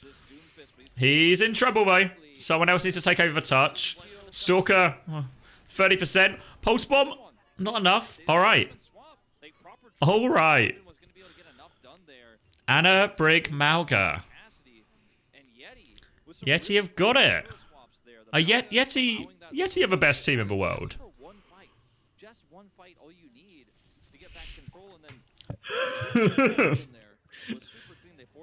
The YETI upset. YETI have won OWCS. The Rise of Fate. I mean, if you beat WOC and Falcons in the space of 2 days, your stocks have to rise pretty meteorically, I think. They have to really rise.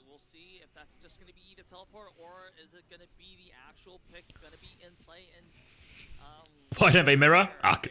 Because Hambin wants to play Winston, obviously. Not a Doom mirror. Alright, Diva Bat Brig now. Oh my god, it's just... Every dive just immediately working.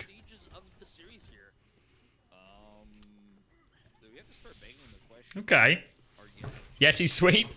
Well, I predicted a 3-0 today, but what if a 3-0 was the other way round?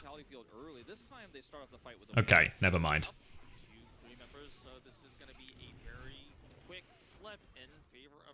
Alright, well, we got 11%. We can work with that. We can work with that. Chio losing to Donghak. It's the ultimate revenge. It's the ultimate revenge if Donghak can do it, but End up, respawning here. a long way to go. For Falcons. Knife trying to find a flank angle here, actually, to see if he can get any headshots. But we pushed off by the Diva. Smart call there from Hanbin. So again, range, not necessarily an advantage here for Knife if he can't maintain line of sight. Yep. Donghak's coming in. It's gonna be, I think, well, Stalker getting close to his pulse bomb. build up the pulse bomb and try to find a Recall forced. Stalker, but Considering a stick. Oh, it's good. It's good. I don't think that was Finish him off. the end. Takes that Viper in shambles. because that Tracer Are they just getting up to ults as well? Probably don't ult here. Oh, they're going to nano Donghak. They're going to nano Donghak.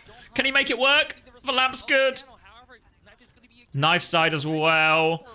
yes, the They got him. red block did charge up, but it was not going Ah, felt so risky to invest for Nano there. Falcons is getting the momentum rolling now. That was a really weird call from you. Nano for window is unbelievably Falcons' favoured trade of ults. Meteor Strike coming back. Rally coming back. Call from Irony was, no, I'm going to give you this nano. You're going to get Meteor Strike. We're going to actually hold this point. Chio should have beaten time. So, very bizarre decision here from YETI that is going to backfire. As Knife once again tries to come up here and challenge high ground here against this team. Trying to poke their way in. He's not going to find any angles despite his Donghak looking for the dive. His tracer's ready. get on top of They backed up though. Chio's in. Oh! punch there. Gives for punch. Meteor Strike used. Chio still has beat. They might need the beat. Beat is going to be used. Rally's coming in as well. Now a chance for Proper to swing back aggressively. They're pinned back in this tiny mega room. Pulse bomb, no good. They've actually killed Hanbin. Oh my god, how's he got the kill? And they get a bomb kill? It's traded though. It's still a dogfight. Viper has pulse bomb as well. Fielder is in. Oh my god, Fielder just takes him. Fielder's clutching. No, he's off the map. Donghak clutch instead. Hanbin's back. Doesn't have bomb. Donghak's going to try and play his health as best he can. Catches Chio actually. Chio manages to get out. Fielder's coming back with window. They will give the flip. For a long time, but they could not kill the Doomfist. Now that Stalker's here, we'll see if they can turn this. Stalker's lurking in the background. Knife's killed Proper. Chio gets forced out. They commit the dive here. Window's been used, but I think they're just fine. Knife's going to kill Stalker as well. Knife on hit scans, like, everyone knew he was good at Tracer, and he looked good at Echo in these early dive things as well when they were doing Viper Tracer. Knife Echo, but his hit scans looked good in his last 2 days. After his armor is gone, but the decision to try to use Chio to look for the right-click boop to actually push the overtime. All right. A little bit overzealous there against Donghak. Rally available, Nano available, all the ults available. Very winnable fight. Want to try and not use everything here. Hanbin's going to get punched in. 50%. Now they have massive ult advantages here with this Doomfist composition. Just trying to clean this mega area here, Falcons. Nade's going to come in. No good. Hanbin will be able to stabilize. Beat nearly here for Chio. Stalker's lurking with Pulse Bomb. Do they know? Oh, he fucks up a blink. He fucks up a blink. He misses for Pulse Bomb. Big punch available. Just onto Hanbin. Trying to come in. Has Meteor Strike if he needs it. Looking for anyone. Oh, he's going to squash Proper. Chio's in trouble. Chio's going to get lamped. Chio has beat. Do they use it? Do they use it? They're just going to die here. Just going to die here. They get the rally out, but there's still a nano available, and it's going to be a desperate, desperate touch. Nano boost still only committing the Meteor Strike in the rally, and the Meteor Strike comes up big. Chio was the problem. Pulse Bomb in the back. Beat has to be used in spawn. Pulse Bomb onto Fielder as well. He's going to survive because of a beat. Nano's on Donghak. Can they find anything? Oh, how does Irony die to a self-destruct?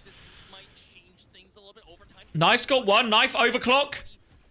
Gets another one. Knife. Yeah, and again. Chio's dead. It's over. Map 1. Map 1 in the bag. Map 1 in the bag. Never play YETI on Koth. Never play YETI on Koth. Without the mech, without the pilot diva, it is going to be YETI.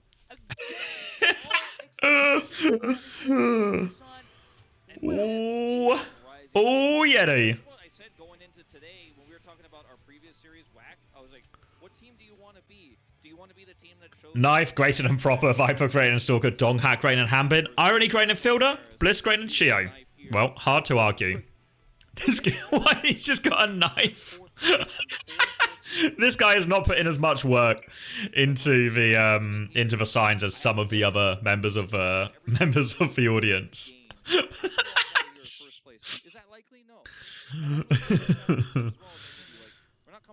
Maybe time for Falcons to drop the roster? Don't think that'd be an overreaction at all. Get him out.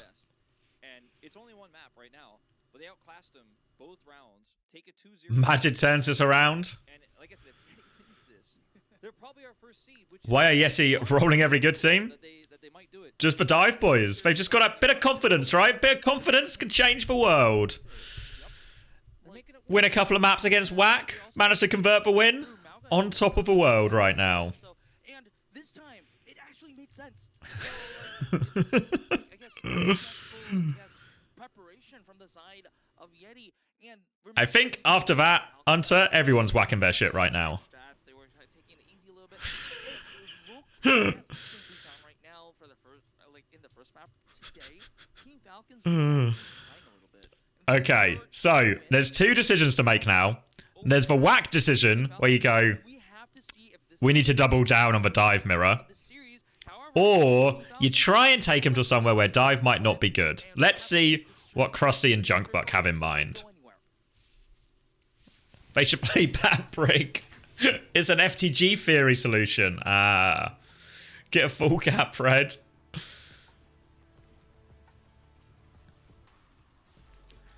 No, there's a new FTG theory, Hunter. Is you don't just play Bat Brig, but you add Zarya to it as well. You need to make sure you add the Zarya or it won't work. Yeah, if you don't play Bat Brig Zarya, how else are you gonna beat Winston?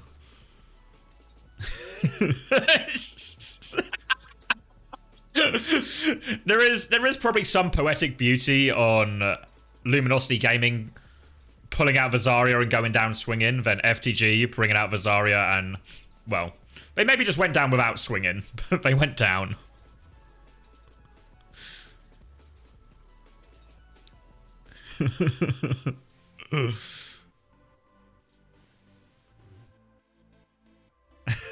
I will not be told that picking Zarya creep app into TV Hollywood First Events is a strategic issue.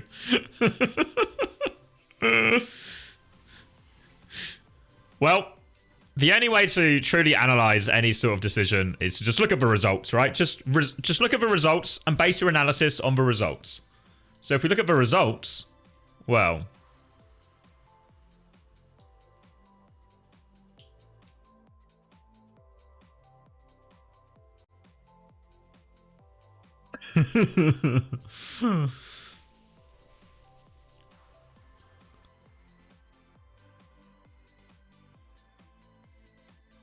Oh, hold on. How about...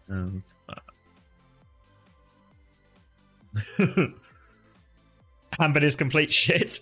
Well, it's because he's not getting to play Winston, exactly. If they could find a way to get Hambin back on Winston, then we'd really be talking.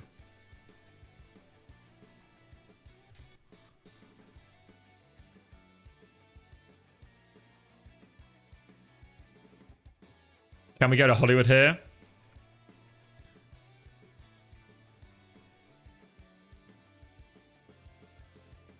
The Diva Winston swap game he plays is divine. I mean, can't fault it. No faults to be raised.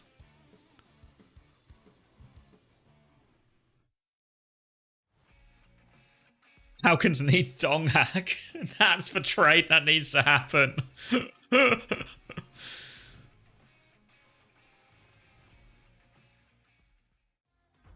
Smurf sucks too. Hambin and Smurf. Top 2 tanks in the world? Worst 2 tanks in the world. Fuck.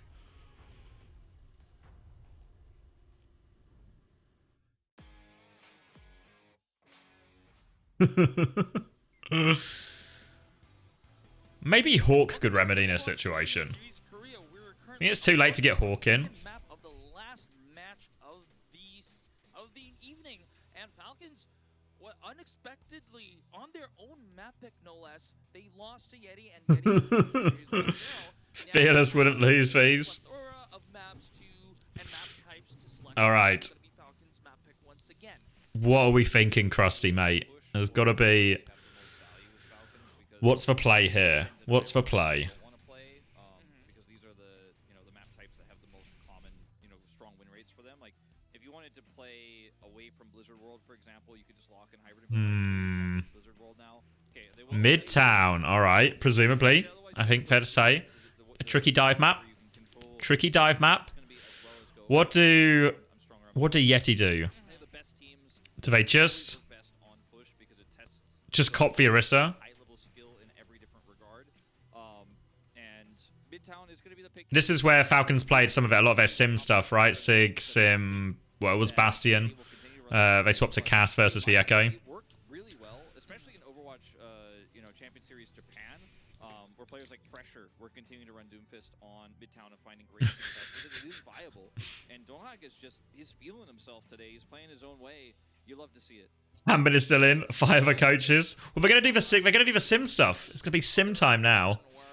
I mean, yes, he was okay, but he didn't like the level of Humbin or all right. any other top level tanks. But we're definitely seeing that top level play from Donghak here. But we're going to Midtown to see if we can continue. All right. Hambin's going to roll out Ryan. I don't think we're quite at that point yet. Oh, Orisa? Well, of course, it's New York. They have a lot of, at least they spell. Imagine Chio Fielder shaking hands with Donghak after losing. Is Fielder to blame? I feel like the story is very much just blame Chio for it all, I think. Does Fielder get a pass? Fielder get the pass? Is that the joke? No. It's been a long 2 days. Okay, today's much faster than yesterday, but I'm kind of losing it a little bit. As we're seeing a lot of upsets, we definitely are. All right, so starting on Orisa. It's Doomfist, Ana, Brigida. Okay. Opening shot will swap over to Sojourn. Yes, Murphy knows how to play Orisa into London Spitfire. Yeah, but boy, does he do it well. Boy, does he do it well.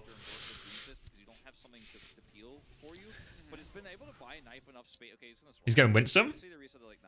He's going Malga! Ah.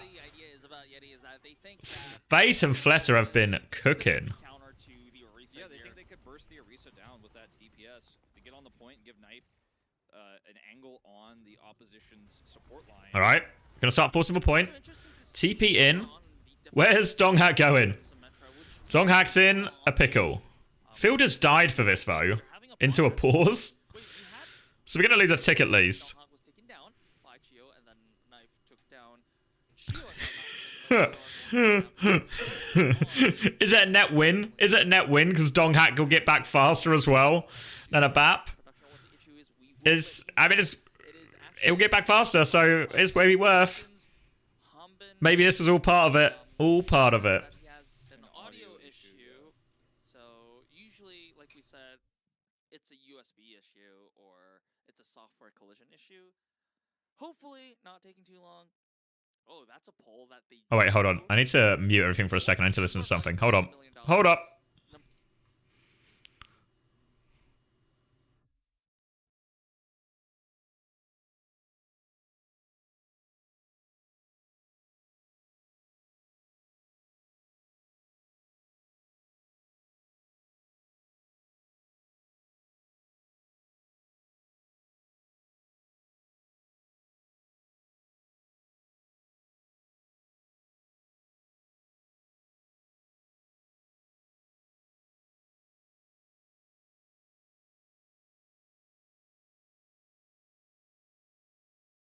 Sorry, I'm back. I'm back. I'm back. That's a lot of their damage and sturdiness gone. Which Hex was cast in this? We can only dream. Only dream. Alright. Oh my god, Chio's gone! Easy first point. Easy first point.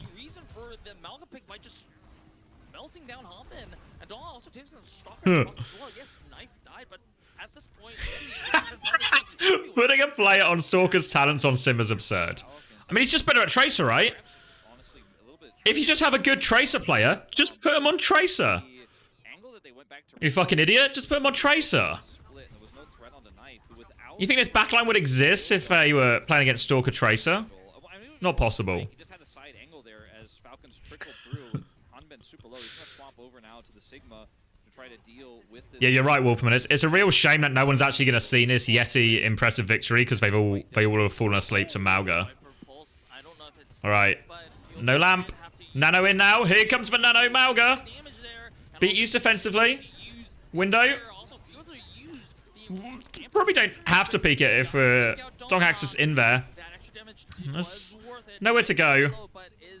Where's he going with this last rail? They've rallied in as well. This is bad.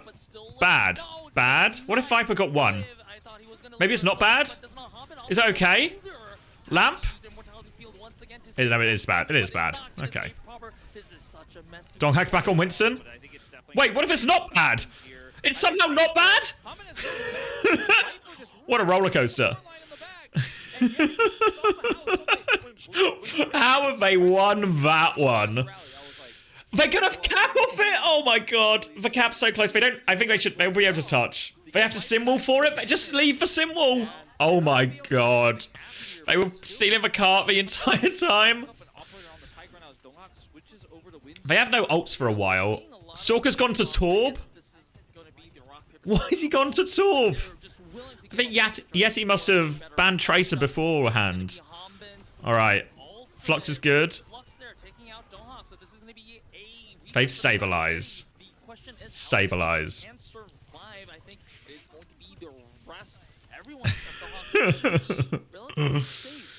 A real heads up death? Yeah, it's really smart, I think, if you can factor in like a good time to die on Mauga to come back Winston.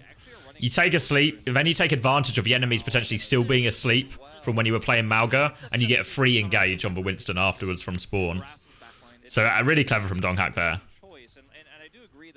Alright, Nano is available.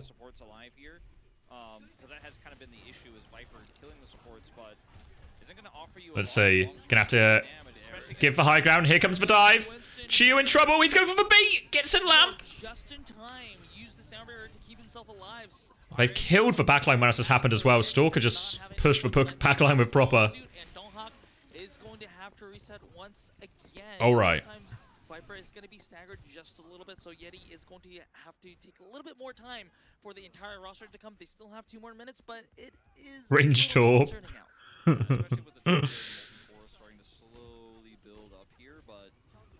All right, overclock.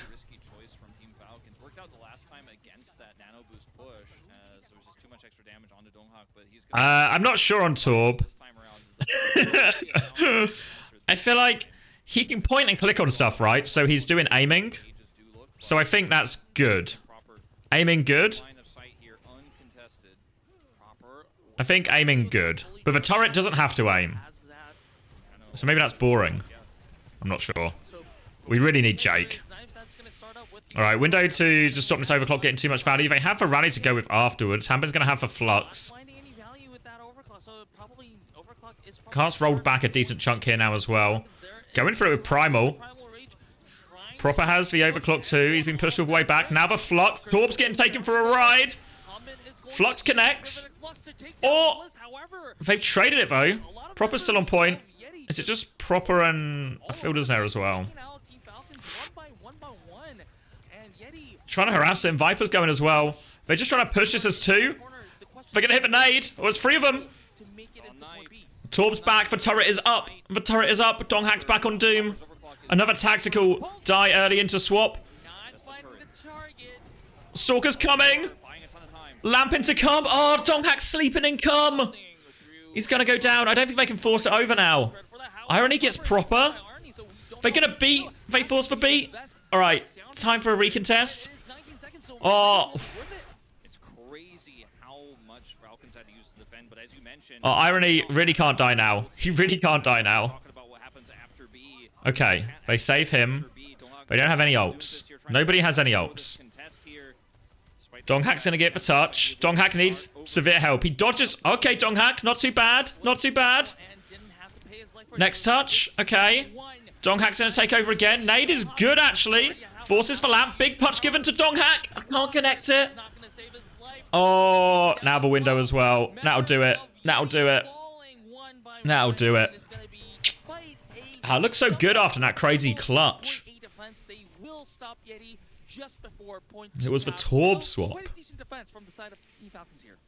Torbjorn really shutting down a lot of what Viper was trying to do on the Tracer, and then, you know, the whole chat blaming Falcons while they're winning. Didn't find anything. It's wild how You're not seeing the bigger picture. with his regular railgun shots than his Donghack only pushed the car as far as they needed to win, so that's enough.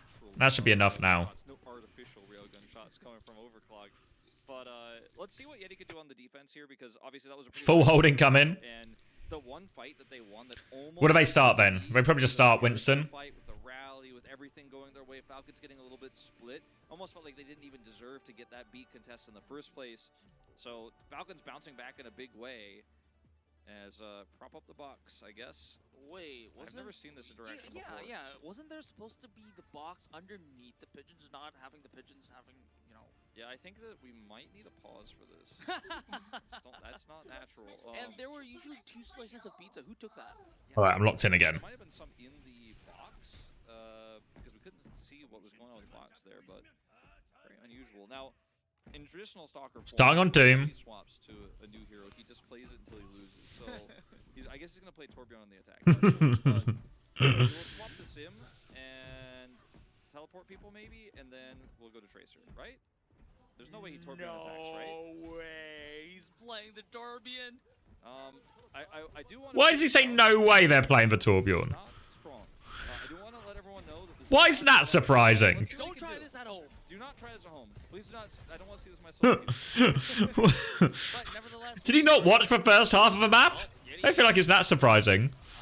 knife with that Anyway. charge railgun looking for Anyway. kill. Alright, they're going to get themselves into the house. Also, Donghak very They're going to start forcing point from there. Where is Proper going? is Proper's just in the middle of nowhere. He's traded for Knife, though. not before Proper takes out Knife. Gonna punch Chio back in. Can they finish the kill? Finish the kill? Much of a advantage. Chio feeding?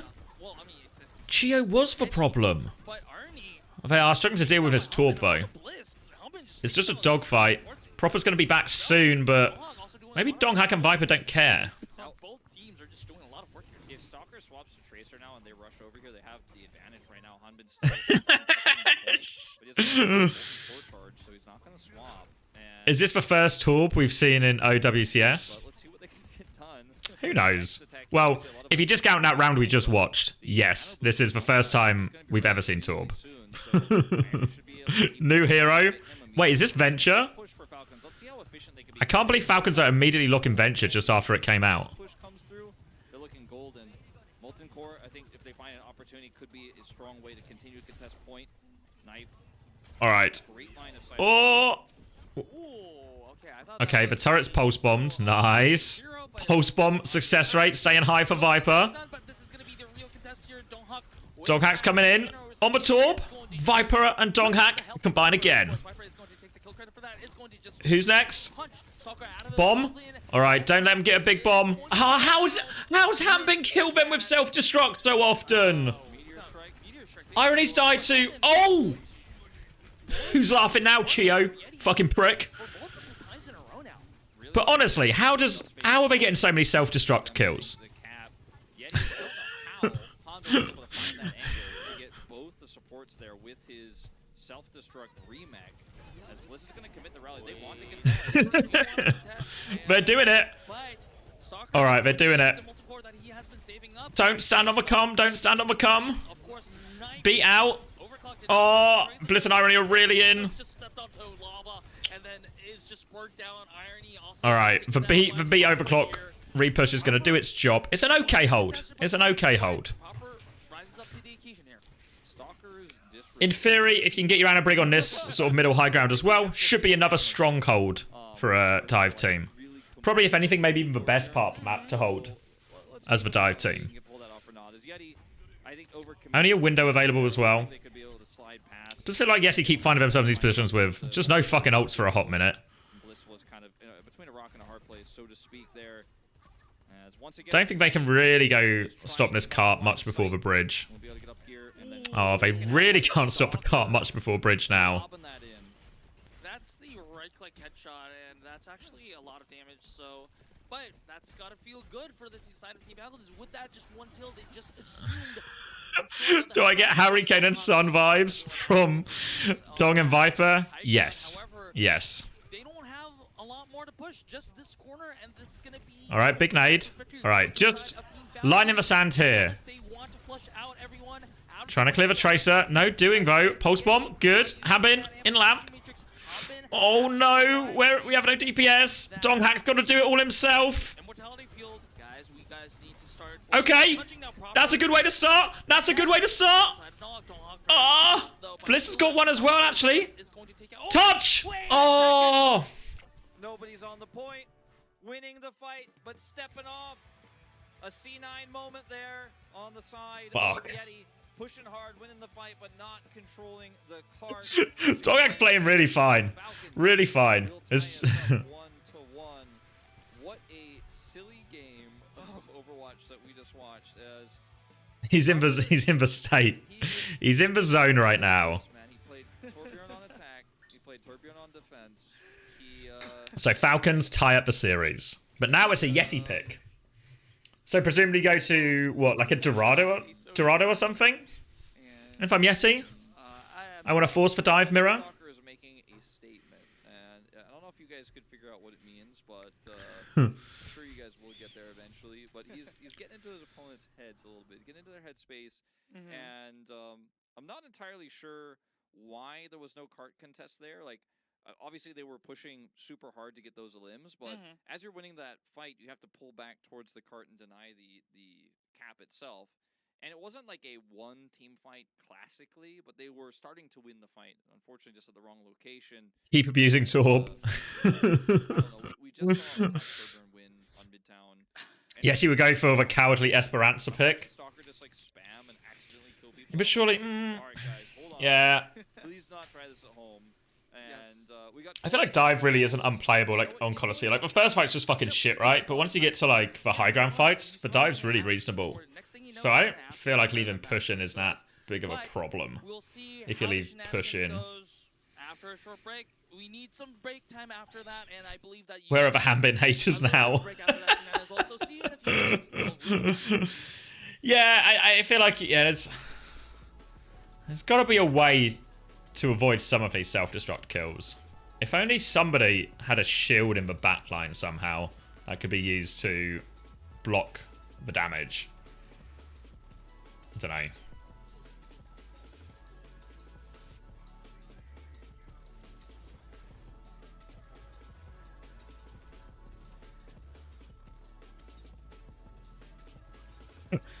Yeah, I mean, that all sounds really useful, Hunter, but I mean, I don't know who could do it.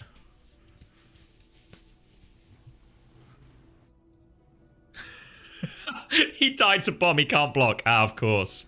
How is he meant to shield it if he's dead to bomb? Right, yeah.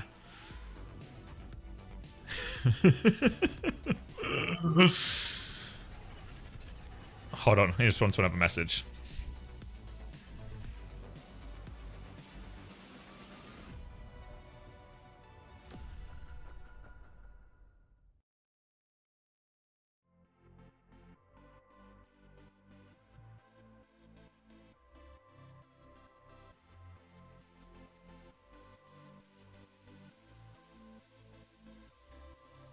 It's a monitor problem. They needed the Samsung Odyssey Geo, what was it, Neo G9? And then they'd be able to block it. He'd be able to see the bomb coming.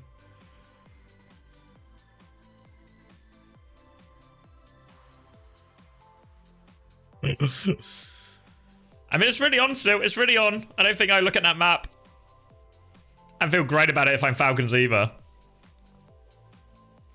Nearly lost some, really lost a lot of the dogfights. Torb swap, maybe a problem to solve? Maybe not. Didn't feel unreasonable. They could have won most of those fights.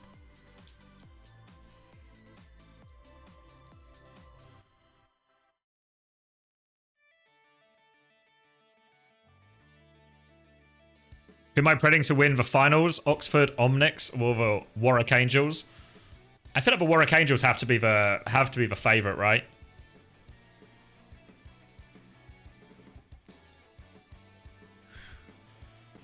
Right, players are back out.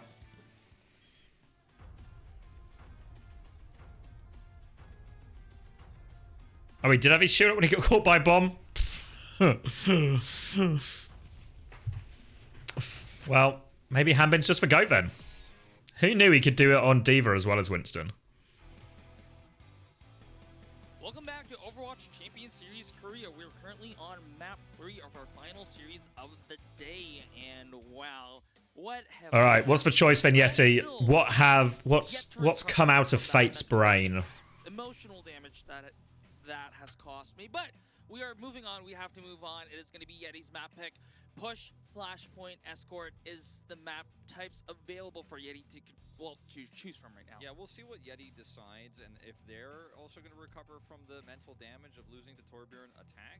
It worked well against the Doomfist dive, obviously, and they kept struggling to clean the turrets, and like oftentimes the turret was the only victim of pulse bombs coming through from Viper and stuff. It was a very bizarre map. Like, I don't think the Torbjorn is wrong. Okay. It's not meta. Just send it to Dorado, I feel like. We just go Dorado. People have the impression it's not strong, myself included, but it ended up working out really well. Suravasa?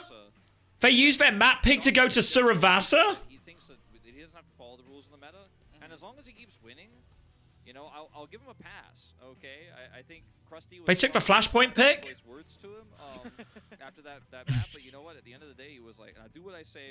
But we'll see what happens here on Suravasa, YETI's map pick. There was follow on PTSD from the Torbjorn attack that has now affected this decision. They did win it against WAC, which is true. That's true. They played, I think, the Kiri Lucio version here. YETI, that is. They did win it against WAC, but there's got to be better map picks available.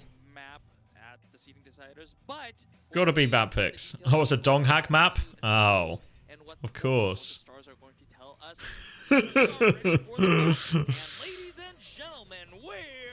Alright. If they pick Dorado, Hanbin will pop off because it's a D.Va map. Yeah, I guess one thing to factor in is there's a lot of good bombs on Dorado as well, right? A lot of good bombs, and that seems to be a major issue for him right now. So maybe they've avoided the D.Va bombs. All right, Anna Brig Mauga. Oh wow, Falcons have actually signed YETI. This series has been so close. But Falcons have actually signed their mid-series.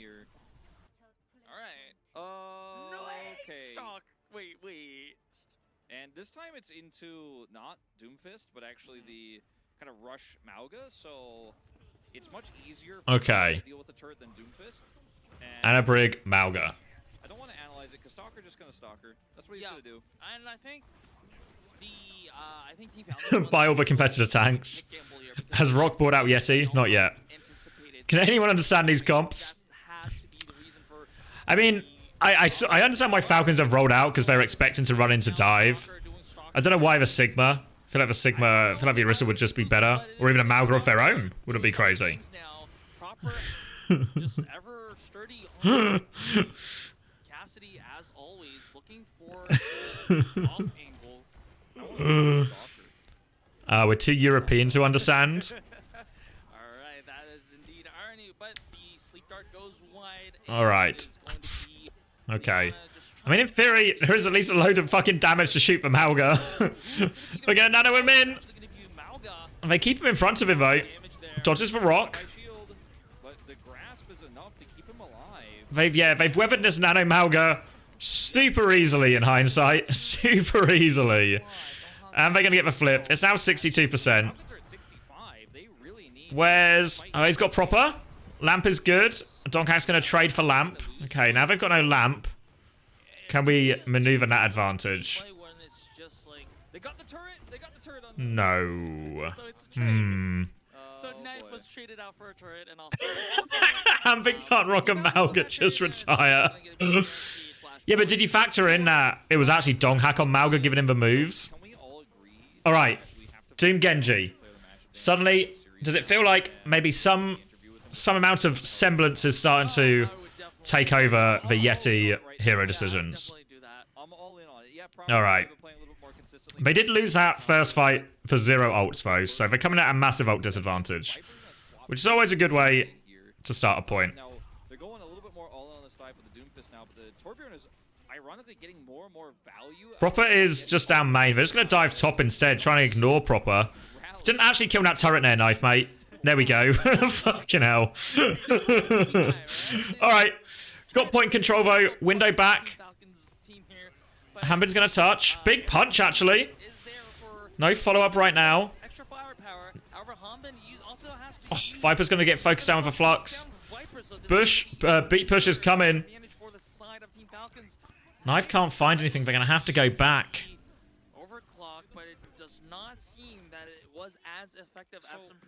Hambin has never not been the same since Vessler diffed him at the World Cup. You think that was the curtain call for him? Well, I mean, that's killing half, right? Alright, Nano coming back. They got got High Noon. So a lot of things to try and avoid. A lot of ways to slow down this dive, but the nature of Doom Genji is you can just really just one-shot stuff. Trying to come through top here. How are they going to come through top? Gonna wait for the dive. Gonna force point first.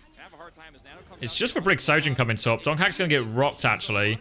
Stuck fighting the Sigma, but they have found a 1-for-1 kill. Bliss has died somehow.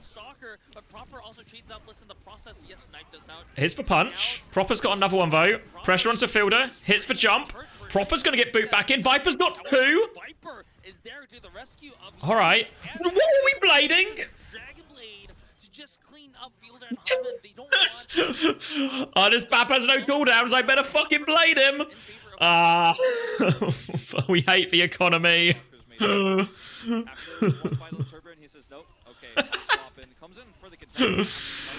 Oh, okay. Right. No ults. Window coming back. And Cancel's playing this quite slow. Nade's going to get eaten by Hambin. Proper's going to swing top. We got some pressure on this top angle. Hambin's pushing out split. We can just dive top. No nade coming that way, though. Irony's 1 HP, which is a problem. Sleep. Hambin's low, actually. Can we get him? They've isolated Hambin. They're going to trade 3 players for it, though. And not actually kill Hambin either, so... Probably suboptimal. Alright. Falcons going to take the lead. 2 rounds. Yeah, so the third flashpoint here, okay, it does spawn favorable for YETI, but again, the sound barrier here for Falcons, especially with the 30 seconds here before the unlock, they can slow push towards this and actually... They need to get on Kiri Lucio ASAP. You tried to explain that to Yeti before the match, unironically. What about the Kiri Lucio? Oh, Donkhack's gonna get rocked. He'll be okay. They beat now forward. Bliss doesn't quite have for rally yet. He's going to use it now. Oh, he's going to get blown up. Oh, they're not trading any of these kills. It's a disaster.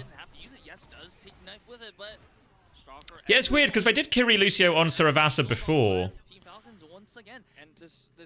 But don't seem interested in it here. Are they going to swap now? I'm going to go Lucio. I presume the swap is coming after the Nano then.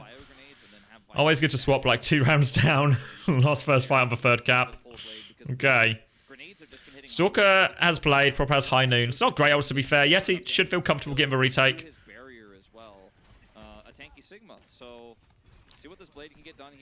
Trying to work their way through top. Donkhack's going to come through. Gets rocked again.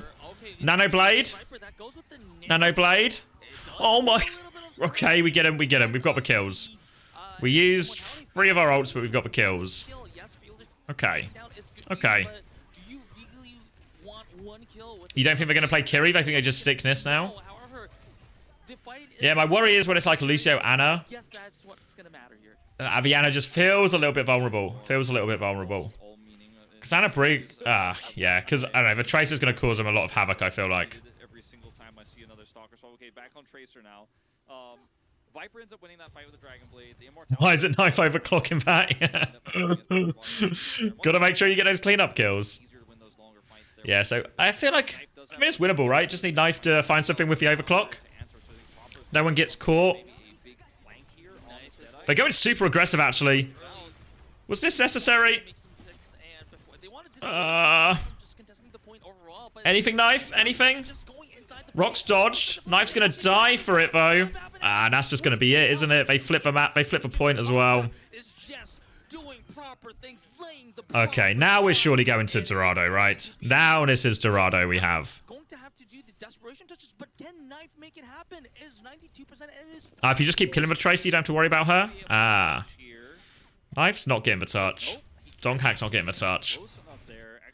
I see. In fact, with the spawn location there on this map and the timer of his death, glad he'd be able to come over and touch, but they actually cannot.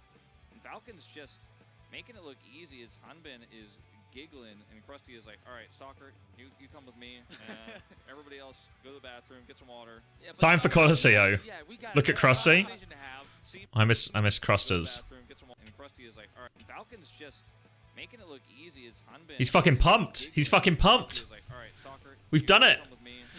We've fucking done it, boys. We're fucking gonna take down YETI. We're gonna fucking get him. Conversation to have. See me after game 3, like written on his homework. So they do end up winning it in the end. I think. Dorado's in the map pool. I'm pretty sure it is. It's always on the It's always on the like little map, the map win percentages thing they give us. Yeah, I'm pretty sure it was before, even though I don't think we ever saw it. Of course, Busan was a little bit of a surprise. We did label Team Falcons as going to be their favorites for this match in general, but I just can't erase the feeling that this match is a little bit bizarre. Of course, we did see Torbjorn, we did see Genji. Of course, Stalker is just good at so many things that he makes even weird heroes look really good. And to be fair, Torbjorn work out really well, both in Midtown and in Saravasa. So props to that, but yeah, I don't think YETI is going to struggle to find an answer to whatever Stalker is going to come up with. I think, like, to be fair, into like the Sigma, Vienna Brig's really fine in a lot of situations, but Push is just a really hard map for it. I think Kiri Lucio, like they did against what was it called, Whack, would have been better. Has it changed? Surely I thought they just expanded the map pool. Did they just change it as well? They've just changed the map pool as well. Why wouldn't... I don't think they needed to add maps anyway. But why not just add maps, but change the map pool as well? Yeah, because Dorado's dead. Circuit Royale is dead. King's Row is dead. Blizzard World is dead. Oh. They changed it to follow stage 2 EMEA. But this isn't the same map pool for EMEA either, because it's like 5 escorts, right? Because they had a different map pool than they had a different map pool for the group stage than the EMEA NA stage 1 as well.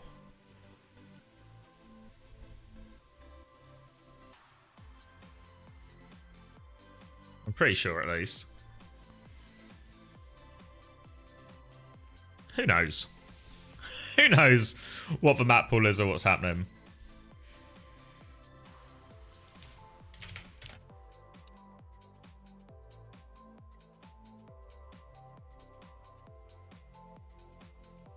Which one's not in EMEA? Is it Havana that's not in there? Is Havana the +1? Yeah, okay, so maybe they've just synced it with that. I guess it just feels weirder for Korea because it's very much still the same tournament, same teams, just a continuation.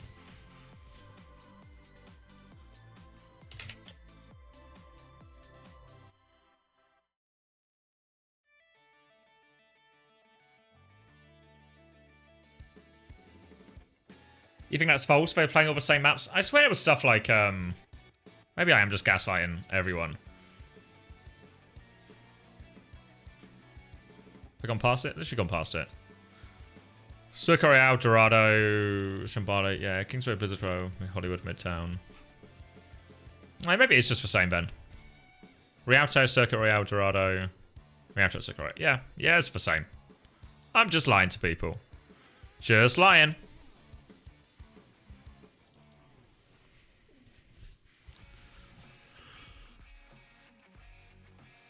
Just... Alright. I have to say, I don't have a huge amount of faith in the level of the mental bounce back here from YETI.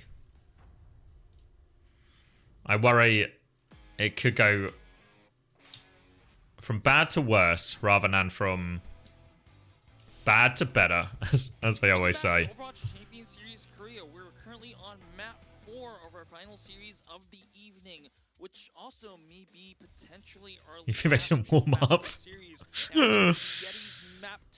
I think they just fucking lost. Actually, I think they just lost Busan. Consider this: Viper greater than Stalker, Knife greater than Proper, Donghak greater than Hanbin, Irony greater than Fielder, Bliss first greater than Childo. Chio. You think they were cold? Well, what's the problem now? Have YETI unwarmed up? Are they dewarmed?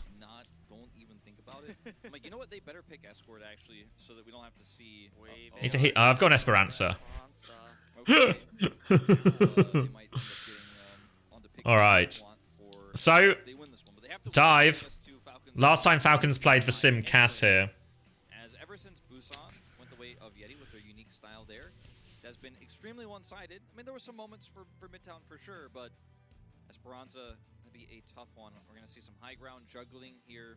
Has Viper really been popping off like that recently? Yeah, Viper's always been really good at Tracer.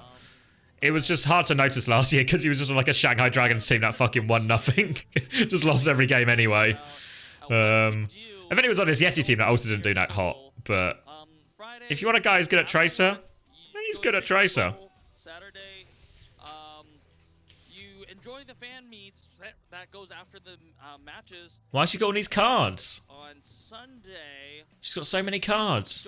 Are they tickets to the game? Has she been to every game? Public transport and you just enjoy the matches. She's been to every game. Take the first train home. I've not been to any games. Alright. That's the esports way. I guess I'm not a real fan. But she's a real fan. Why is Irony in his Dennis the Menace top? Yes. Correct. Gotta catch them all. Gotta catch them all. Well, she's here for what could have Maybe give her my Twitch account? Alright. Yeah, you've convinced me. Of our seeding deciders, but they're gonna need to turn it around here as Stalker's wild ride we're all here for has yeah, Irony's got his Dennis the Menace swag. I think he's there. Favorite on the Doomfist, but it is not lasting here. You just see what they can do as we move into push. Why am I not in career coaching from Saz? Yep. You're right. You're right. You've all convinced me. You've all convinced me. Everyone's went to the Washington Justice game in Melbourne in 2019. Did that really happen? That's it sounds so fictitious or so like so out of reach now.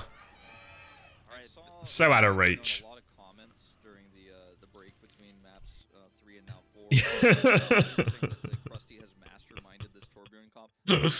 Oh fuck. Suddenly the Torbjorn, and also like Krusty said before the match in the pregame. Move to Korea. You heard they love Stinky White Boldman over there. Wow. Well, why would I fit him then? And that is kind of what's been happening through the Even Sleepy was there. This is definitely what Stalker wants to do. I don't think Krusty hates it, but he's probably watching. All right, submissions ended. All right, well, you do you. Hammer's out. We are Torben. We're Torben again. Have we had a Yaki mention yet? Yeah, we definitely have. Definitely have. All right. Anyway, Stalker at half health also has his trustworthy turret. Probably just play it slow, get a nano going. If you're a bit of a Yet head.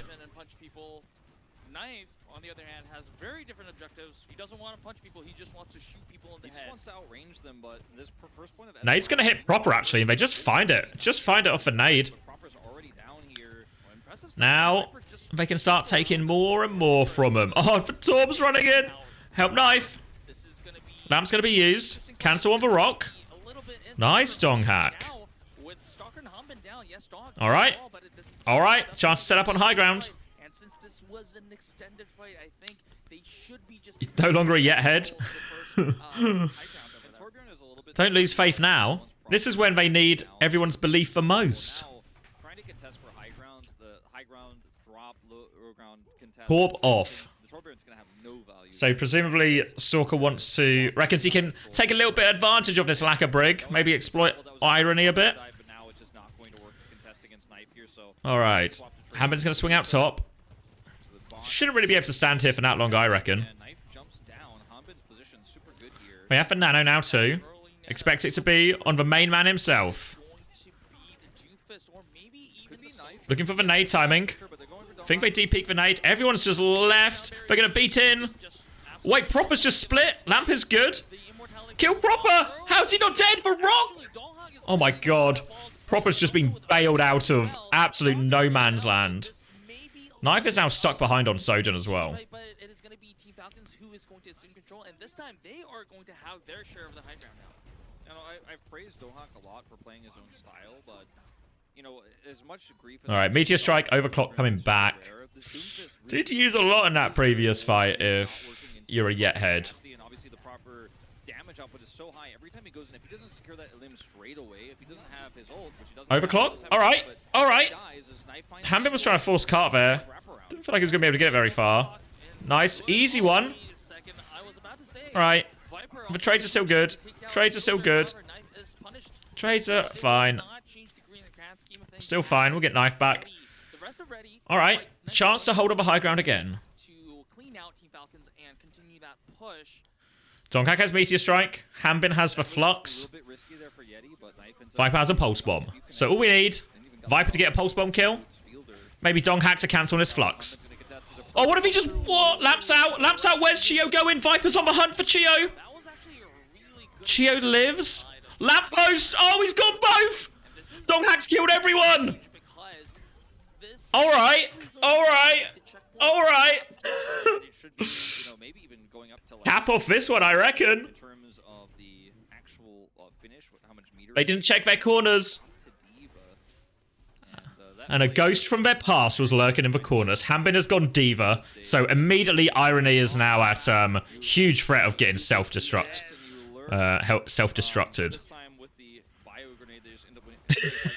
What the fuck are you gonna do on Shampali?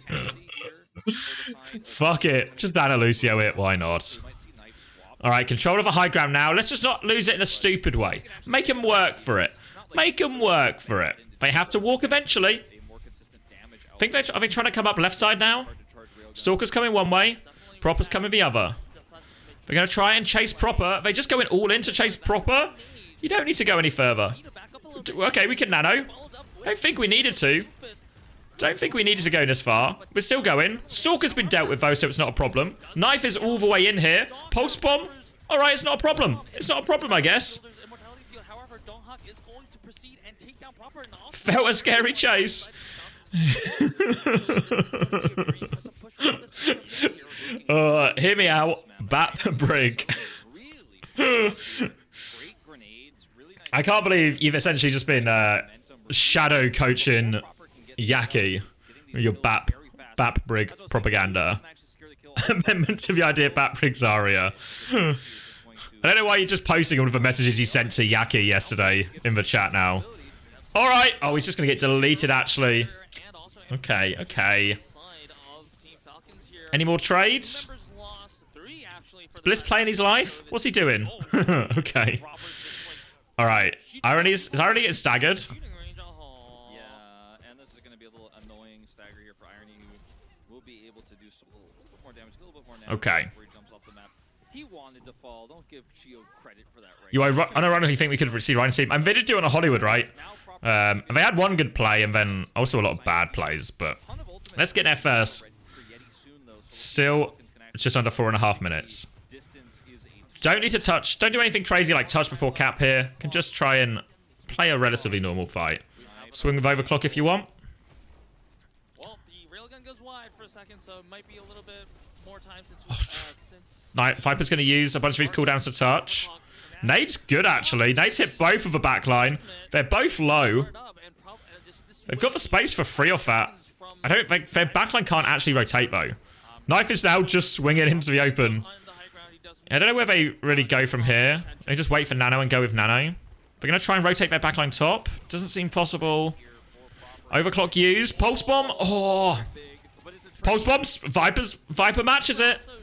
They're walking up top. Donghack needs help. Irony's coming this way. The sleep's good.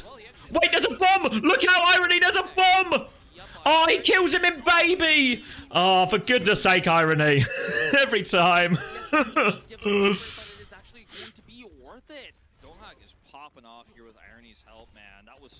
All right, they're going to lose this fight in the long run of it. Oh.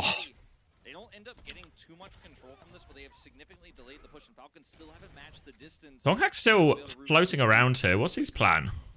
Let's not do anything silly here. Maintaining high ground here. The contest is real. They have to drop back down. So annoying the way that YETI are playing here around this. Rally nearly available, but difficult to really connect a meaningful rally push from here. Again, they're just trying to creep up in this position. Bully and Hanbin back. B push comes in. Hanbin's going deep. He should just be pocketed free this now. Can they just leave? Is Hanbin catchable? Look at Hanbin. Look at Hanbin behind you. Hanbin's in no man's land. Oh, we're going so deep now. Hanbin was right behind. I think the idea was to finish the ult and just bail out. However, just got punished by Fielder. But okay, proper also. Team Falcons will be finally need a trade if they can, really, but I don't think it's coming. Don't think it's coming. All right, this is a crucial fight. Crucial fight. I only have Meteor Strike as well. Bliss is going back to Lucio. But Lucio. Sorcrest Pulse Bomb, Viper's Pulse Bomb. Really reasonable to touch it before the leader's given up here. Donghack behind. Oh, okay. Steady. Ah, Stalker's hit the Pulse Bomb. We need one as well, Viper. We need one as well. Oh, okay, Donghack, backline's dead. Don't even need it, Viper. Keep hold of it, mate. Keep hold of it. Donghack's got it. Focus down that immortality field. Good communication there. Knowing they're he's actually is doing so fucking much for this team right now. Oh, all right. 75 seconds here for Team Falcons to actually regain control of the Nano coming up, Overclock coming up. Not seen too many fat overclocks from him. But now would be a good time for one. Around this corner, they need to win a team fight. They need to win it soon. Overclock. Hindered. Pocketing through it. Anything? Anything going? Oh, we've used Pulse Bomb as well. No lamp. No lamp. Top fielder's gone. Nano's available. Don't need to Nano. Just help Irony. For bomb! Oh, yes, Donghack, he cancels it! Oh my god, alright. Alright, guys, come on. Come on. Come on, Dongers. Nano beat versus Window beat. They will take out that pilot Diva. His goal here in this fight is just to build Meteor Strike. They have a nano boost. And just hold for high ground. Make it hard. No great way for Fielder to use this window, really. He can maybe go top left with it, but I don't think Proper can. Stalker's working his way up. Let's mark the Tracer. Mark the Tracer. Can probably really expect him to come from his left-hand side. Stalker misses. Light's too bright for young Stalky. Holding on. Slow and steady. They see their opportunity. Donghack's going. Beats out. Donghack's going to slow down. Resets to the choke. Meteor Strike's going to be used. Stalker's in trouble. The sleep. Irony. Proper's in trouble. It's over. Chio's got one. Surely not enough. Finish it. Nice. Chio's 1 HP. Chio goes down. It's just Hanbin. He doesn't even have bomb. Irony's safe. He's also in the respawn queue, which is why Irony's safe, but we're going to map 5. We're going to map 5.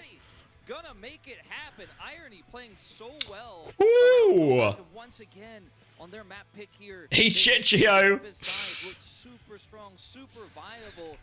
There's actually something so fitting as well about Donghack having to play Doomfist against London and getting all the flack, And now, absolutely just rolling Fielder and Chio on Doomfist as well. It's come back to bite him. You told him his team wasn't good enough. I think it might be good enough now. Team Falcons at bay, so you can never really get a strong, solid push going. Never could get proper into position to actually do the big damage that was necessary. And there were a few big whiffs this time. Smurf for map 5. It's time for the Smurf Sigma. All right, fuck. Hanbin also playing diva here. What's the Chio beef? Yeah, well, obviously Donghack was criticized quite a lot on Atlanta Rain last year. The inside scoop, I guess, from Gator was very much that Donghack was blamed a lot of for a lot of the problems. Donghack was the youngest member of the team, so as is the nature sometimes on Korean teams, is if you're the youngest person on the team, it's probably your fucking fault. So I think Donghack got bullied a little bit. Maybe not even a little bit. Donghack maybe got bullied a lot on Atlanta last year and blamed for a lot of their problems. So him playing against the old Atlanta core here in like Chio Fielder Stalker. Big revenge arc. But yeah, I'm gonna be right back. I'm gonna be right back. And then we'll lock in for this map. This map 5. If the redemption arc can truly be completed.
Welcome back to Overwatch Championship Series Korea. We are currently on our final map of the final match of the evening. So this is how we're going to conclude our evening. This is how we're going to conclude our Saturday in Korea. We are going to Havana.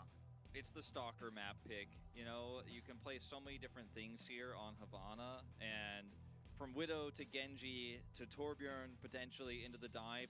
Very hard to make the dive composition that we're seeing YETI succeed with on Havana B, and then even arguably harder on C as well, depending on the level of control that the Falcons do get. But and YETI is pushing us to the brink. And if they win this series, they'll be up 2-0. And who's to say that they would lose to FTG, because FTG got crushed by Falcons. They brought Falcons to 5. Like, the YETI hype is real no matter what happens, even if they don't win this final map here of Havana.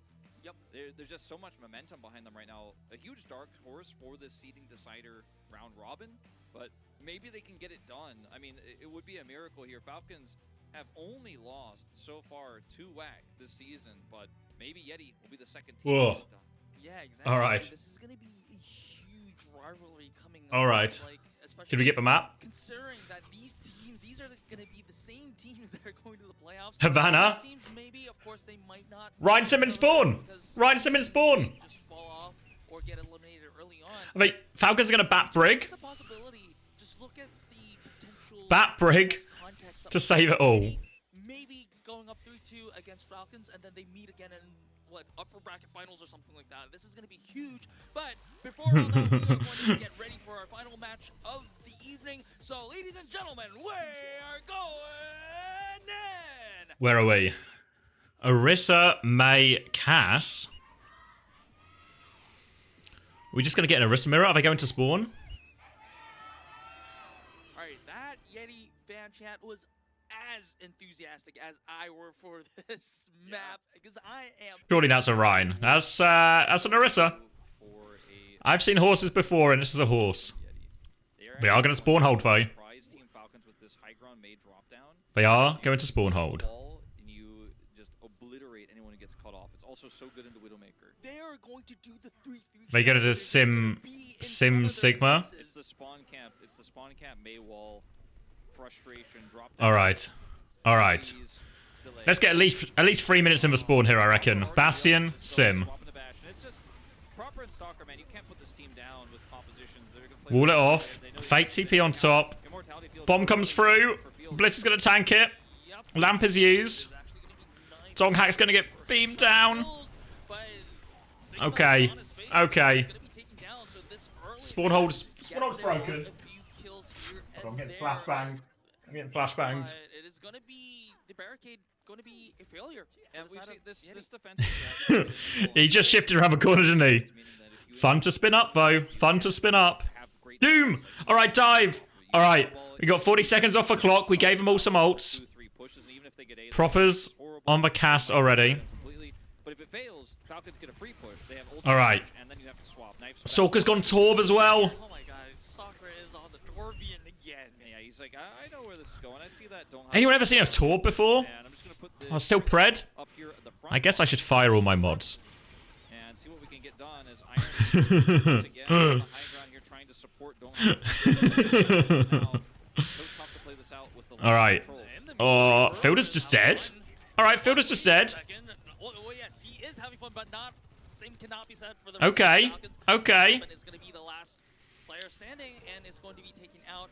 I mean, it's still. I don't know. I feel like I've never. Can't remember seeing a dive hold on Havana in a hot minute, but I guess in theory, the Anna break can be pretty far away or on this high ground even.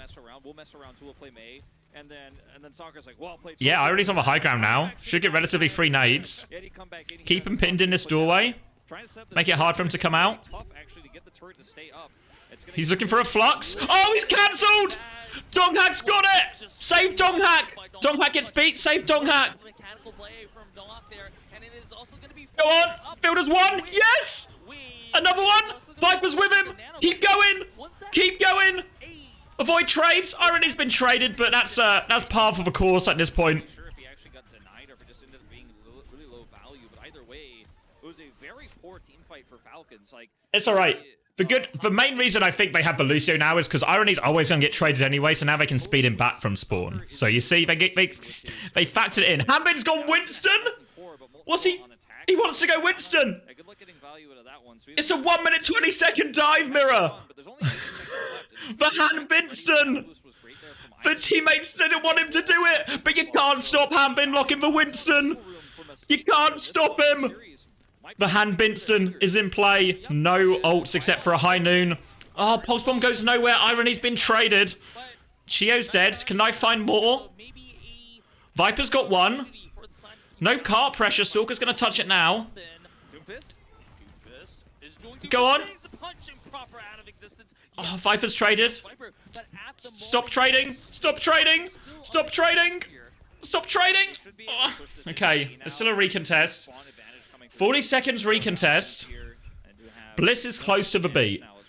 Fielder's close to the Kitsune Rush. Can they touch? Viper's gonna do it. They bubble the touch. Someone else has to take over the touch. Donghack's on. Donghack needs help. Alright, they've stabilized. Bliss nearly has beat. Pulse Bomb. Pulse Bomb's good. Bliss has beat. Don't do it now, Bliss. Don't do it now. Okay. Ooh. Hanbin was right. The dive was the solution. However, Team Falcons, I don't think it was the right call for YETI, but I think the idea here is if Bliss gets Sound Bearer and Donghak actually survives survives with it, maybe winning that fight there and the extended fight, but Bliss didn't have enough, and this actually ends up giving a huge. Should have played Majid. Falcons, especially Fielder's ultimate, so they can Kitsune. But they've got Hanbin in, so they want to play Winston, you see. They already have high ground here as well, and like contesting high ground. All right. Most important So Kiri Lucio in theory is better, but he does have a nano. Viper's got the pulse. Alright, alright. Hanbin's just dead. That's a free one. Take the freebie. Take the freebie. Nano, beat available. Falcons do have pretty much the whole bank coming back. Give or take an overclock.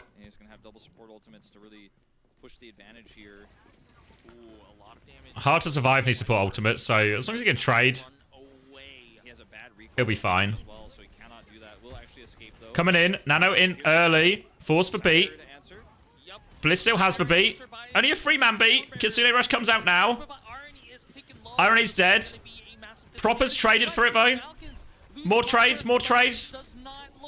Any more trades? Alright, Viper, any more trades?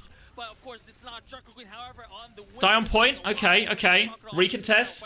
Bliss has gone. Brig. Meteor Strike and High Noon coming back versus the Hanbin Primal. And a mid-fight overclock from Proper. High Noon, pretty effective against Primal. Should be able to survive this one. Donghack. What's he? Donghack's going in. Does have a Meteor Strike if he gets in trouble. Oh, Knife's gonna die. Oh, no. Sleep is good from Irony. Can anyone trade for kill? No. Oh, no. She also taken down Irony, so this is going to be a lot of healing denied for the side of YETI as well. Donghak wants to contest as long as he can, but he just elects to live. Never gonna have to reset. No. It was a little bit awkward there. That was optimistic without any Game bug. Restart. Restart. Go Winston Dong. There's a 100% chance you can Winston gap Hanbin. 100%. You might beat Falcons. You know, the underdogs YETI already beat Whack. To beat Falcons here would be so massive. I think getting a little bit ahead of himself there on that one. Can keep this time bank low potentially here and prevent the cap of C. Right. Minute and 20 seconds. Still not a lot of time for Falcons. Should be holdable. Coming up to that double support ult timing again for Falcons. Hanbin's going to get naded 1 HP. Has to primal. He's primaled super deep. Donghack is going to die. Okay. Die to this one. Die to this one. And now Falcons going to have both support ults coming up. This rally's slow cooking from Bliss as well. Gonna have to try and win by trades, really.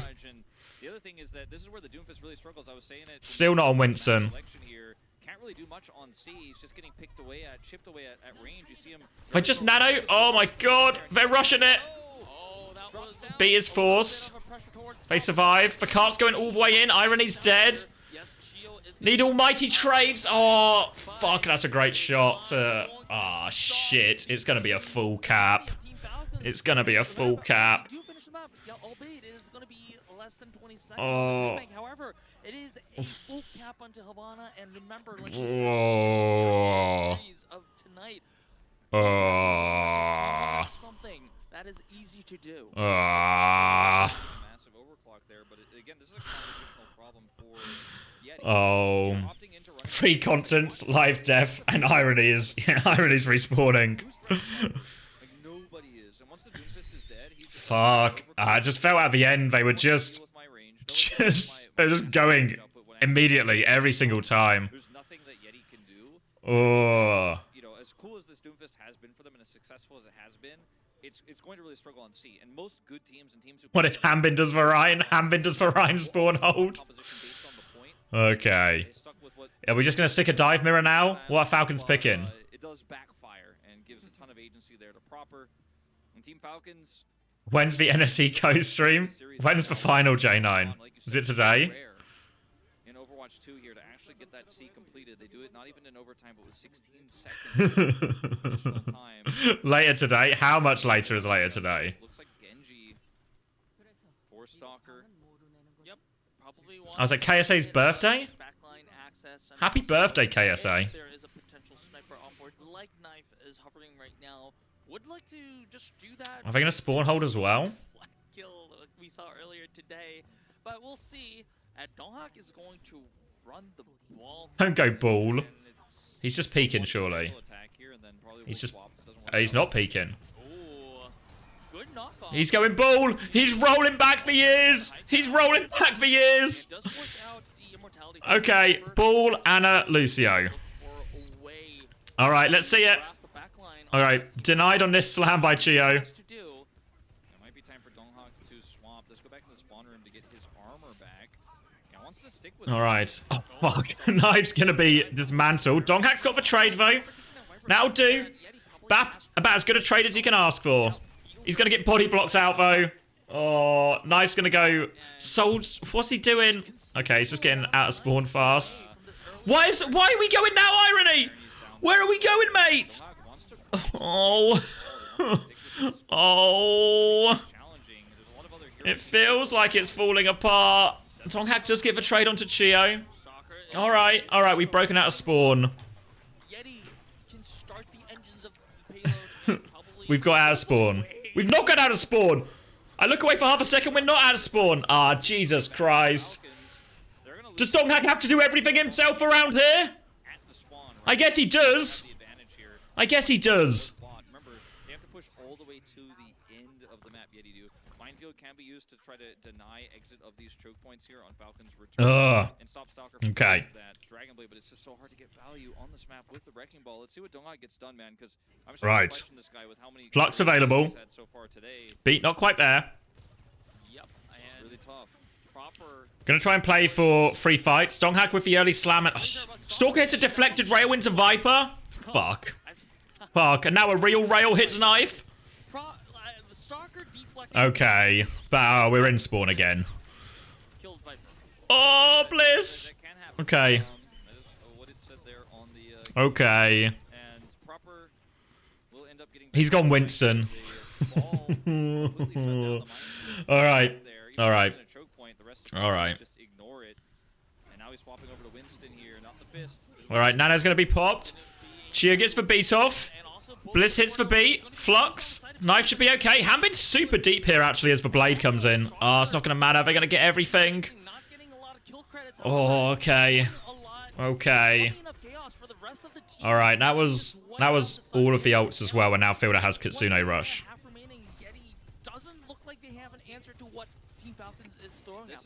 Right.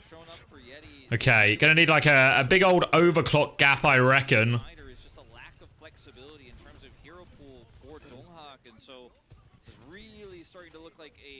Come on. Come on, Knife. Give us something. Give us something. Oh, he wants to pop it. Alright, just bubble and get out. We can live an overclock.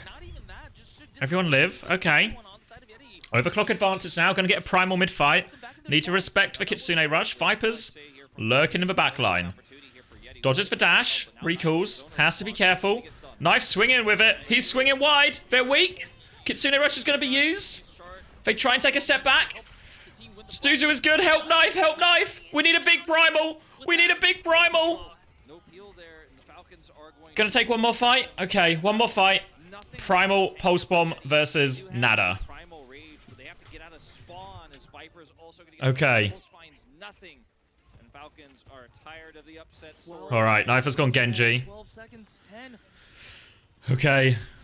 gonna have to get to that cart. Is Donghak gonna have to touch? Viper can try to get Yeah, Donghak's gonna touch. Has for Primal too. Oh, okay, beat gets off from Chio. Fuck, Hanbin's died before the beat though. Go on, Donghak, get him! Irony's dead. Ah, okay. Oh, fuck, Bliss is dead. Donghak's got one. Blade's being popped. Viper dodges the blade. Keep dodging the blade. Also got a touch, but dodge the blade.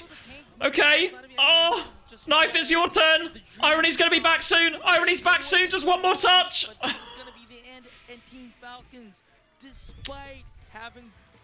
Fuck.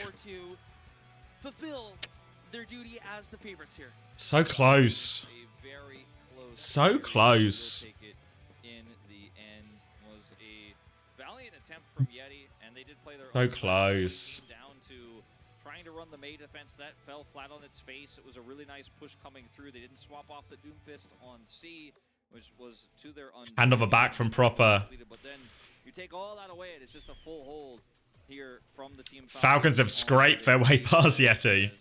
Wrecking Ball also does not work out. The Winston a little too little too late. Falcons just about remain on top. Tired of the idea that YETI could Falcons upset YETI. Who's player of the match for Falcons? I don't know. I don't even know. Is it just Proper? Proper hit, like, yeah, Proper hit a lot. It is always Proper, but it also seems reasonable every time. Stalker.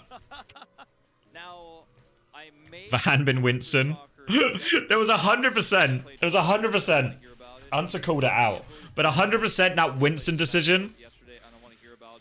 The Torb guy, they're giving him the Torb play of the game. There was 100% this moment here. Well, let me find it. But I robbed him because if Stalker's going to do this, then we're going to hear from him on the stage. Let's see. He gets cut off. It's also the moment where Hanbin goes Winston. We'll also have overclock, so you can see the internal discussions happening. Hanbin has walked out. Stalker has not walked out. Proper has not walked out. Stalker's sitting in spawn. Discussing it. Discussing it. Hunker isn't going to be able to get anything with his overcharge there.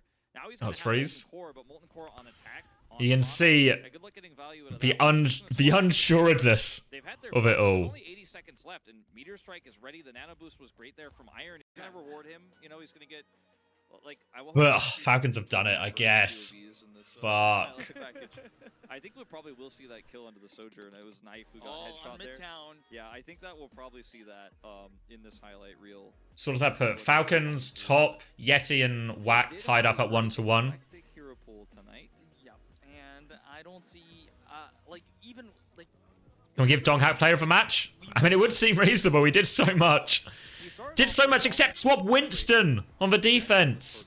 I guess it wouldn't have made a difference in the end anyway, right? Because they got full held, but yeah. But yeah. So yeah, I think now Falcons should be top 2, I guess. Either way, right there. So what's this? This is, where's my pen? This is 2. Slightly smaller pen.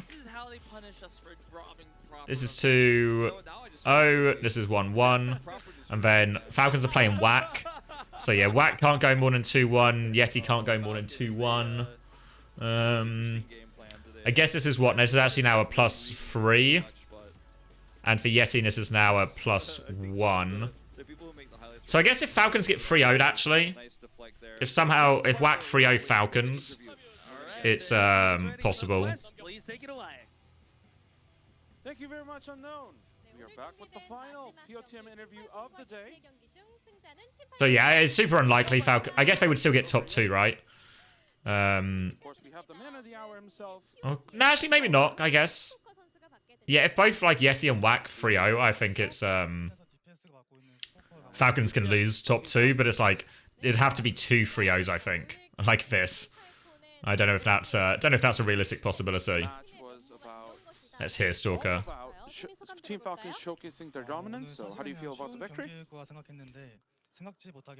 I thought it would be an easier victory for us. But Oh yeah. It went not as we expected. So that's fair. I'm so happy that we pulled through in the end. 팀 팔콘만의 것으로 만들어서 좀 상대를 당황시키는 그림들이 많이 나왔습니다. 또 5세트에서는 입구 막기까지 보여줬는데 오늘 So, 경기의 전반적인 in terms of your game plan tonight, can you tell us about 저희가 how 일단 your game plan went through? Don't know. what you Winston? went through I don't know. and how you came in? None. 그냥 무난하게 될 것 같다는 생각은 안 들게 약간 그렇게 게임했습니다. I think we came into the mindset 오늘도 팀 that we 팔콘의 weren't going to 픽을 lose 거는 tonight, 재미가 역시나 but again, 있었습니다. kind of taken 스토커 aback 선수의 about 영웅 how 선택 중에서 오늘 경기의 흐름을 much harder it 가져오는 was. 키가 있었죠. Yeah, it was certainly hard.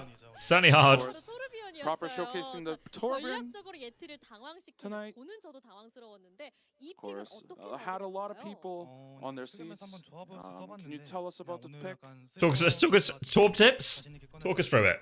네, 자, It 이런 was a 픽을 pick I 믿어준 showcased 팀원들은 before. It 좀 was a 어떤 pocket pick, 반응이었나요? and 그냥 저희 팀원도 그냥 Pocket in pick. terms of my teammates, they all said that, hey, just play what you 놔두면 want. 알아서 잘하니까. Because 알아서 해가. 네, 이렇게 팀원들을 they 믿는 trusted him 믿음도 느껴지는 and his 픽이었는데 gameplay. 자, 오늘 또 겐지에서 트레로 영웅을 오케이. 바꾸는 선택도 좀 좋았고요. 이 전장에 활기를 불어넣어주는 영웅 선택들도 굉장히 좋았습니다. 믿어준 팀원들에게 좀 한마디 부탁드려요. Is there anything you would like to say to your teammates for trusting you with these picks? 너무 And he just 짧은데요. says thanks. 그렇다면 자, Thanks. 제가, Alright. 세트를 좀 패했을 때 코치님이 뒤에서 괜찮아 하고 바로 올라오시는 걸 제가 봤거든요. 코치님께서 We 한마디 saw the 부탁드려요. coaches saying that, cheering them up after the map loss. Would you say anything would you say anything to them, please? And he says, thank you very much, as always. Cheers, Krusty. 자, 오늘 또 팬분들께서 많이 와주셨잖아요. A lot of fans here today. One of the fans broke her tailbone, but she was here.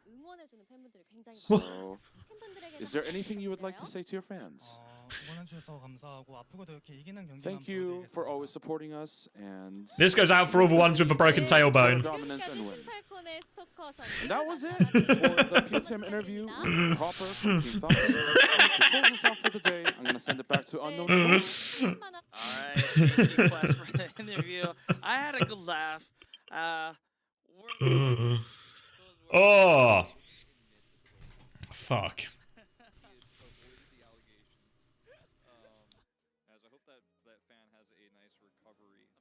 Okay. You think if you broke your tailbone, you wouldn't still be going to the Cedar and Last Chance Qualifier Decider matches in OWCS? You do something else? Sure, that one was lost in translation. Well, I think what she said was that one of her fans came despite having recently broken her tailbone, not actually broke her tailbone while watching said game. Donghak was playing so well on Doom, he actually managed to fracture the tailbone of one of the audience members. Even she got caught by one of those punches.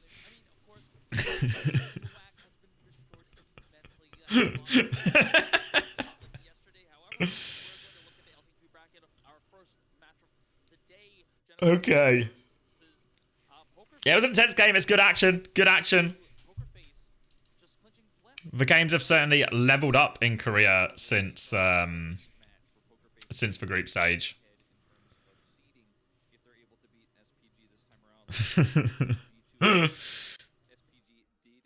All right. So what are we now? So tomorrow we got the grand finals. The finals of lower bracket first, and then we'll get FTG versus YETI. Oh, God knows. YETI are on such a rise, and FTG. I mean, obviously, if FTG play like Zarya Bat Brig, maybe that's actually a reasonable comp versus what YETI go Doom. But that's a really weird match. I don't know what to make of that one. And Falcons versus WAC. Can WAC do it again? Probably. Probably. Worth a watch. I mean, it's just that last game, really. I think that last game is really the big one. For WAC versus FTG one, not interesting at all. But the Falcons YETI one, definitely worth a rewatch. Donghat goes Winston. Yeah, it's true now. All of a sudden, you know, some of the picks and bans in this series, both teams can sort of shift it to a lot more extremities that favour them. Think Toronto's on the same level as Falcons? Probably not. I mean, Falcons do look increasingly fragile, right? Dropping maps, nearly losing to YETI, lost to WAC. But I think Falcons are still better than Toronto. It's going to be against WAC, so Hisang and Proper have something, one more thing to actually fight for, not just for seed, but also some individual accolades as well. But we're going to see what we're going against tomorrow. It's going to be SPG versus Pokerface. Of course, this is not going to be an elimination match. However, seeding is going to be as important as it possibly can be. So, and also, like I said, winning and losing can be a habit. So look at my Discord's general chat. What am I doing? J9's keyboard. He's just trolling, surely. This can't be his legitimate approach. How small is his desk at home to have to play like this? It's like closed in.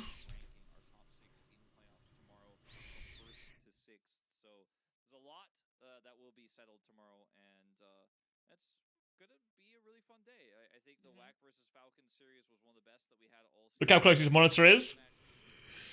I've got a kiss for monitor. Always got a kiss for monitor. It's key. Really key. It's just CS player. Yes, it is. Got to get real close in that crosshair. If you get close enough to the crosshair, you'll hit more shots. Close enough to the crosshair, you'll hit more shots. Alright, so what are we doing now? It's just kind of over, I think, right? We'll be back for tomorrow's action. We'll have a scrim co-stream tomorrow as well. I think, at least for a bit. Yeah, I think that's it for today, really. Still good games tomorrow. This game's probably like, it'll be an okay game, I think, but the stakes are quite low. FTG versus YETI. I guess for like the battle for these top 2 spots is actually really open if your name isn't FTG. So YETI actually have a chance to secure a top 2 spot and get up here. And therefore, Falcons and WAC will miss out, right? So this Falcons-WAC match could actually be, especially once we know the FTG YETI result, this Falcons-WAC match, the goals or the scoreline required for qualification will be pretty obvious, pretty locked in. So there should be a lot of stakes in that Falcons-WAC match. I say a lot of stakes, but reasonable stakes. Reasonable stakes.